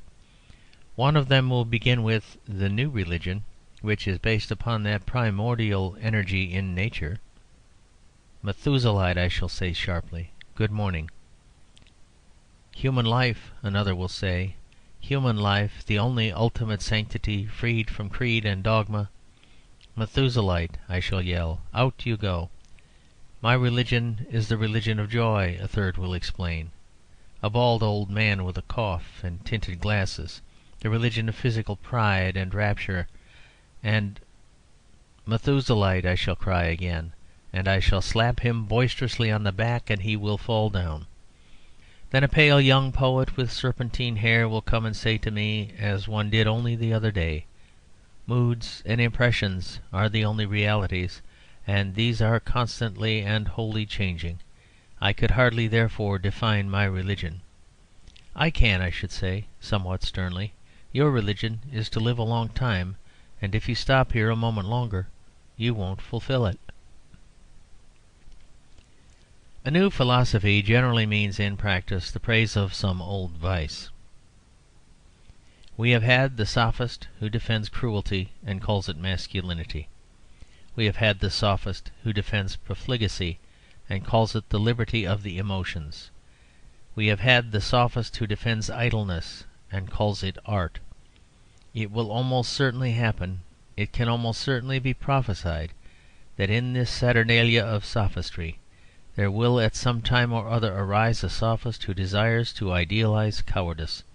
And when we are once in this unhealthy world of mere wild words, what a vast deal there would be to say for cowardice. Is not life a lovely thing and worth saving? The soldier would say as he ran away. Should I not prolong the exquisite miracle of consciousness? The householder would say as he hid under the table. As long as there are roses and lilies on the earth, shall I not remain here? Would come the voice of the citizen from under the bed.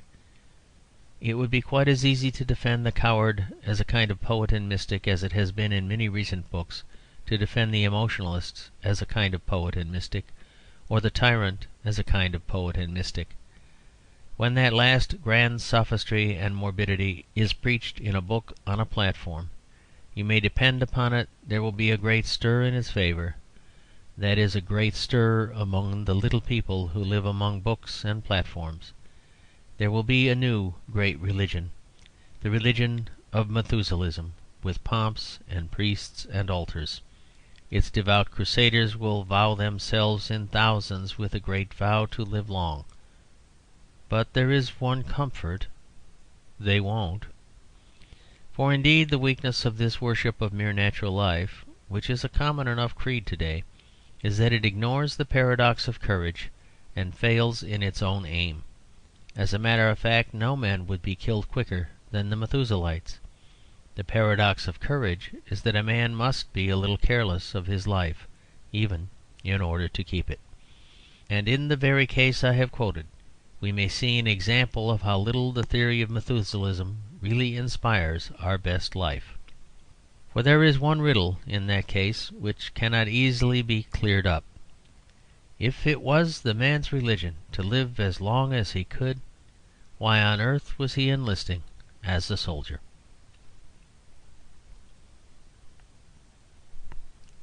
Spiritualism.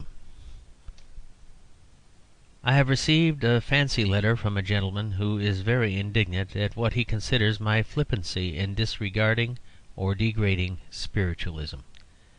I thought I was defending spiritualism, but I am rather used to being accused of mocking the thing that I set out to justify. My fate in most controversies is rather pathetic.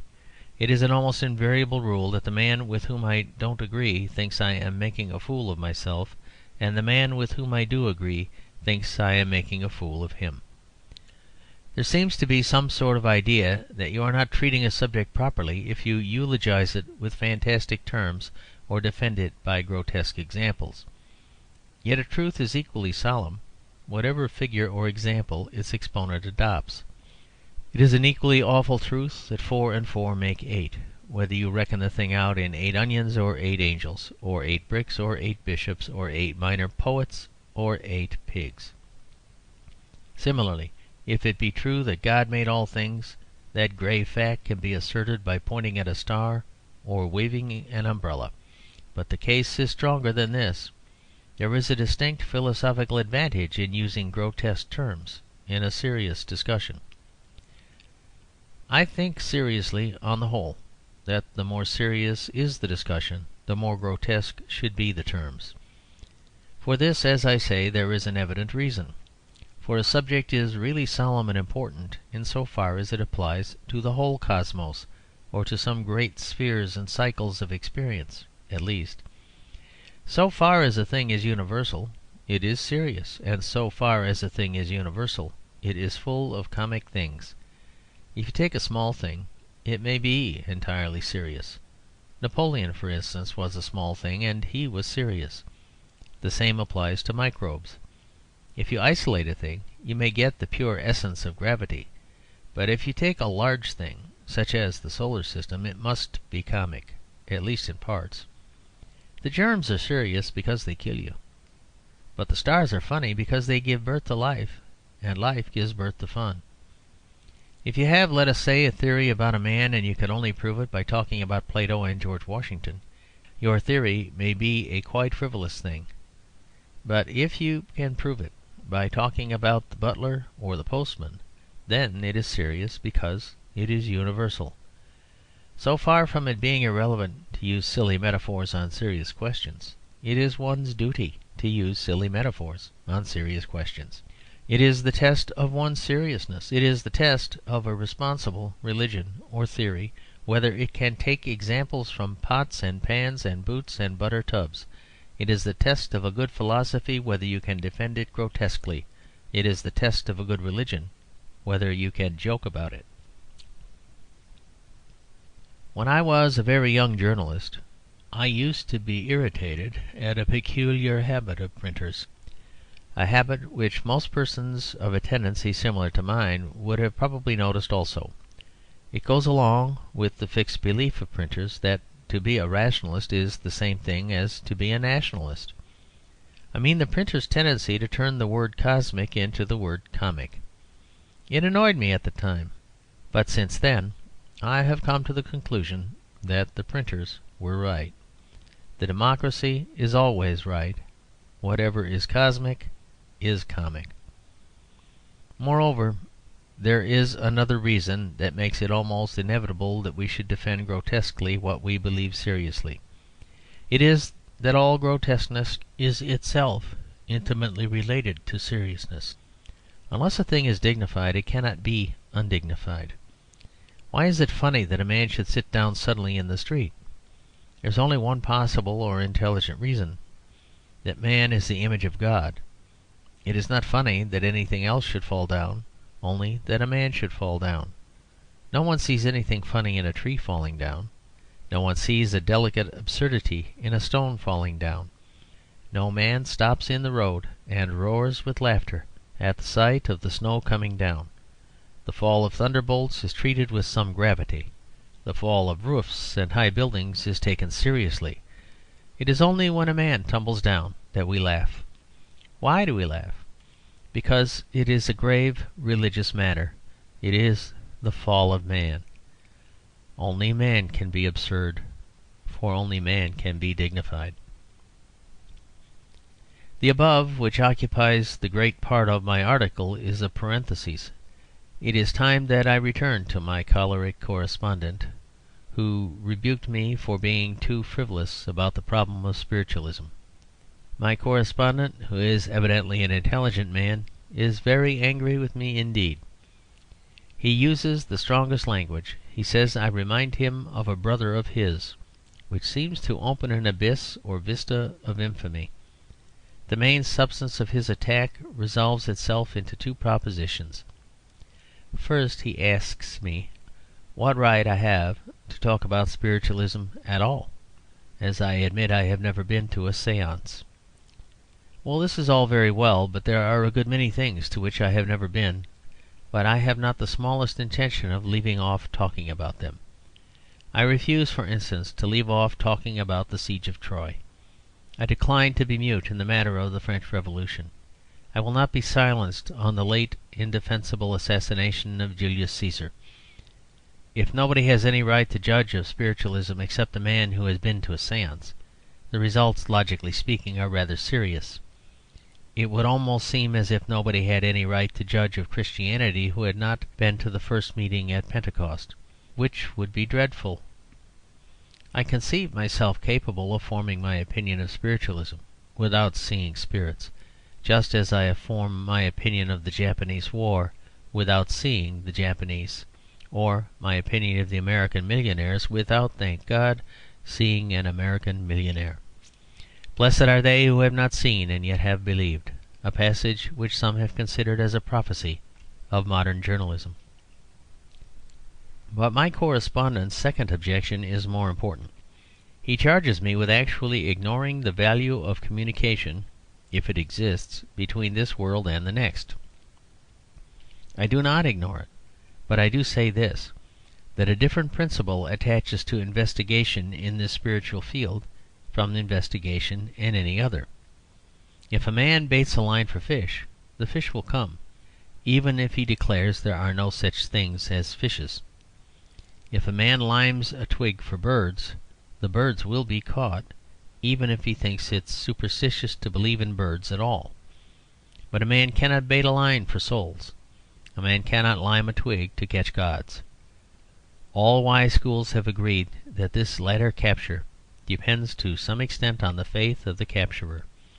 So it comes to this: if you have no faith in the spirits, your appeal is in vain; and if you have, is it needed? If you do not believe, you cannot; if you do, you will not. That is the real distinction between investigation in this department and investigation in any other. The priest calls to the goddess for the same reason that a man calls to his wife, because he knows she is there. If a man kept on shouting out very loud the single word Maria, merely with the object of discovering whether, if he did it long enough, some woman of that name would come and marry him, he would be more or less in the position of the modern spiritualist. The old religionist cried out for his God. The new religionist cries out for some God to be his. The whole point of religion, as it has hitherto existed in the world, was that you knew all about your gods, even before you saw them, if indeed you ever did. Spiritualism seems to me absolutely right on all its mystical side. The supernatural part of it seems to me quite natural. The incredible part of it seems to me obviously true. But I think it so far dangerous or unsatisfactory that it is in some degree scientific. It inquires whether its gods are worth inquiring into. A man of a certain age may look into the eyes of his lady love to see that they are beautiful, but no normal lady will allow that young man to look into her eyes to see whether they are painted. The same vanity and idiosyncrasy has been generally observed in gods.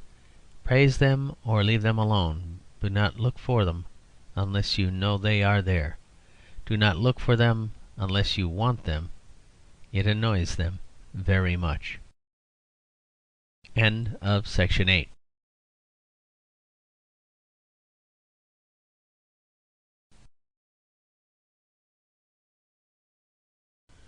Section 9. The error of impartiality. The refusal of the jurors in the Thaw trial to come to an agreement is certainly a somewhat amusing sequel to the frenzied and even fantastic caution with which they were selected. Jurymen were set aside for reasons which seem to have only the very wildest relation to the case, reasons which we cannot conceive as giving any human being a real bias. It may be questioned whether the exaggerated theory of impartiality in an arbiter or a juryman may not be carried so far as to be more unjust than partiality itself. What people call impartiality may simply mean indifference, and what people call partiality may simply mean mental activity. It is sometimes made an objection, for instance, to a juror that he has formed some prima facie opinion upon a case. If he can be forced under sharp questioning to admit that he has formed such an opinion, he is regarded as manifestly unfit to conduct the inquiry. Surely this is unsound. If his bias is one of interest, of class or creed, or notorious propaganda, then that fact certainly proves that he is not an impartial arbiter. But the mere fact that he did form some temporary impression from the first facts, as far as he knew them, this does not prove that he is not an impartial arbiter. It only proves that he is not a cold-blooded fool. If we walk down the street, taking all the jurymen who have not formed opinions and leaving all the jurymen who have formed opinions, it seems highly probable that we shall only succeed in taking all the stupid jurymen and leaving all the thoughtful ones. Provided that the opinion formed is really of this airy and abstract kind, provided that it has no suggestion of settled motive or prejudice, we might well regard it not merely as a promise of capacity, but literally as a promise of justice. The man who took the trouble to deduce from the police reports would probably be the man who would take the trouble to deduce further and different things from the evidence. The man who had the sense to form an opinion would be the man who would have the sense to alter it. It is worth while to dwell for a moment on this minor aspect of the matter, because the error about impartiality and justice is by no means confined to a criminal question. In much more serious matters it is assumed that the agnostic is impartial, whereas the agnostic is merely ignorant.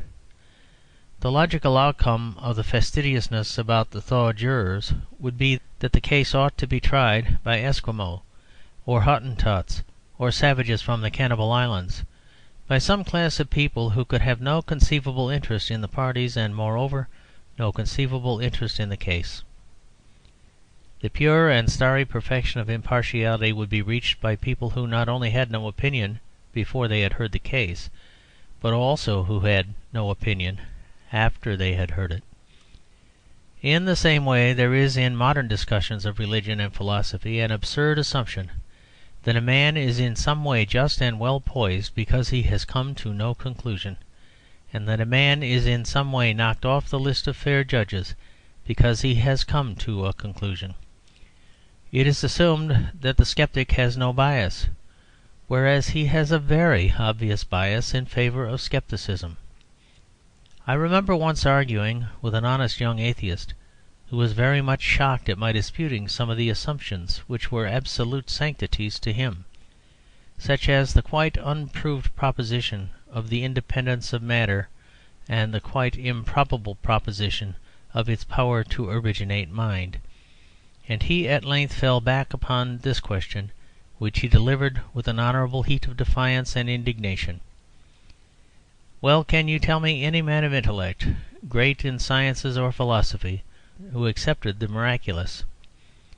I said with pleasure, Descartes, Dr. Johnson, Newton, Faraday, Newman, Gladstone, Pasteur, Browning, Brunetière, as many more as you please.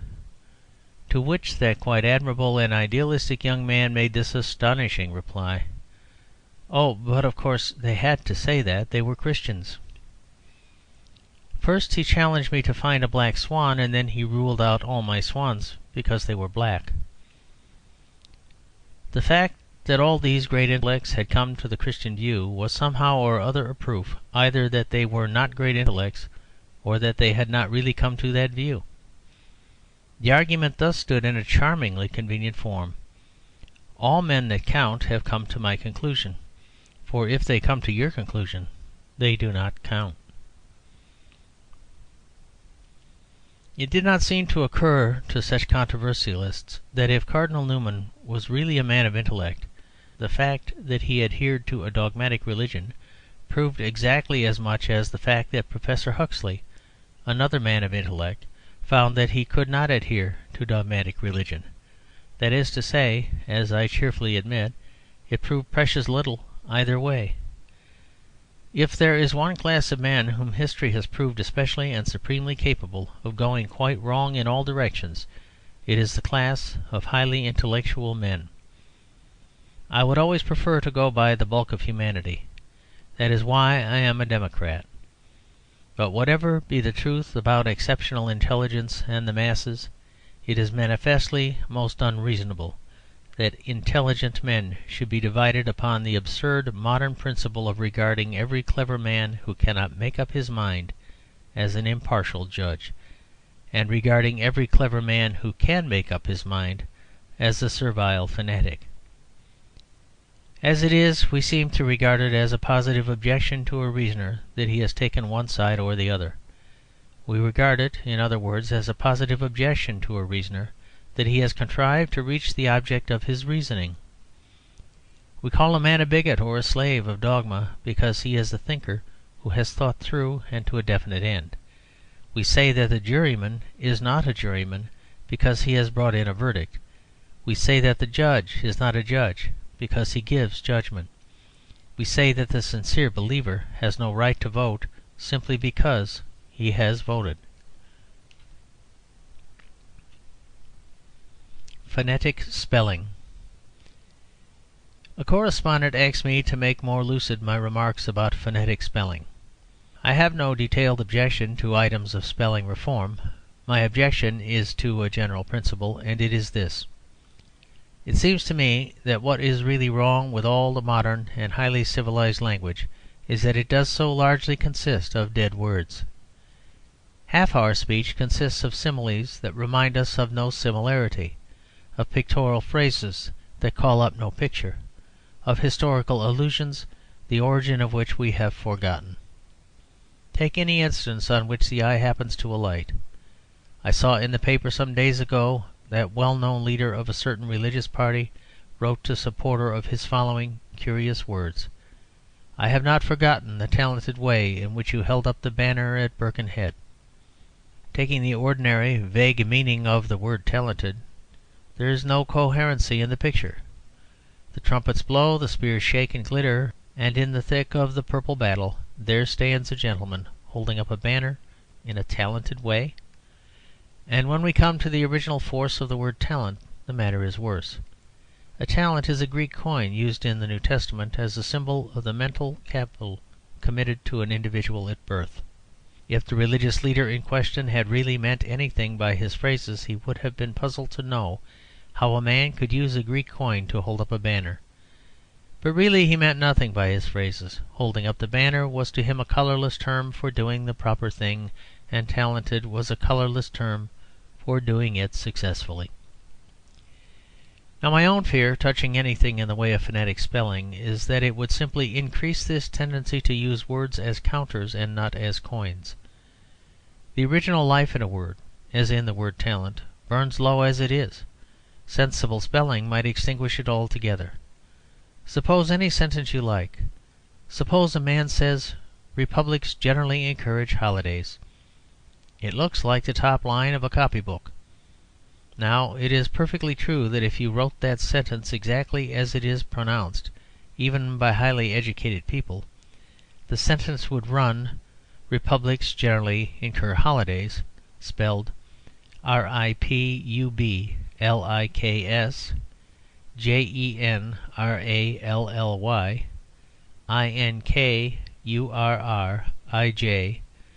INKURRIJ HOLLIDIES. It looks ugly, but I have not the smallest objection to ugliness. My objection is that these four words each have a history and hidden treasures in them, that this history and hidden treasures, which we tend to forget too much as it is, phonetic spelling tends to make us forget altogether. Republic does not mean merely a mode of political choice. Republic, as we see when we look at the structure of the word, means the public thing, the abstraction which is us all. A republican is not a man who wants a constitution with a president. A republican is a man who prefers to think of government as impersonal. He is opposed to the royalist who prefers to think of government as personal. Take the second word, generally. This is always used as meaning in the majority of cases, but again, if we look at the shape and spelling of the words, we shall see that generally means something more like generically, and is akin to such words as generation or regenerate. Pigs are generally dirty does not mean that pigs are in the majority of cases dirty, but that pigs as a race or genus are dirty, that pigs as pigs are dirty, an important philosophical distinction. Take the third word, encourage.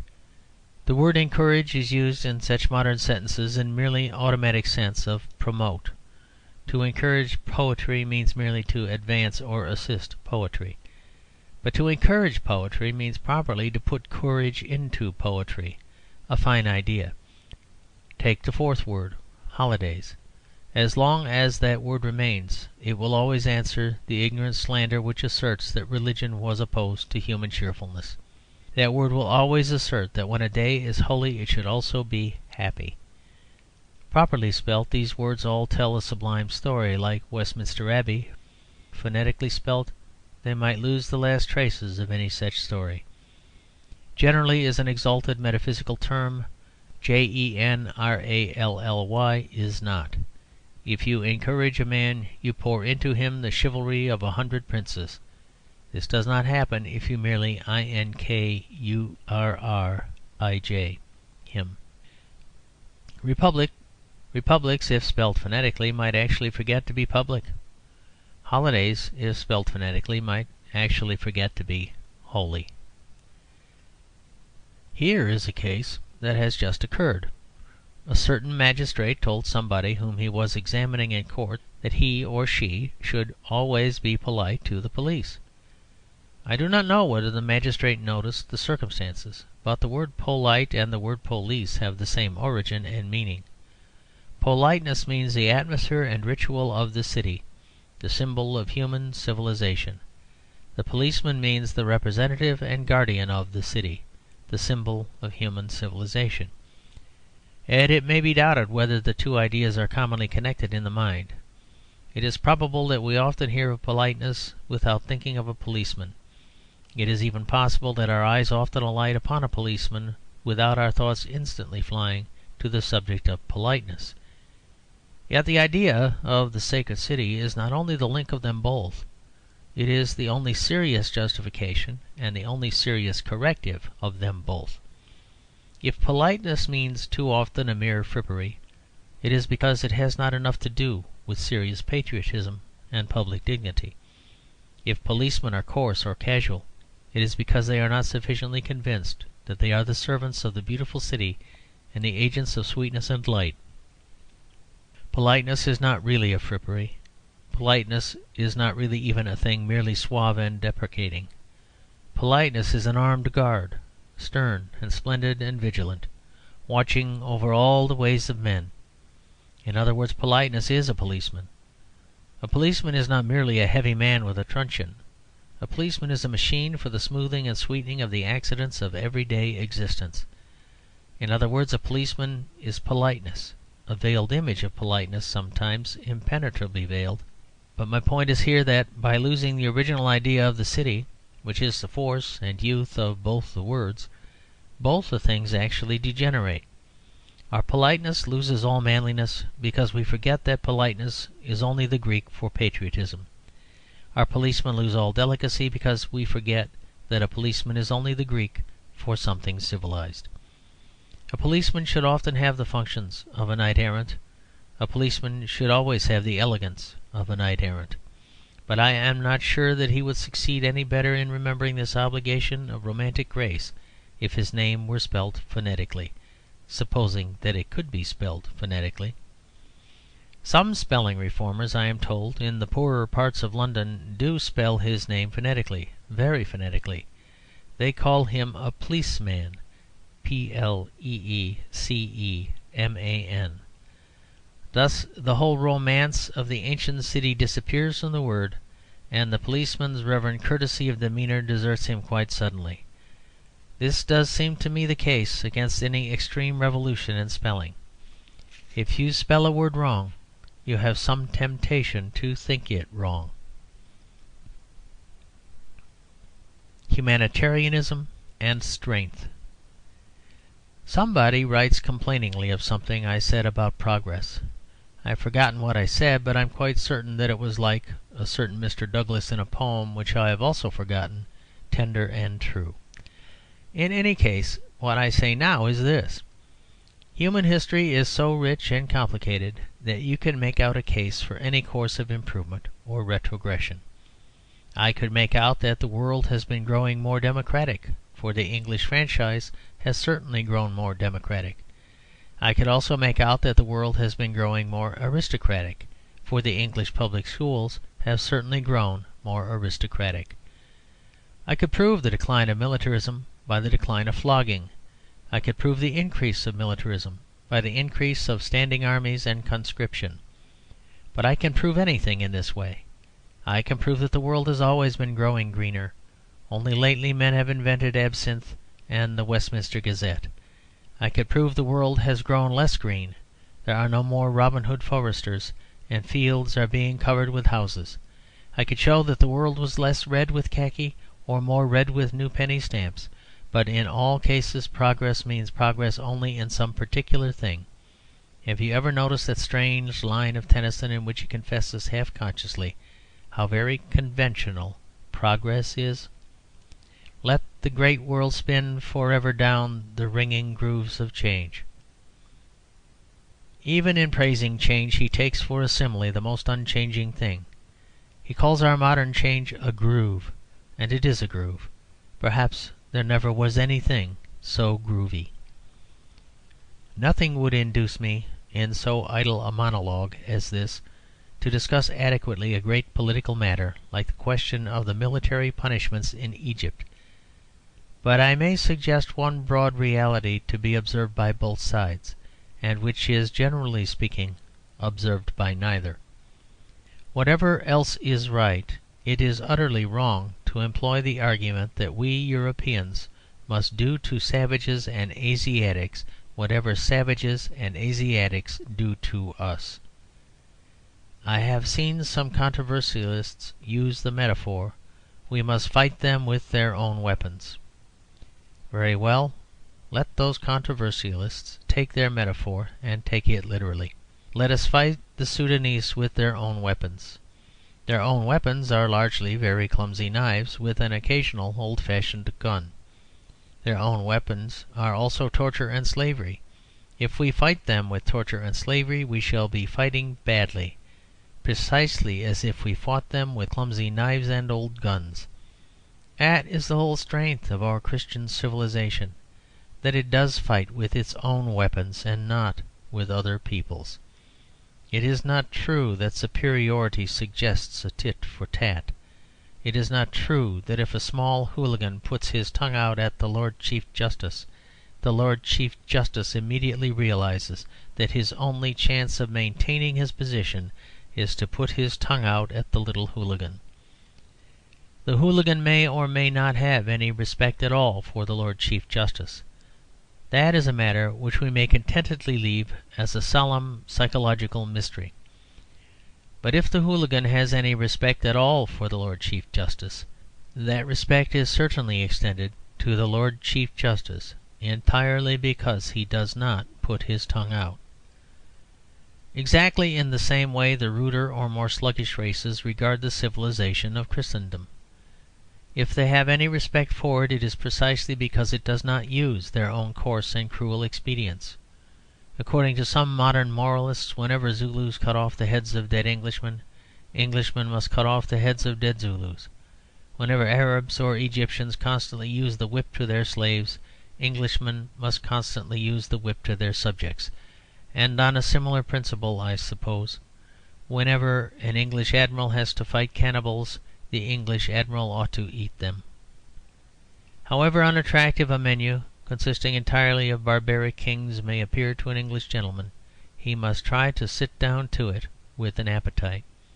He must fight the Sandwich Islanders with their own weapons, and their own weapons are knives and forks. But the truth of the matter is, of course, that to do this kind of thing is to break the whole spell of our supremacy.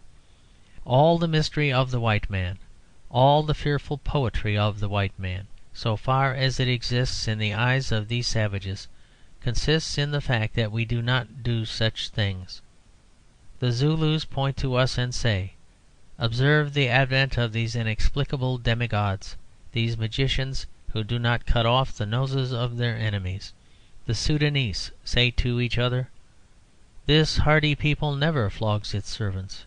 It is superior to the simplest and most obvious human pleasures."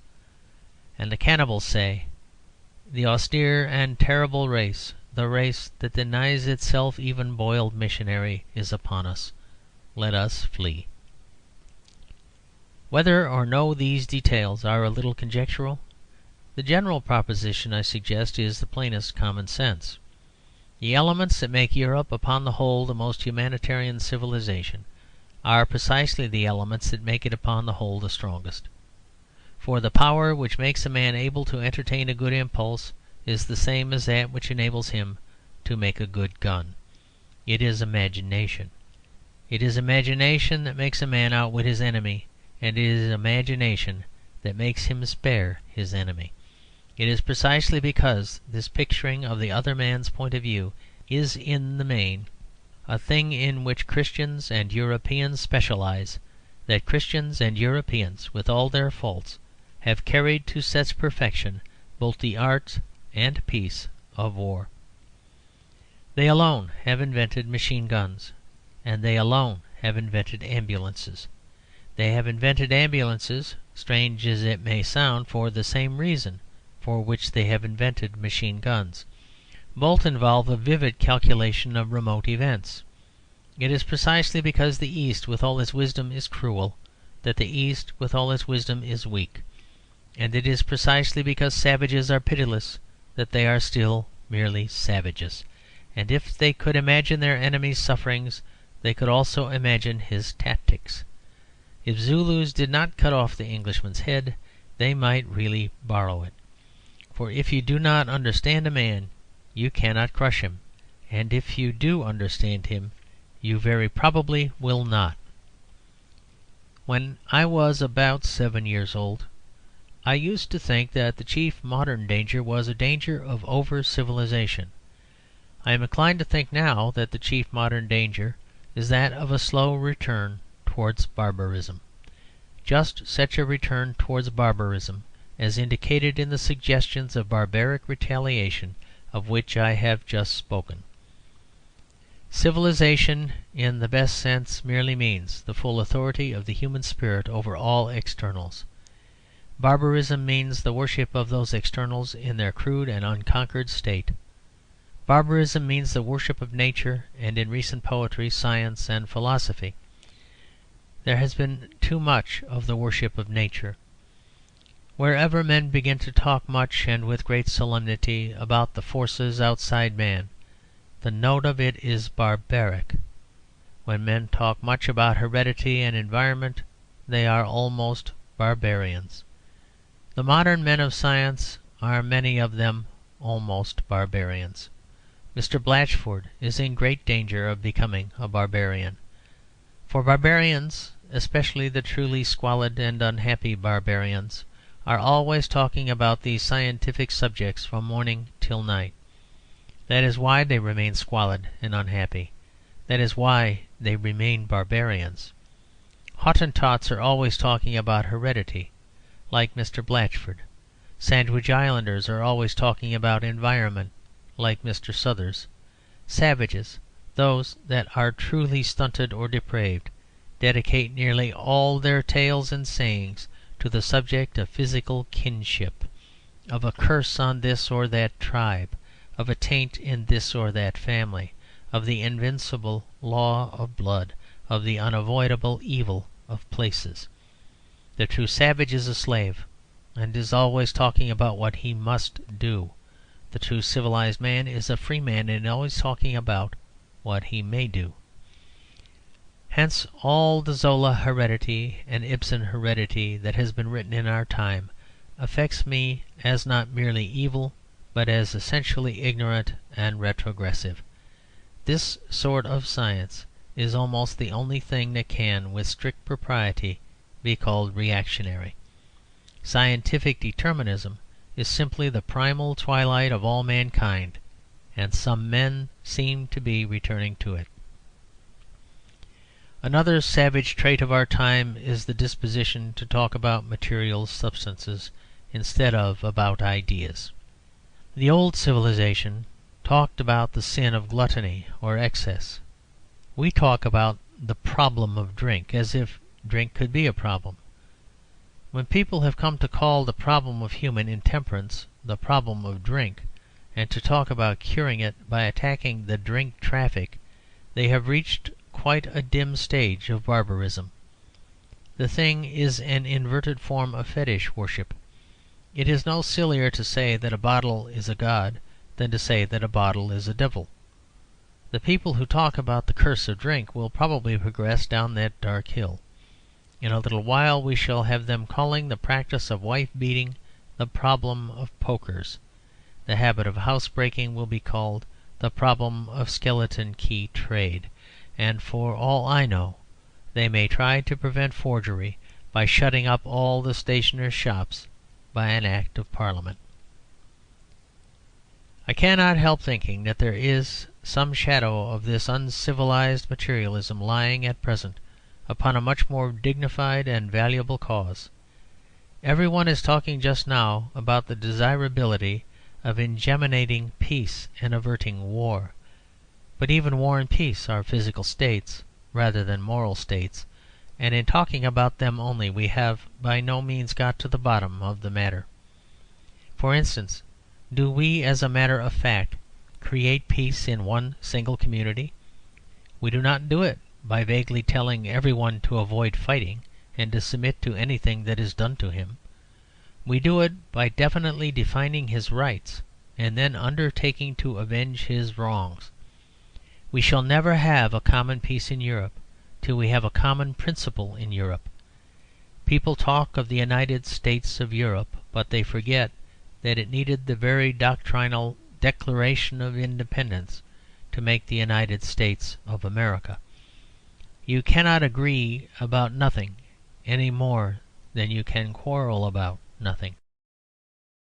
End of section 9.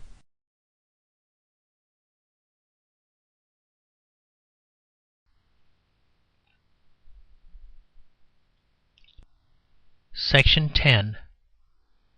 Wine when it is red. I suppose that there will be some Whigs on the green in connection with the recent manifesto signed by a string of very eminent doctors on the subject of what is called alcohol. Alcohol is, to judge by the sound of it, an Arabic word like algebra and Alhambra, those two other unpleasant things. The Alhambra in Spain I have never seen. I am told that it is a low and rambling building. I allude to the far more dignified erection in Leicester Square. If it is true, as I surmise, that alcohol is a word of the Arabs, it is interesting to realize that our general word for the essence of wine and beer and such things comes from a people which has made particular war upon them. I suppose that some aged Moslem chieftain sat one day at the opening of his tent, and brooding with black brows and cursing in his black beard over wine as the symbol of Christianity, racked his brains for some word ugly enough to express his racial and religious antipathy, and suddenly spat out the horrible word alcohol. The fact that the doctors had to use this word for the sake of scientific clearness was really a great disadvantage to them in fairly discussing the matter. For the word really involves one of those beggings of the question which make these moral matters so difficult. It is quite a mistake to suppose that, when a man desires an alcoholic drink, he necessarily desires alcohol. Let a man walk 10 miles steadily on a hot summer's day along a dusty English road, and he will soon discover why beer was invented. The fact that beer has very slight stimulating quality will be quite among the smallest reasons that induce him to ask for it.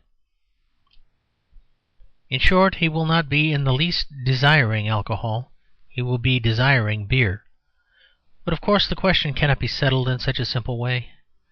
The real difficulty which confronts everybody, and which especially confronts doctors, is that the extraordinary position of man in the physical universe makes it practically impossible to treat him in either one direction or in the other in a purely physical way. Man is an exception, whatever else he is.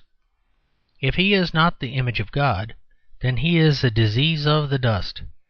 If it is not true that a divine being fell, then we can only say that one of the animals went entirely off its head. In neither case can we really argue very much from the body of man simply considered as the body of an innocent and healthy animal. His body has got too much mixed up with his soul, as we see in the supreme instance of sex. It may well be worth while uttering the warning to wealthy philanthropists and idealists that this argument from the animal should not be thoughtlessly used, even against the atrocious evils of excess.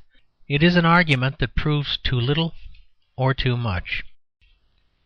Doubtless it is unnatural to be drunk, but then in a real sense it is unnatural to be human. Doubtless the intemperate workman wastes his tissues in drinking, but no one knows how much the sober workman wastes his tissues by working. No one knows how much the wealthy philanthropist wastes his tissues by talking, or in much rarer conditions by thinking. All the human things are more dangerous than anything that affects the beasts: sex, poetry, property, religion. The real case against drunkenness is not that it calls up the beast, but that it calls up the devil. It does not call up the beast, and if it did it would not matter much. As a rule the beast is harmless and rather amiable creature, as anybody can see by watching cattle. There is nothing bestial about intoxication, and certainly there is nothing intoxicating or even particularly lively about beasts. Man is always something worse or something better than an animal, and a mere argument from animal perfection never touches him at all. Thus in sex no animal is either chivalrous or obscene, and thus no animal ever invented anything so bad as drunkenness or so good as drink. The pronouncement of these particular doctors is very clear and uncompromising. In the modern atmosphere, indeed, it even deserves some credit for moral courage. The majority of modern people, of course, will probably agree with it in so far as it declares that alcoholic drinks are often of supreme value in emergencies of illnesses. But many people, I fear, will open their eyes at the emphatic terms in which they describe such drink as considered as a beverage. But they are not content with declaring that the drink is in moderation harmless. They distinctly declare that it is in moderation beneficial. But I fancy that in saying this the doctors had in mind a truth that runs somewhat counter to the common opinion. I fancy that it is the experience of most doctors that giving any alcohol for illness, though often necessary, is about the most morally dangerous way of giving it. Instead of giving it to a healthy person who has many other forms of life, you are giving it to a desperate person to whom it is the only form of life. The invalid can hardly be blamed if, by some accident of his erratic and overwrought condition, he comes to remember the thing as the very water of vitality, and to use it as such. For in so far as drinking is really a sin, it is not because drinking is wild, but because drinking is tame. Not in so far as it is anarchy, but in so far as it is slavery. Probably the worst way to drink is to drink medicinally. Certainly the safest way to drink is to drink carelessly, that is, without caring much for anything, and especially not caring for the drink. The doctor, of course, ought to be able to do a great deal in the way of restraining those individual cases where there is plainly an evil thirst, and beyond that the only hope would seem to be in some increase, or rather some concentration, of ordinary public opinion on the subject. I have always held consistently my own modest theory on the subject. I believe that if by some method the local public house could be as definite and isolated a place as the local post office or the local railway station, if all types of people passed through it for all types of refreshment, you would have the same safeguard against a man behaving in a disgusting way in a tavern that you have at present against his behaving in a disgusting way in a post office: simply the presence of his ordinary sensible neighbours. In such a place the kind of lunatic who wants to drink an unlimited number of whiskies would be treated with the same severity with which the post office authorities would treat an amiable lunatic who had an appetite for licking an unlimited number of stamps. It is a small matter whether in either case a technical refusal would be officially employed. It is an essential matter that in both cases the authorities could rapidly communicate with the friends and family of the mentally afflicted person. At least the postmistress would not dangle a strip of tempting sixpenny stamps before the enthusiast's eyes as he was being dragged away with his tongue out. If we make drinking open and official, we might be taking one step toward making it careless. In such things, to be careless is to be sane, for neither drunkards nor Moslems can be careless about drink. Demagogues and mystagogues. I once heard a man call this age the age of demagogues. Of this I can only say, in the admirably sensible words of the angry coachman in Pickwick, that remark's political, or what is much the same, it ain't true. So far from being the age of demagogues, this is really and specially the age of mystagogues. So far from this being a time in which things are praised because they are popular, the truth is that this is the first time, perhaps, in the whole history of the world in which things can be praised because they are unpopular. The demagogue succeeds because he makes himself understood, even if he is not worth understanding. But the mystagogue succeeds because he gets himself misunderstood, although, as a rule, he is not even worth misunderstanding. Gladstone was a demagogue, Disraeli a mystagogue. But ours is specially the time when a man can advertise his wares not as a universality, but as what the tradesmen call a speciality. We all know this, for instance, about modern art. Michelangelo and Whistler were both fine artists, but one is obviously public, the other obviously private, or rather, not obvious at all. Michelangelo's frescoes are doubtless finer than the popular judgment, but they are plainly meant to strike the popular judgment. Whistler's pictures seem often meant to escape the popular judgment. They even seem meant to escape the popular admiration. They are elusive, fugitive. They fly even from praise. Doubtless many artists in Michelangelo's day declared themselves to be great artists, though they were unsuccessful. But they did not declare themselves great artists because they were unsuccessful. That is the peculiarity of our own time, which has a positive bias against the populace. Another case of the same kind of thing can be found in the latest conceptions of humour. By the wholesome tradition of mankind, a joke was a thing meant to amuse men. A joke which did not amuse them was a failure, just as a fire which did not warm them was a failure. But we have seen the process of secrecy and aristocracy introduced even into jokes. If a joke falls flat, a small school of aesthetes only asks us to notice the wild grace of its falling and its perfect flatness after its fall. The old ideas that the joke was not good enough for the company has been superseded by the new aristocratic idea that the company was not worthy of the joke. They have introduced an almost insane individualism into that one form of intercourse which is specially and uproariously communal.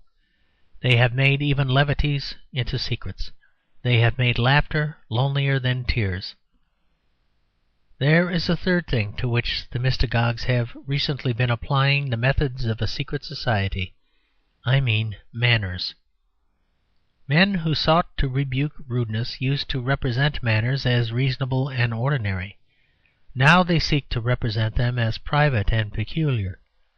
Instead of saying to a man who blocks up a street or the fireplace, "You ought to know better than that," the moderns say, "You, of course, don't know better than that." I have just been reading an amusing book by Lady Grove called The Social Fetich, which is a positive riot of this new specialism and mystification.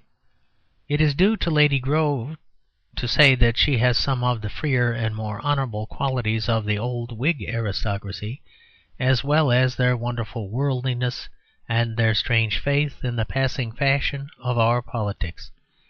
For instance, she speaks of Jingo imperialism with the healthy English contempt, and she perceives stray and striking truths and records them justly, as, for instance, the great democracy of the southern and Catholic countries of Europe.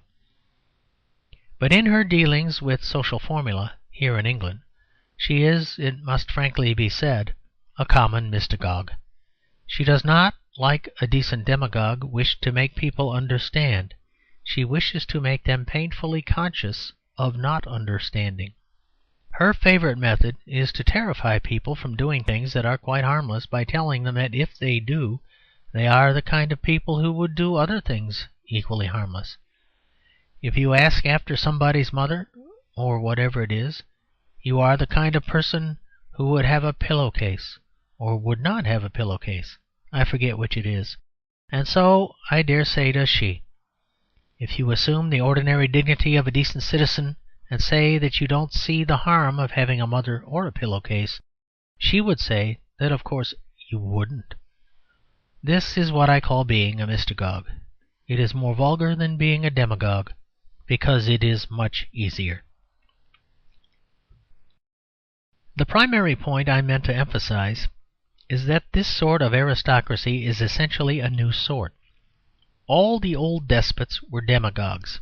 At least they were demagogues whenever they were really trying to please or impress the demos. If they poured out beer for their vassals, it was because both they and their vassals had a taste for beer. If, in some slightly different mood, they poured melted lead on their vassals, it was because both they and their vassals had a strong distaste for melted lead. But they did not make any mystery about either of the two substances. They did not say, "You don't like melted lead? No, of course you wouldn't. You are probably the kind of person who would prefer beer." It is no good asking you even to imagine the curious undercurrent of psychological pleasure felt by a refined person under the seeming shock of melted lead. Even tyrants, when they tried to be popular, tried to give the people pleasure. They did not try to overawe the people by giving them something which they ought to regard as pleasure. It was the same with the popular presentment of aristocracy. Aristocrats tried to impress humanity by the exhibition of qualities which humanity admires, such as courage, gaiety, or even mere splendour. The aristocracy might have more possession in these things, but the democracy had quite equal delight in them. It was much more sensible to offer yourself for admiration because you had drunk 3 bottles of port at a sitting, than to offer yourself for admiration, as Lady Grove does, because you think it right to say port wine, while other people think it right to say port. Whether Lady Grove's preference for port wine, I mean for the phrase port wine, is a piece of mere nonsense I do not know, but at least it is a very good example of the futility of such tests in the matter even of mere breeding. Port wine may happen to be the phrase used in certain good families, but numberless aristocrats say port, and all barmaids say port wine. The whole thing is rather more trivial than collecting tram tickets, and I will not pursue Lady Grove's further distinctions. I pass over the interesting theory that I ought to say to Jones, even apparently if he is my dearest friend, "How is Mr. Jones?" instead of "How is your wife?" And I pass over an impassioned declamation about bedspreads, I think, which has failed to fire my blood. The truth of the matter is really quite simple. An aristocracy is a secret society, and this is especially so when, as in the modern world, it is practically a plutocracy. The one idea of a secret society is to change the password. Lady Grove falls naturally into a pure perversity because she feels subconsciously that the people of England can be more effectively kept at a distance by a perpetual torrent of new tests than by the persistence of a few old ones. She knows that in the educated middle class there is an idea that it is vulgar to say port wine. Therefore she reverses the idea. She says that the man who would say port is a man who would say, "How is your wife?" She says it because she knows both these remarks to be quite obvious and reasonable.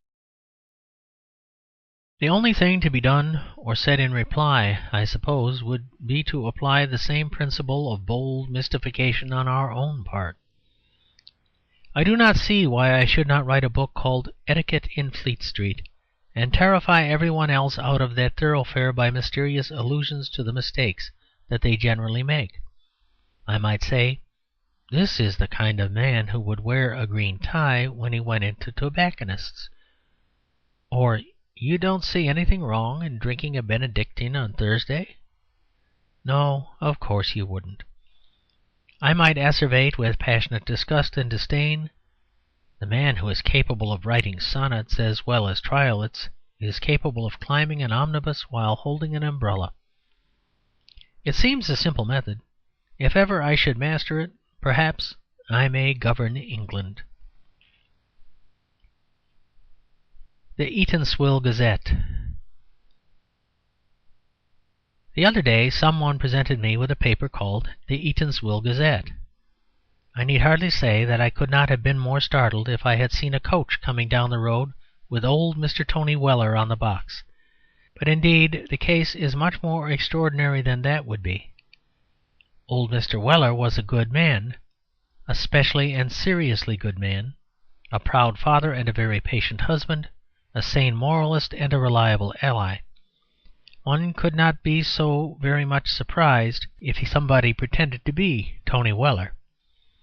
But the Eatanswill Gazette is definitely depicted in Pickwick as a dirty and unscrupulous rag, soaked with slander and nonsense. It was really interesting to find a modern paper proud to take its name. The case cannot be compared to anything so simple as a resurrection of one of the Pickwick characters. Yet a very good parallel could easily be found. It is almost exactly as if a firm of solicitors were to open their offices tomorrow under the name of Dodson and Fogg. It was at once apparent, of course, that the thing was a joke, but what was not apparent, what only grew upon the mind with gradual wonder and terror, was the fact that it had its serious side. The paper is published in the well-known town of Sudbury, in Suffolk, and it seems that there is a standing quarrel between Sudbury and the country town of Ipswich as to which was the town described by Dickens in his celebrated sketch of an election. Each town proclaims with passion that it was Eatanswill. If each town proclaimed with passion that it was not Eatanswill, I might be able to understand it. Eatanswill, according to Dickens, was a town alive with loathsome corruption, hypocritical in all its public utterances, and venal in all its votes. Yet two highly respectable towns compete for the honour of having been this particular cesspool, just as 10 cities fought to be the birthplace of Homer. They claim to be its original as keenly as if they were claiming to be the original of More's Utopia or Morris's Earthly Paradise. They grow seriously heated over the matter. The men of Ipswich say warmly, "It must have been our town, for Dickens says it was corrupt, and a more corrupt town than our town you couldn't have met in a month." The men of Sudbury reply with rising passion, "Permit us to tell you, gentlemen, that our town was quite as corrupt as your town any day of the week. Our town was a common nuisance, and we defy our enemies to question it." "Perhaps you will tell us," sneer the citizens of Ipswich, "that your politics were ever as thoroughly filthy as—" "As filthy as anything," answered the Sudbury men undauntedly. "Nothing in politics could be filthier. Dickens must have noticed how disgusting we were. And could he have failed to notice," the others reasoned indignantly, "how disgusting we were? You could smell us a mile off. You Sudbury fellows may think yourselves very fine, but let me tell you that, compared to our city, Sudbury was an honest place." And so the controversy goes on. It seems to me to be a new and odd kind of controversy. Naturally, an outsider feels inclined to ask why Eatanswill should be either one or the other. As a matter of fact, I fear Eatanswill was every town in the country. It is surely clear that when Dickens described the Eatanswill election he did not mean it as a satire on Sudbury or a satire on Ipswich. He meant it as a satire on England. The Eatanswill election is not a joke against Eatanswill. It is a joke against elections. If the satire is merely local, it practically loses its point, just as the Circumlocution Office would lose its point if it were not supposed to be a true sketch of all government offices, just as the Lord Chancellor in Bleak House would lose his point if he were not supposed to be symbolic and representative of all Lord Chancellors, The whole moral meaning would vanish if we supposed that Oliver Twist had got by accident into an exceptionally bad workhouse, or that Mr. Dorrit was in the only debtors' prison that was not well managed. Dickens was making a game, not of places, but of methods. He poured all his powerful genius into trying to make the people ashamed of the methods, but he seems only to have succeeded in making people proud of the places. In any case, the controversy is conducted in a truly extraordinary way. No one seems to allow for the fact that, after all, Dickens was writing a novel, and a highly fantastic novel at that. Facts in support of Sudbury or Ipswich are quoted not only from the story itself, which is wild and wandering enough, but even from the yet wilder narratives which incidentally occur in the story, such as Sam Weller's description of how his father, on the way to Eatanswill, tipped all the voters into the canal.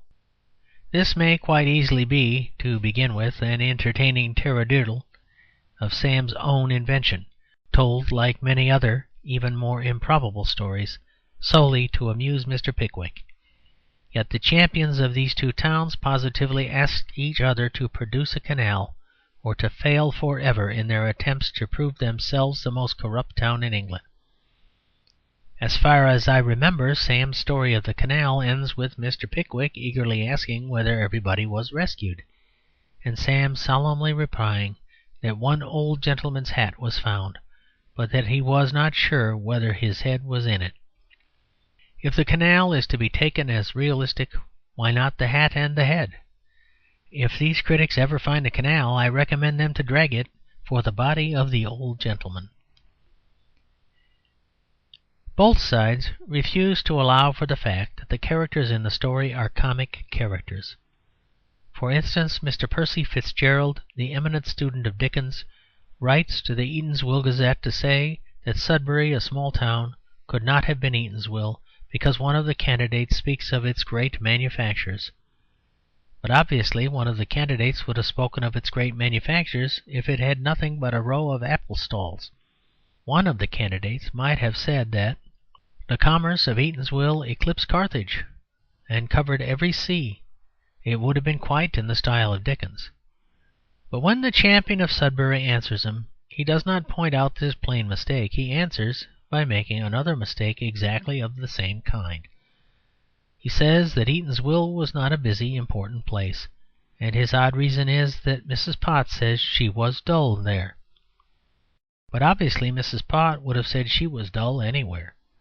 She was setting her cap at Mr. Winkle. Moreover, it was the whole point of her character in any case. Mrs. Pott was that kind of woman. If she had been in Ipswich, she would have said that she ought to be in London. If she was in London, she would have said she ought to be in Paris. The first disputant proves Eatanswill grand because a servile candidate calls it grand. The second proves it dull because a discontented woman calls it dull. The great part of the controversy seems to be conducted in the spirit of highly irrelevant realism. Sudbury cannot be Eatanswill because there was a fancy dress shop at Eatanswill, and there is no record of a fancy dress shop at Sudbury. Sudbury must be Eatanswill because there were heavy roads outside Eatanswill, and there are heavy roads outside Sudbury.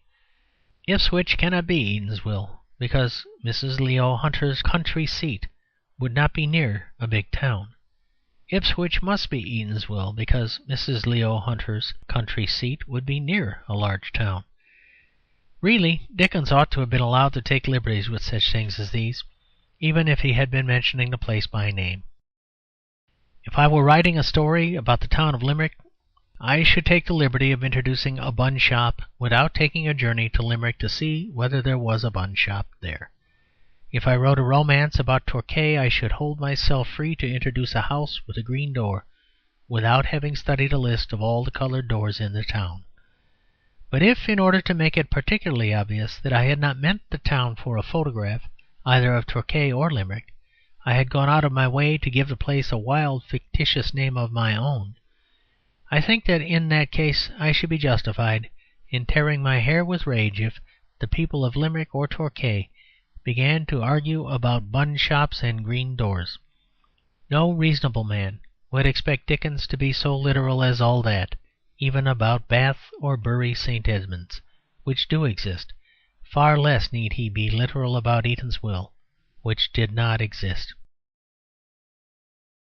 I must confess, however, that I incline to the Sudbury side of the argument.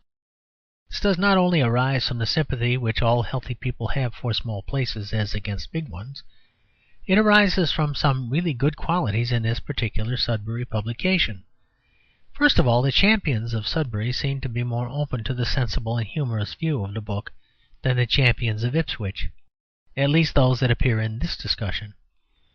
Even the Sudbury champion, bent on finding realistic clothes, rebels, to his eternal honour, when Mr. Percy Fitzgerald tries to show that Bob Sawyer's famous statement that he was neither buff nor blue, but a sort of plaid, must have been copied from some silly man at Ipswich who said that his politics were half and half. Anybody might have made either of the two jokes, but it was the whole glory and meaning of Dickens that he confined himself to making jokes that anybody might have made a little better than anybody would have made them. End of section 10.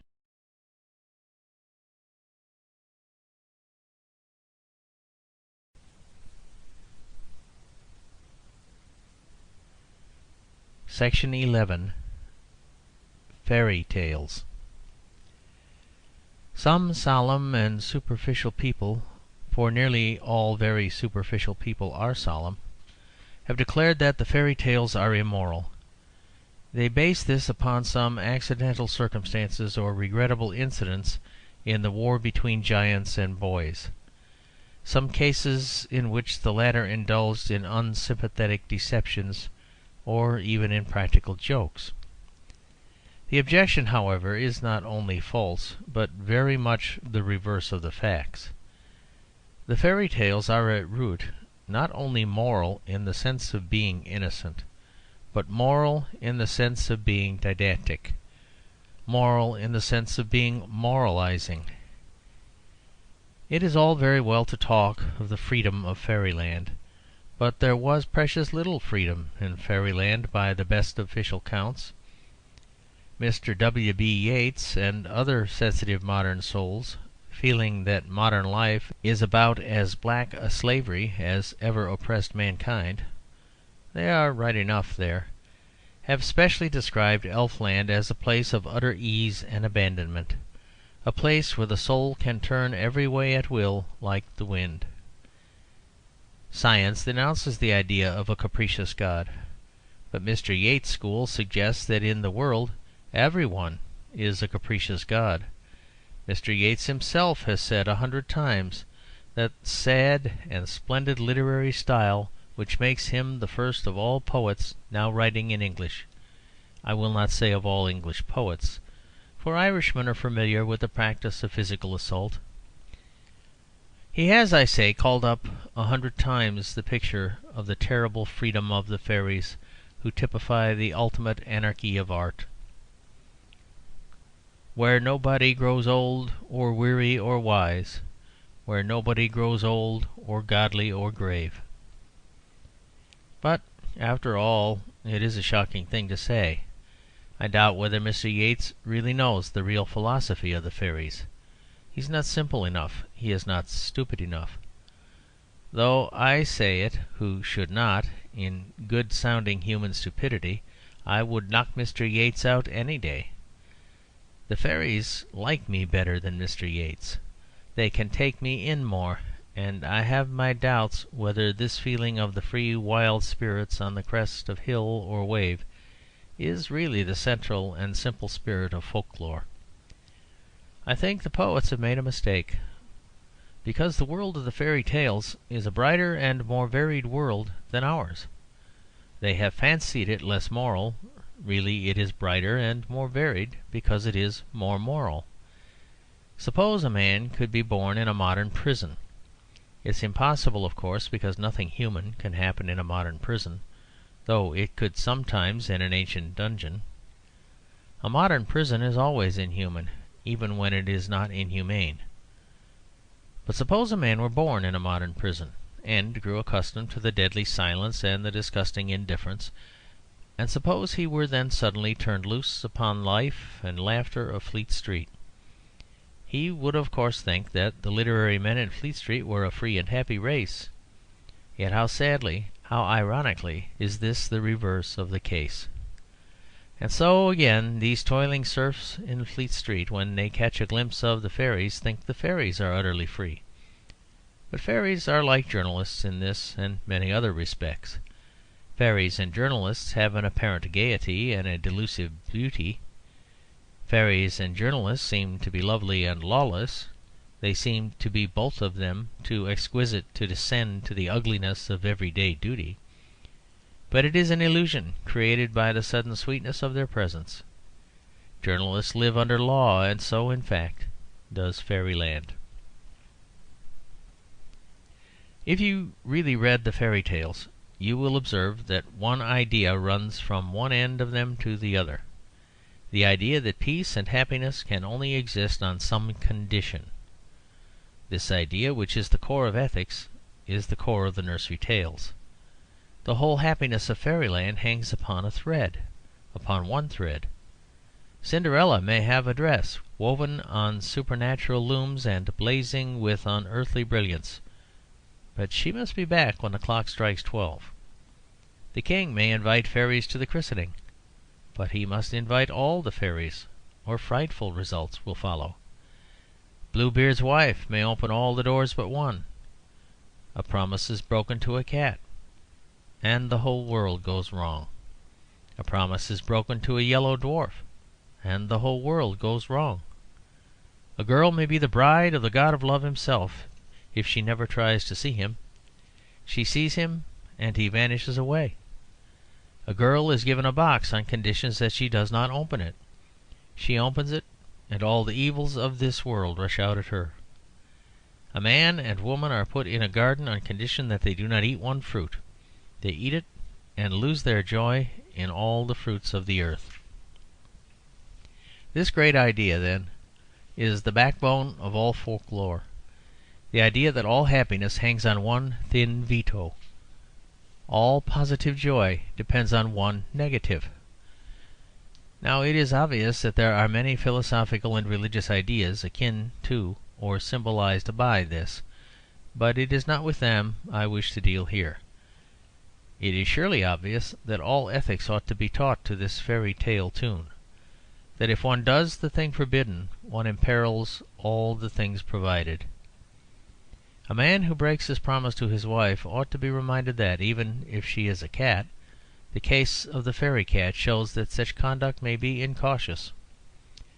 A burglar just about to open someone else's safe should be playfully reminded that he is in the perilous posture of the beautiful Pandora. He is about to lift the forbidden lid and loosen evils unknown. The boy eating someone's apples in someone's apple tree should be a reminder that he has come to a mystical moment of his life, when one apple may rob him of all others. This is the profound morality of fairy tales, which, so far from being lawless, go to the root of all law. Instead of finding, like common books of ethics, a rationalistic basis for each commandment, they find the great mystical basis for all commandments. We are in this fairyland on sufferance. It is not for us to quarrel with the conditions under which we enjoy this wild vision of the world. The vetoes are indeed extraordinary, but then so are the concessions. The idea of property, the idea of someone else's apples, is a rum idea. But then the idea of there being any apples is a rum idea. It is strange and weird that I cannot with safety drink 10 bottles of champagne, but then the champagne itself is strange and weird, if you come to that. If I have drunk of the fairies' drink, it is but just that I should drink of the fairies' rules. We may not see the direct logical connection between 3 beautiful silver spoons and a large ugly policeman, but then who in fairy tales ever could see the direct logical connection between 3 bears and a giant, or between a rose and a roaring beast? Not only can these fairy tales be enjoyed because they are moral, But morality can be enjoyed because it puts us in fairyland, in a world at once of wonder and of war. Tom Jones and morality. The 200th anniversary of Henry Fielding is very justly celebrated, even if, as far as can be discovered, it is only celebrated by the newspapers. It would be too much to expect that any such merely chronological incident should induce the people who write about Fielding to read him. This kind of neglect is only another name for glory. A great classic means a man whom one can praise without having read. This is not in itself wholly unjust. It merely implies a certain respect for the realization and fixed conclusions of the mass of mankind. I have never read Pindar. I mean, I have never read the Greek Pindar. Peter Pindar I've read all right. But the mere fact that I have not read Pindar, I think, ought not to prevent me, and certainly would not prevent me, from talking of the masterpieces of Pindar, or of great poets like Pindar or Aeschylus. The very learned men are angular, unenlightened on this as on many other subjects, and the position they take up is really quite unreasonable. If any ordinary journalist or man of general reading alludes to Villon or Homer, they consider it a quite triumphant sneer to say to the man, "You cannot read medieval French, or you cannot read Homeric Greek." But it is not a triumphant sneer, or indeed a sneer at all. A man has got as much right to employ in his speech the established and traditional facts of human history as he has to employ any other piece of common human information. And it is as reasonable for a man who knows no French to assume that Villon was a good poet as it would be for a man who has no ear for music to assume that Beethoven was a good musician. Because he himself has no ear for music, that is no reason why he should assume that the human race has no ear for music. Because I am ignorant, as I am, it does not follow that I ought to assume that I am deceived.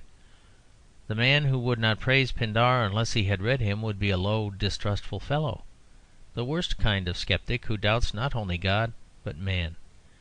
He would be like a man who could not call Mount Everest high unless he had climbed it. He would be like a man who would not admit that the North Pole was cold until he had been there. But I think there is a limit, and a highly legitimate limit, to this process. I think a man may praise Pindar without knowing the top of a Greek letter from the bottom. But I think that if a man is going to abuse Pindar, if he is going to denounce, refute, and utterly expose Pindar, if he is going to show Pindar up as the utter ignoramus and outrageous impostor that he is, then I think it will be just as well, perhaps, I think at any rate it would do no harm, if he did know a little Greek and even had read a little Pindar. And I think the same situation would be involved if the critic were concerned to point out that Pindar was scandalously immoral, pestilently cynical, or low and beastly in his views of life. When people brought such attacks against the morality of Pindar, I should regret that they could not read Greek, and when they bring such attacks against the morality of Fielding, I regret very much that they cannot read English.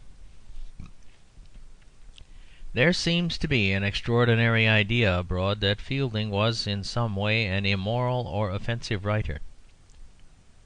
I have been astounded by the number of the leading articles, literary articles, and other articles written about him just now, in which there is a curious tone of apologizing for the man. One critic says that after all he couldn't help it, because he lived in the 18th century. Another says that we must allow for the change of manners and ideas. Another says that he was not altogether without generous and humane feelings.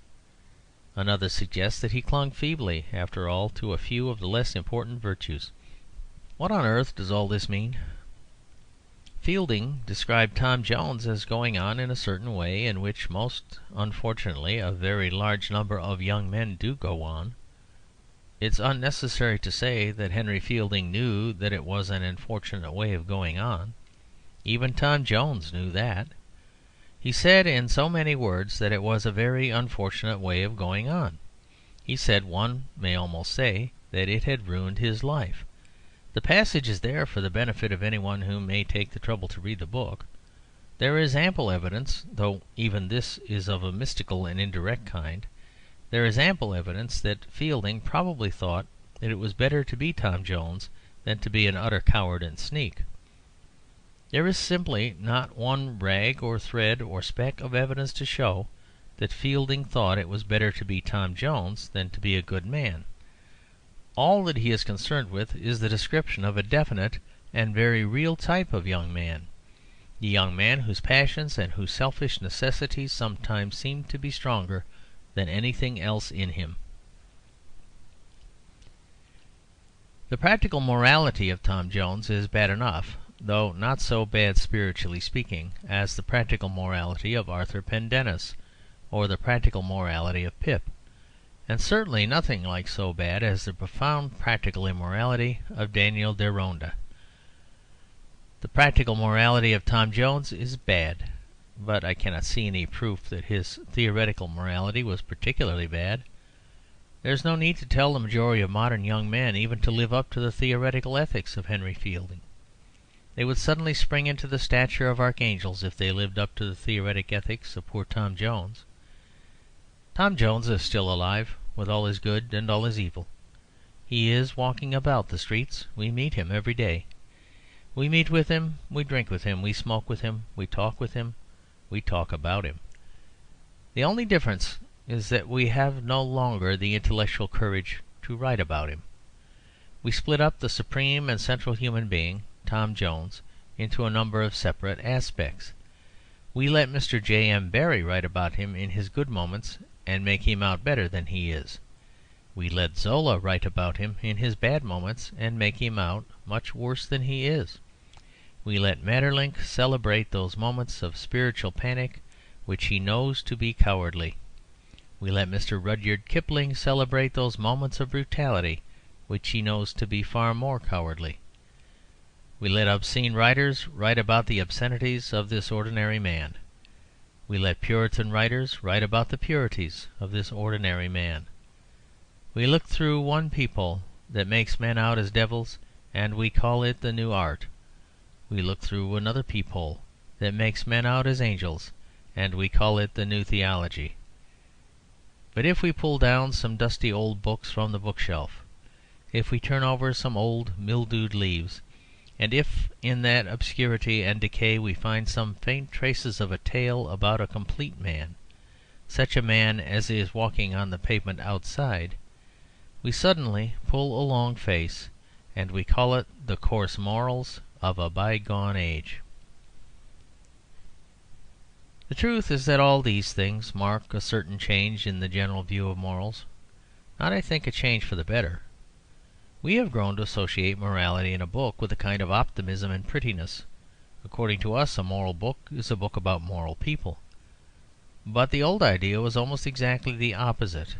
A moral book was a book about immoral people. A moral book was full of pictures like Hogarth's Gin Lane or Stages of Cruelty, or it recorded, like the popular broadsheet, God's dreadful judgment against some blasphemer or murderer. There is a philosophical reason for this change. The homeless scepticism of our time has reached a subconscious feeling that morality is somehow merely a matter of human taste, an accident of psychology. And if goodness only exists in certain human minds, a man wishing to praise goodness will naturally exaggerate the amount of it that there is in human minds, or the number of human minds in which it is supreme. Every confession that man is vicious is a confession that virtue is visionary.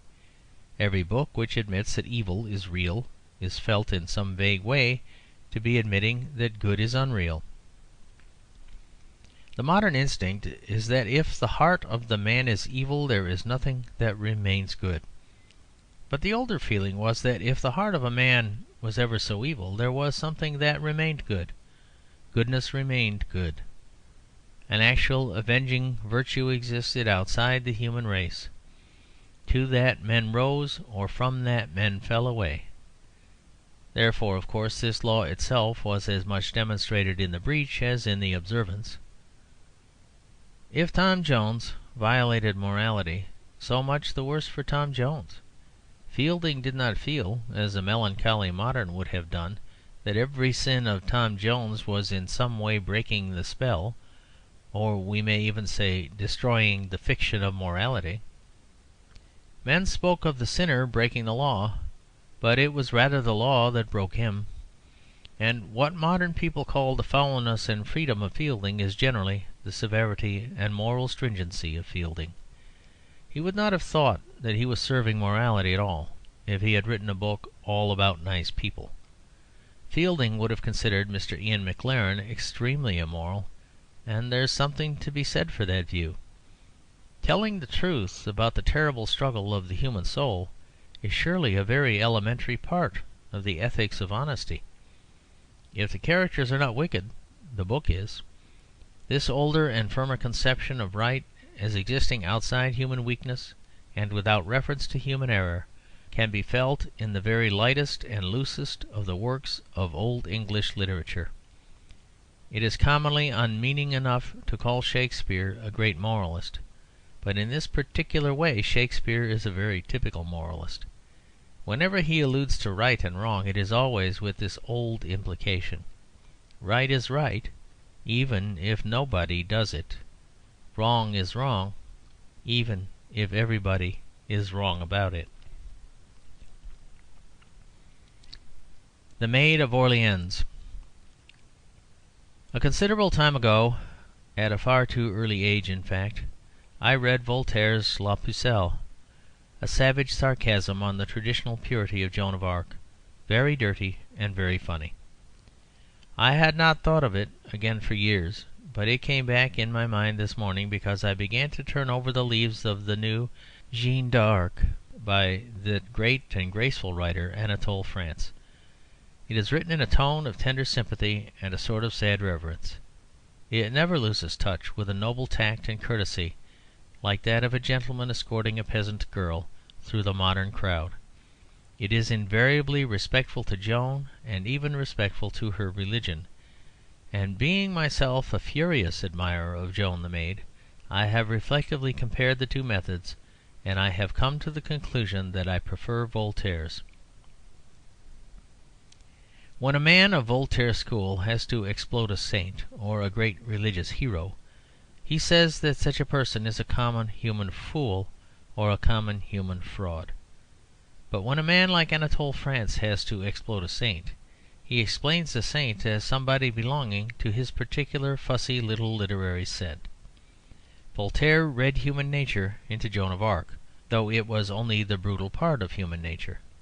At least it was not specially Voltaire's nature, but Monsieur France reads Monsieur France's nature into Joan of Arc. All the cold kindness, all the homeless sentimental sin of the modern literary man. There is one book that it recalled to me with a startling vividness, though I have not seen the matter mentioned anywhere: Renan's Vie de Jesus. It has just the same general intention, that if you do not attack Christianity, you can at least patronize it. My own instinct, apart from my opinions, would be quite the other way. If I disbelieved in Christianity, I should be the loudest blasphemer in Hyde Park. Nothing ought to be too big for a brave man to attack, but there are some things too big for a man to patronize. And I must say that the historical method seems to me excessively unreasonable.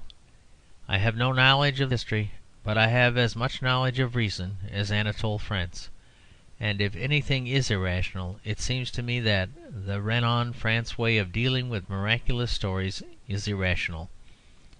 The Renan France method is simply this: you explain supernatural stories that have some foundation simply by inventing natural stories that have no foundation. Suppose that you are confronted with the statement that Jack climbed up the beanstalk into the sky. It is perfectly philosophical to reply that you do not think that he did. It is, in my opinion, even more philosophical to reply that he may very probably have done so. But the Renan France method is to write like this: When we consider Jack's curious and even perilous heredity, which no doubt was derived from a female greengrocer and a profligate priest, we can easily understand how the ideas of heaven and a beanstalk came to be combined in his mind. Moreover, there is little doubt that he must have met some wandering conjurer from India who told him about the tricks of the mango plant and how it is sent up to the sky. We can imagine these two friends, the old man and the young, wandering in the woods together at evening, looking at the red and level clouds, as on that night when the old man pointed to a small beanstalk and told his too imaginative companion that this also might be made to scale the heavens. And then, when we remember the quite exceptional psychology of Jack, when we remember how there was in him a union of the prosaic, the love of plain vegetables, with an almost irrelevant eagerness for the unattainable, for invisibility and the void, we shall no longer wonder that it was to him especially that was sent this sweet, though merely symbolic dream of the tree uniting earth and heaven. That is the way that Renan and France write, only they do it better. But really a rationalist like myself becomes a little impatient and feels inclined to say, "But hang it all, what do you know about the heredity of Jack, or the psychology of Jack? You know nothing about Jack at all, except that some people say that he climbed up a beanstalk. Nobody would ever have thought of mentioning him if he hadn't. You must interpret him in terms of the beanstalk religion. You cannot merely interpret religion in terms of him. We have the materials of this story, and we can believe in them or not, but we have not got the materials to make another story." It is no exaggeration to say that this is the manner of M. Anatole France in dealing with Joan of Arc. Because her miracle is incredible to his somewhat old-fashioned materialism, he does not therefore dismiss it and her to fairyland with Jack and the beanstalk. He tries to invent a real story for which he can find no real evidence. He produces a scientific explanation which is quite destitute of any scientific proof. It is as if I, being entirely ignorant of botany and chemistry, said that the beanstalk grew to the sky because nitrogen and argon got into the subsidiary ducts of the corolla. To take the most obvious example, the principal character in M. France's story is a person who never existed at all. Joan's wisdom and energy, it seems, came from a certain priest, of whom there is not the tiniest trace in all the multitudinous records of her life. The only foundation I can find for this fancy is the highly undemocratic idea that a peasant girl could not possibly have any ideas of her own. It is very hard for a free thinker to remain democratic. The writer seems altogether to forget what is meant by the moral atmosphere of a community. To say that Joan must have learnt her vision of a virgin overthrowing evil from a priest is like saying that some modern girl in London, pitying the poor, must have learnt it from a Labour member. She would learn it where the Labour member learnt it, in the whole state of our society. But that is the modern method, the method of the reverent sceptic. When you find a life entirely incredible and incomprehensible from the outside, you pretend that you understand the inside. As Renan the rationalist could not make any sense out of Christ's most public acts, he proceeded to make an ingenious system out of his private thoughts. As Anatole France, on his own intellectual principle, cannot believe in what Joan of Arc did, he professed to be her dearest friend and to know exactly what she meant. I cannot feel it to be a very rational manner of writing history, and sooner or later we shall have to find some more solid way of dealing with those spiritual phenomena with which all of history is as closely spotted and spangled as the sky is with stars. Joan of Arc is a wild and wonderful thing enough, but she is much saner than most of her critics and biographers. We shall not recover the common sense of Joan till we have recovered her mysticism. Our wars fail because they begin with something sensible and obvious, such as getting to Pretoria by Christmas. But her war succeeded because it began with something wild and perfect, the saints delivering France. She put her idealism in the right place, and her realism also in the right place. We moderns get both displaced. She put her dreams and her sentiment into her aims where they ought to be. She put her practicality into her practice. In modern imperial wars the case is reversed. Our dreams, our aims are always, we insist, quite practical. It is our practice that is dreamy. It is not for us to explain this flaming figure in terms of our tired and querulous culture. Rather we must try to explain ourselves by the blaze of such fixed stars. Those who called her a witch hot from hell were much more sensible than those who depicted her as a silly sentimental maiden prompted by her parish priest. If I have to choose between the two schools of her scattered enemies, I should take my place with those subtle clerks who thought her divine mission devilish, rather than with those rustic aunts and uncles who thought it impossible. End of section 11.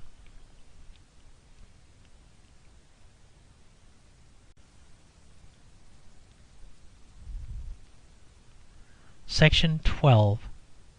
A Dead Poet. With Francis Thompson we lose the greatest poetic energy since Browning. His energy was of somewhat the same kind. Browning was intellectually intricate because he was morally simple. He was too simple to explain himself. He was too humble to suppose that other people needed any explanation. But his real energy, and the real energy of Francis Thompson, was best expressed in the fact that both poets were at once fond of immensity and also fond of detail. Any common imperialist can have large ideas so long as he is not called upon to have small ideas also. Any common scientific philosopher can have small ideas so long as he is not called upon to have large ideas as well. But the great poets use the telescope and also the microscope. Great poets are obscure for two opposite reasons. Now, because they are talking about something too large for anyone to understand, and now again, because they are talking about something too small for anyone to see. Francis Thompson possessed both these infinities. He escaped by being too small, as the microbe escapes, or he escaped by being too large, as the universe escapes. Anyone who knows Francis Thompson's poetry knows quite well the truth to which I refer. For the benefit of any person who does not know it, I may mention two cases taken from memory. I have not the book by me, so I can only render the poetical passages in a clumsy paraphrase. But there was one poem of which the image was so vast that it was literally difficult for a time to take it in. He was describing the evening earth with its mist and fume and fragrance, and represented the whole as rolling upwards like a smoke. Then suddenly he called the whole ball of the earth a thurible, and said that some gigantic spirit swung it slowly before God. That is the case of the image too large for comprehension. Another instance sticks in my mind of the image which is too small. In one of his poems he says that abyss between the known and the unknown is bridged by pontifical death. There are about 10 historical and theological puns in that one word. That a priest means a pontiff, that a pontiff means a bridge maker, that death is certainly a bridge, that death may turn out after all to be a reconciling priest, that at least priests and bridges both attest to the fact that one thing can get separated from another thing. These ideas, and 20 more, are all actually concentrated in the word pontifical. In Francis Thompson's poetry, as in the poetry of the universe, you can work infinitely out and out, but yet infinitely in and in. These two infinities are the mark of greatness, and he was a great poet. Beneath the tide of praise which was obviously due to the dead poet there is an evident undercurrent of discussion about him.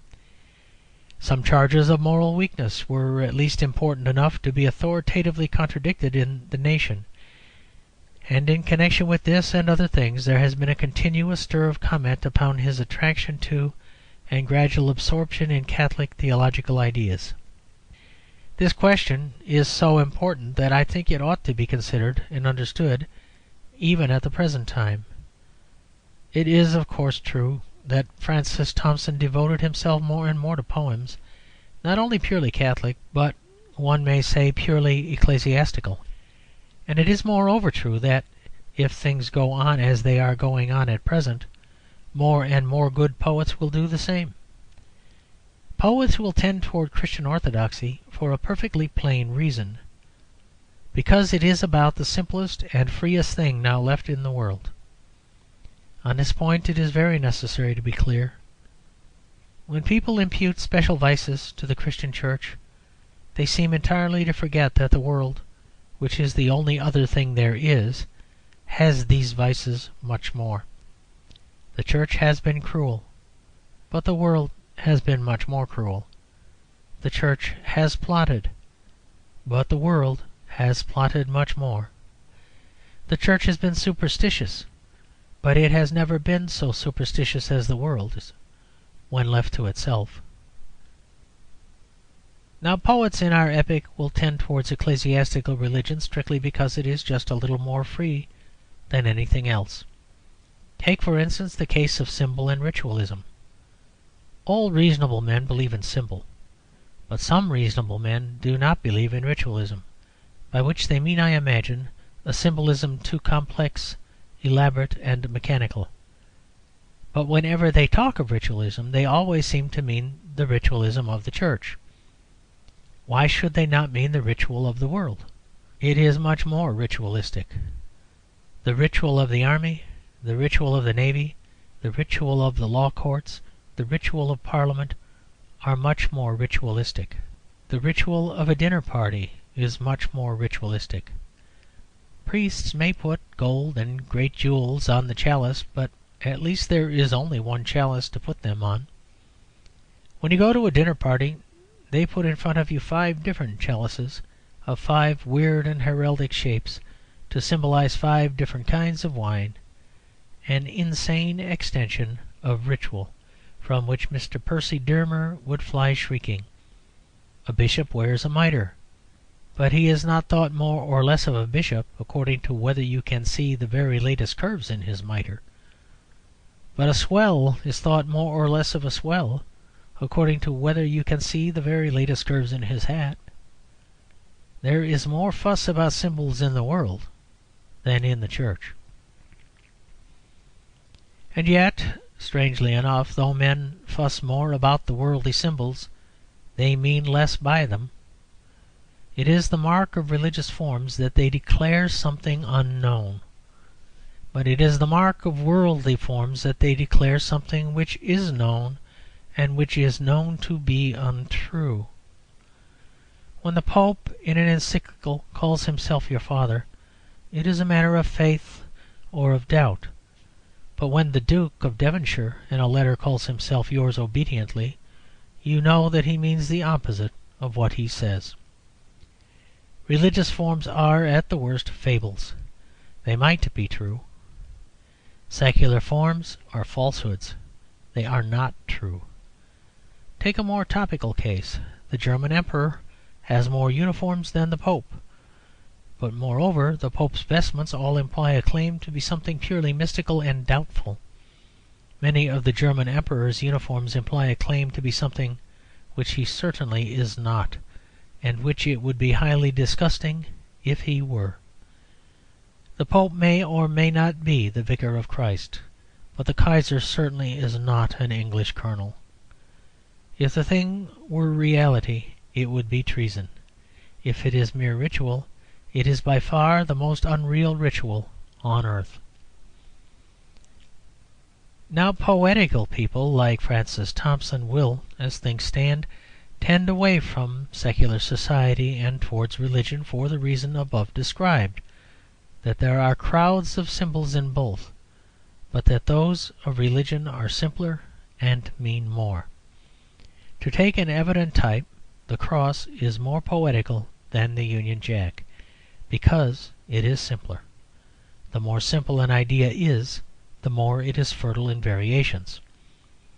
Francis Thompson could have written any number of good poems on the cross, because it is a primary symbol. The number of poems which Mr. Rudyard Kipling could write on the Union Jack is fortunately limited, because the Union Jack is too complex to produce luxuriance. The same principle applies to any possible number of cases. A poet like Francis Thompson could deduce perpetually rich and branching meanings out of two plain facts like bread and wine. With bread and wine he can expand everything to everywhere. But with a French menu he cannot expand anything except perhaps himself. Complicated ideas do not produce any more ideas. Mongrels do not breed. Religious ritual attracts because there is some sense in it. Religious imagery, so far from being subtle, is the only simple thing left for poets. So far from being merely superhuman, it is the only human thing left for human beings. Christmas. There is no more dangerous or disgusting habit than that of celebrating Christmas before it comes, as I am doing in this article. It is the very essence of a festival that it breaks upon one brilliantly and abruptly, that at one moment the great day is not, and the next moment the great day is. Up to a certain specific instant you are feeling ordinary and sad, for it is only Wednesday. At the next moment your heart leaps up, and your soul and body dance together like lovers, for in one burst and blaze it has become Thursday. I am assuming, of course, that you are a worshipper of Thor, and that you celebrate his day once a week, possibly with human sacrifice. If, on the other hand, you are a modern Christian Englishman, you hail, of course, with the same explosion of gaiety, the appearance of the English Sunday. But I say that, whatever the day is that is to you festive or symbolic, it is essential that there should be a quite clear black line between it and the time going before, and all the old wholesome customs in connection with Christmas were to the effect that one should not touch or see or know or speak of something before the actual coming of Christmas Day. Thus, for instance, children were never given their presents till the actual coming of the appointed hour. The presents were kept tied up in brown paper parcels, out of which an arm of a doll or the leg of a donkey sometimes accidentally stuck. I wish this principle were adopted in respect of modern Christmas ceremonies and publications. Especially it ought to be observed in connection with what are called the Christmas numbers of magazines. The editors of the magazines bring out their Christmas numbers so long before the time that the reader is more likely to be still lamenting for the turkey of last year than to have seriously settled down to a solid anticipation of the turkey which is to come. Christmas numbers of magazines ought to be tied up in brown paper and kept for Christmas Day. On consideration, I should favour the editors being tied up in brown paper. Whether the leg or arm of an editor should ever be allowed to protrude, I leave to the individual choice. Of course, all this secrecy about Christmas is merely sentimental and ceremonial. If you do not like what is sentimental and ceremonial, do not celebrate Christmas at all. You will not be punished if you don't.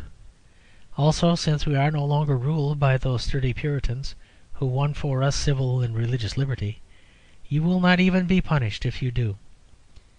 But I cannot understand why anyone should bother about a ceremonial except ceremonially. If a thing only exists in order to be graceful, do it gracefully, or do not do it. If a thing only exists as something professing to be solemn, do it solemnly, or do not do it. There is no sense in doing it slouchingly, nor is there even any liberty. I can understand the man who takes off his hat to a lady because it is the customary symbol. I can understand him, I say. In fact, I know him quite intimately. I can also understand the man who refuses to take off his hat to a lady, like the old Quakers, because he thinks that a symbol is superstition. But what point would there be in so performing an arbitrary form of respect that it was not a form of respect? We respect the gentleman who takes off his hat to the lady. We respect the fanatic who will not take off his hat to the lady. But what should we think of the man who kept his hands in his pockets and asked the lady to take his hat off for him because he felt tired? This is combining insolence and superstition, and the modern world is full of the strange combination. There is no mark of the immense weak-mindedness of modernity that is more striking than this general disposition to keep up old forms, but to keep them up informally and feebly. Why take something which was only meant to be respectful and preserve it disrespectfully? Why take something which you could easily abolish as superstition and carefully perpetuate it as a bore? There have been many instances of this half-witted compromise. Was it not true, for instance, that the other day that some mad American was trying to buy Glastonbury Abbey and transfer it stone by stone to America? Such things are not only illogical, but idiotic. There's no particular reason why a pushing American financier should pay respect to Glastonbury Abbey at all. But if he is to pay respect to Glastonbury Abbey, he must pay respect to Glastonbury. If it is a matter of sentiment, why should he spoil the scene? If it is not a matter of sentiment, why should he ever have visited the scene? To call this kind of thing vandalism is a very inadequate and unfair description. The Vandals were very sensible people. They did not believe in a religion, and so they insulted it. They did not see any use for certain buildings, and so they knocked them down. But they were not such fools as to encumber their march with the fragments of the edifice they had themselves spoilt. They were at least superior to the modern American mode of reasoning. They did not desecrate the stones because they held them sacred. Another instance of the same illogicality I observed the other day at some kind of "at home." I saw what appeared to be a human being dressed in a black evening coat, black dress waistcoat, and black dress trousers, but with a shirt front made of Jaeger wool. What can be the sense of this sort of thing? If a man thinks hygiene is more important than convention, a selfish and heathen view, for the beasts that perish are more hygienic than man, and man is only above them because he is more conventional.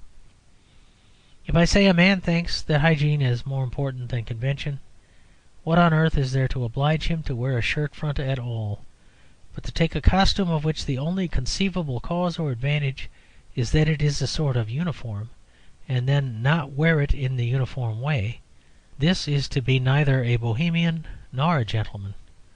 It is a foolish affectation, I think, in an English officer of the Life Guards never to wear his uniform if he can help it. But it would be more foolish still if he showed himself about town in a scarlet coat and a Jaeger breastplate.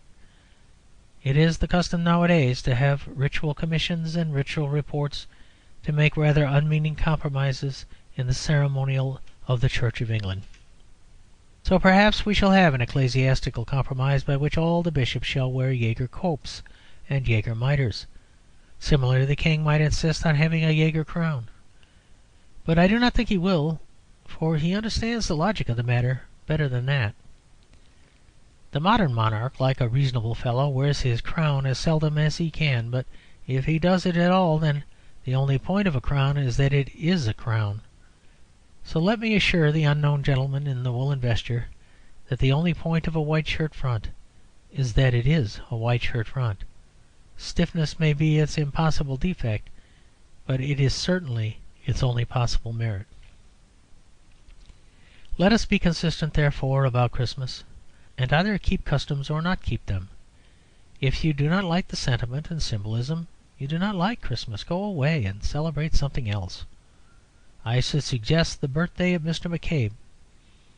No doubt you could have a sort of scientific Christmas with a hygienic pudding and highly instructive presents stuffed into a Jaeger stocking. Go and have it then. If you like those things, doubtless you are a good sort of fellow, and your intentions are excellent. I have no doubt that you are really interested in humanity, but I cannot think that humanity will ever be much interested in you. Humanity is unhygienic from its very nature and beginning. It is so much an exception in nature that the law of nature really means nothing to it. Now, Christmas is attacked also on the humanitarian grounds. Ouida calls it a feast of slaughter and gluttony. Mr. Shaw suggested that it was invented by poulterers. That should be considered before it becomes more considerable. I do not know whether an animal killed at Christmas has had a better or worse time than it would have had if there had been no Christmas or no Christmas dinners. But I do know that the fighting and suffering brotherhood to which I belong and owe everything, mankind, would have had a much worse time if there were no such thing as Christmas or Christmas dinners. Whether the turkey which Scrooge gave to Bob Cratchit had experienced a lovelier or more melancholy career than that of less attractive turkeys is a subject upon which I cannot even conjecture. But that Scrooge was better for giving the turkey and Cratchit happier for getting it, I know as two facts, as I know that I have 2 feet.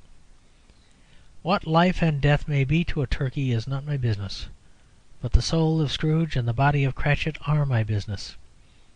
Nothing shall induce me to darken human homes, to destroy human festivities, to insult human gifts and human benefactions, for the sake of some hypothetical knowledge which nature curtained from our eyes. We men and women are all in the same boat, upon a stormy sea. We owe to each other a terrible and tragic loyalty. If we catch sharks for food, let them be killed most mercifully. Let anyone who likes love the sharks and pet the sharks and tie ribbons round their necks and give them sugar and teach them to dance.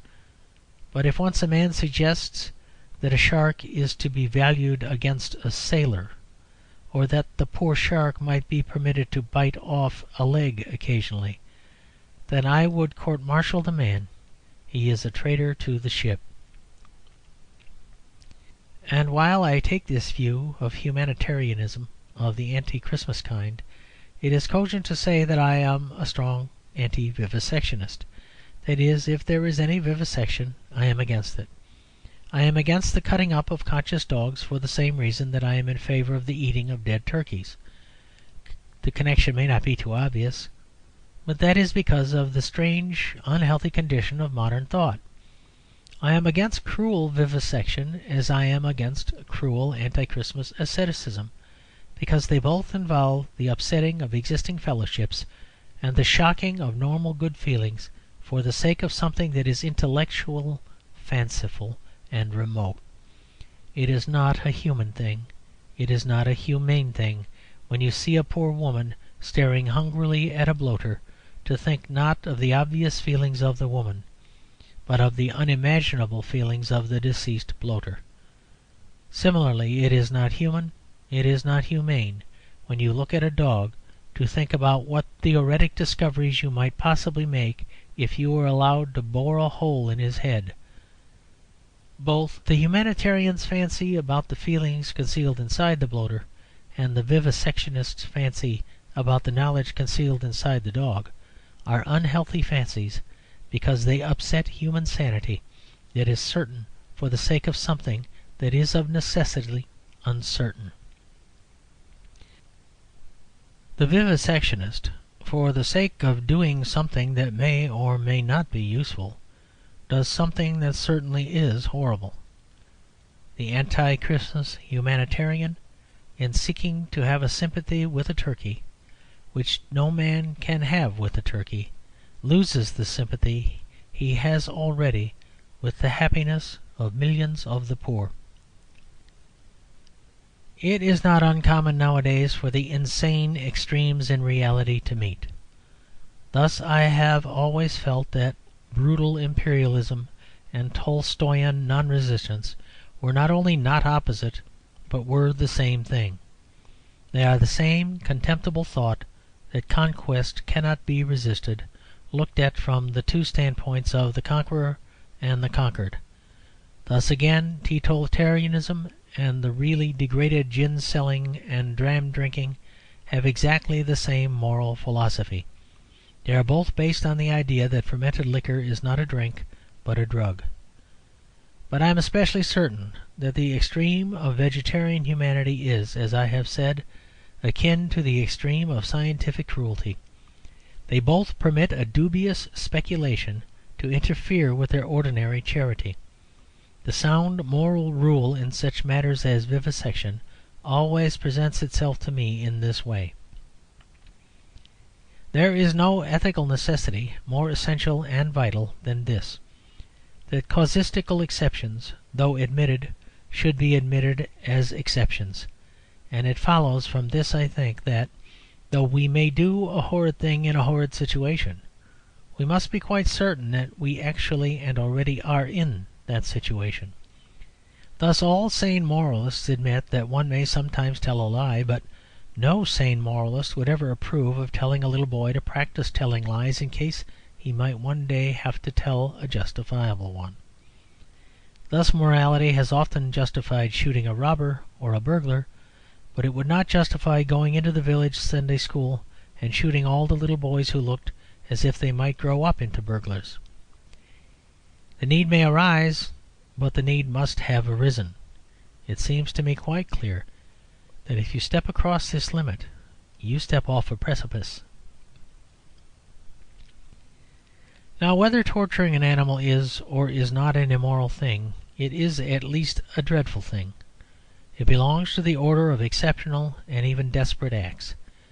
Except for some extraordinary reason, I would not grievously hurt an animal.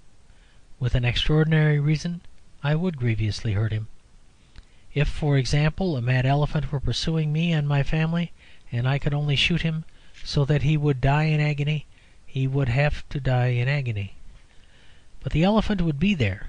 I would not do it to a hypothetical elephant. Now, it always seems to me that this is the one weak point in the ordinary vivisectionist argument. Suppose your wife were dying. Vivisection is not done by a man whose wife is dying.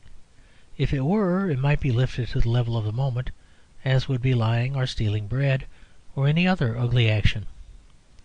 But this ugly action is done in cold blood, at leisure, by men who are not sure that it will be of any use to anybody, men of whom the most that can be said is that they may conceivably make the beginnings of some discovery which may perhaps save the life of someone else's wife in some remote future. That is too cold and distant to rob an act of its immediate horror. That is like training the child to tell lies, for the sake of some great dilemma that may never come to him. You are doing a cruel thing, but not with enough passion to make it a kindly one. So much for why I am an anti-vivisectionist, and I should like to say in conclusion that all other anti-vivisectionists of my acquaintance weaken their case infinitely by forming this attack on scientific speciality, in which the human heart is commonly on their side, with attacks upon universal human customs, in which the human heart is not at all on their side. I have heard humanitarians, for instance, speak of vivisection and field sports as if they were the same kind of thing. The difference seems to me simple and enormous. In sport, a man goes into a wood and mixes with the existing life of that wood, becomes a destroyer only in the simple and healthy sense in which all the creatures are destroyers, becomes for one moment to them what they are to him, another animal. In vivisection, a man takes a simpler creature and subjects it to subtleties which no one but man could inflict on him, and for which man is therefore gravely and terribly responsible. Meanwhile, it remains true that I shall eat a great deal of turkey this Christmas, and it is not in the least true, as the vegetarians say, that I shall do it because I do not realize what I am doing, or because I do what I know is wrong, or that I do it with shame or doubt or a fundamental unrest of conscience.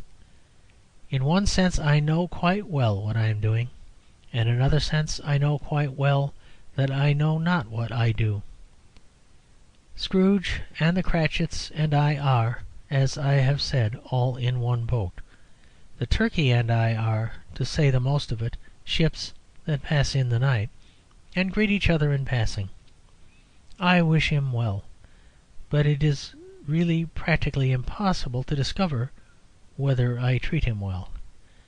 I can avoid, and I do avoid with horror, all special and artificial tormenting of him, sticking pins in him for fun, or sticking knives in him for scientific investigation.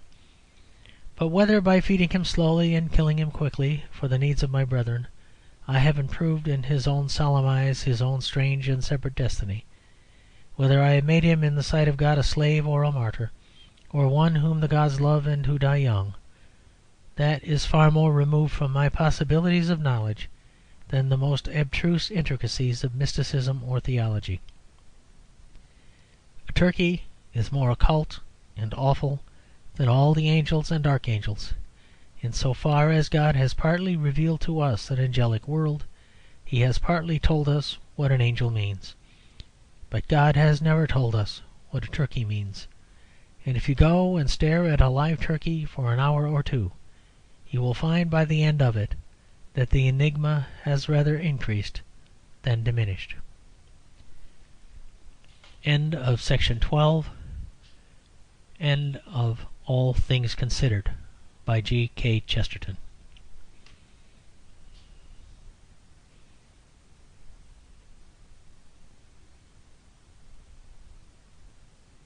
Thank you for listening. Please like, share, and subscribe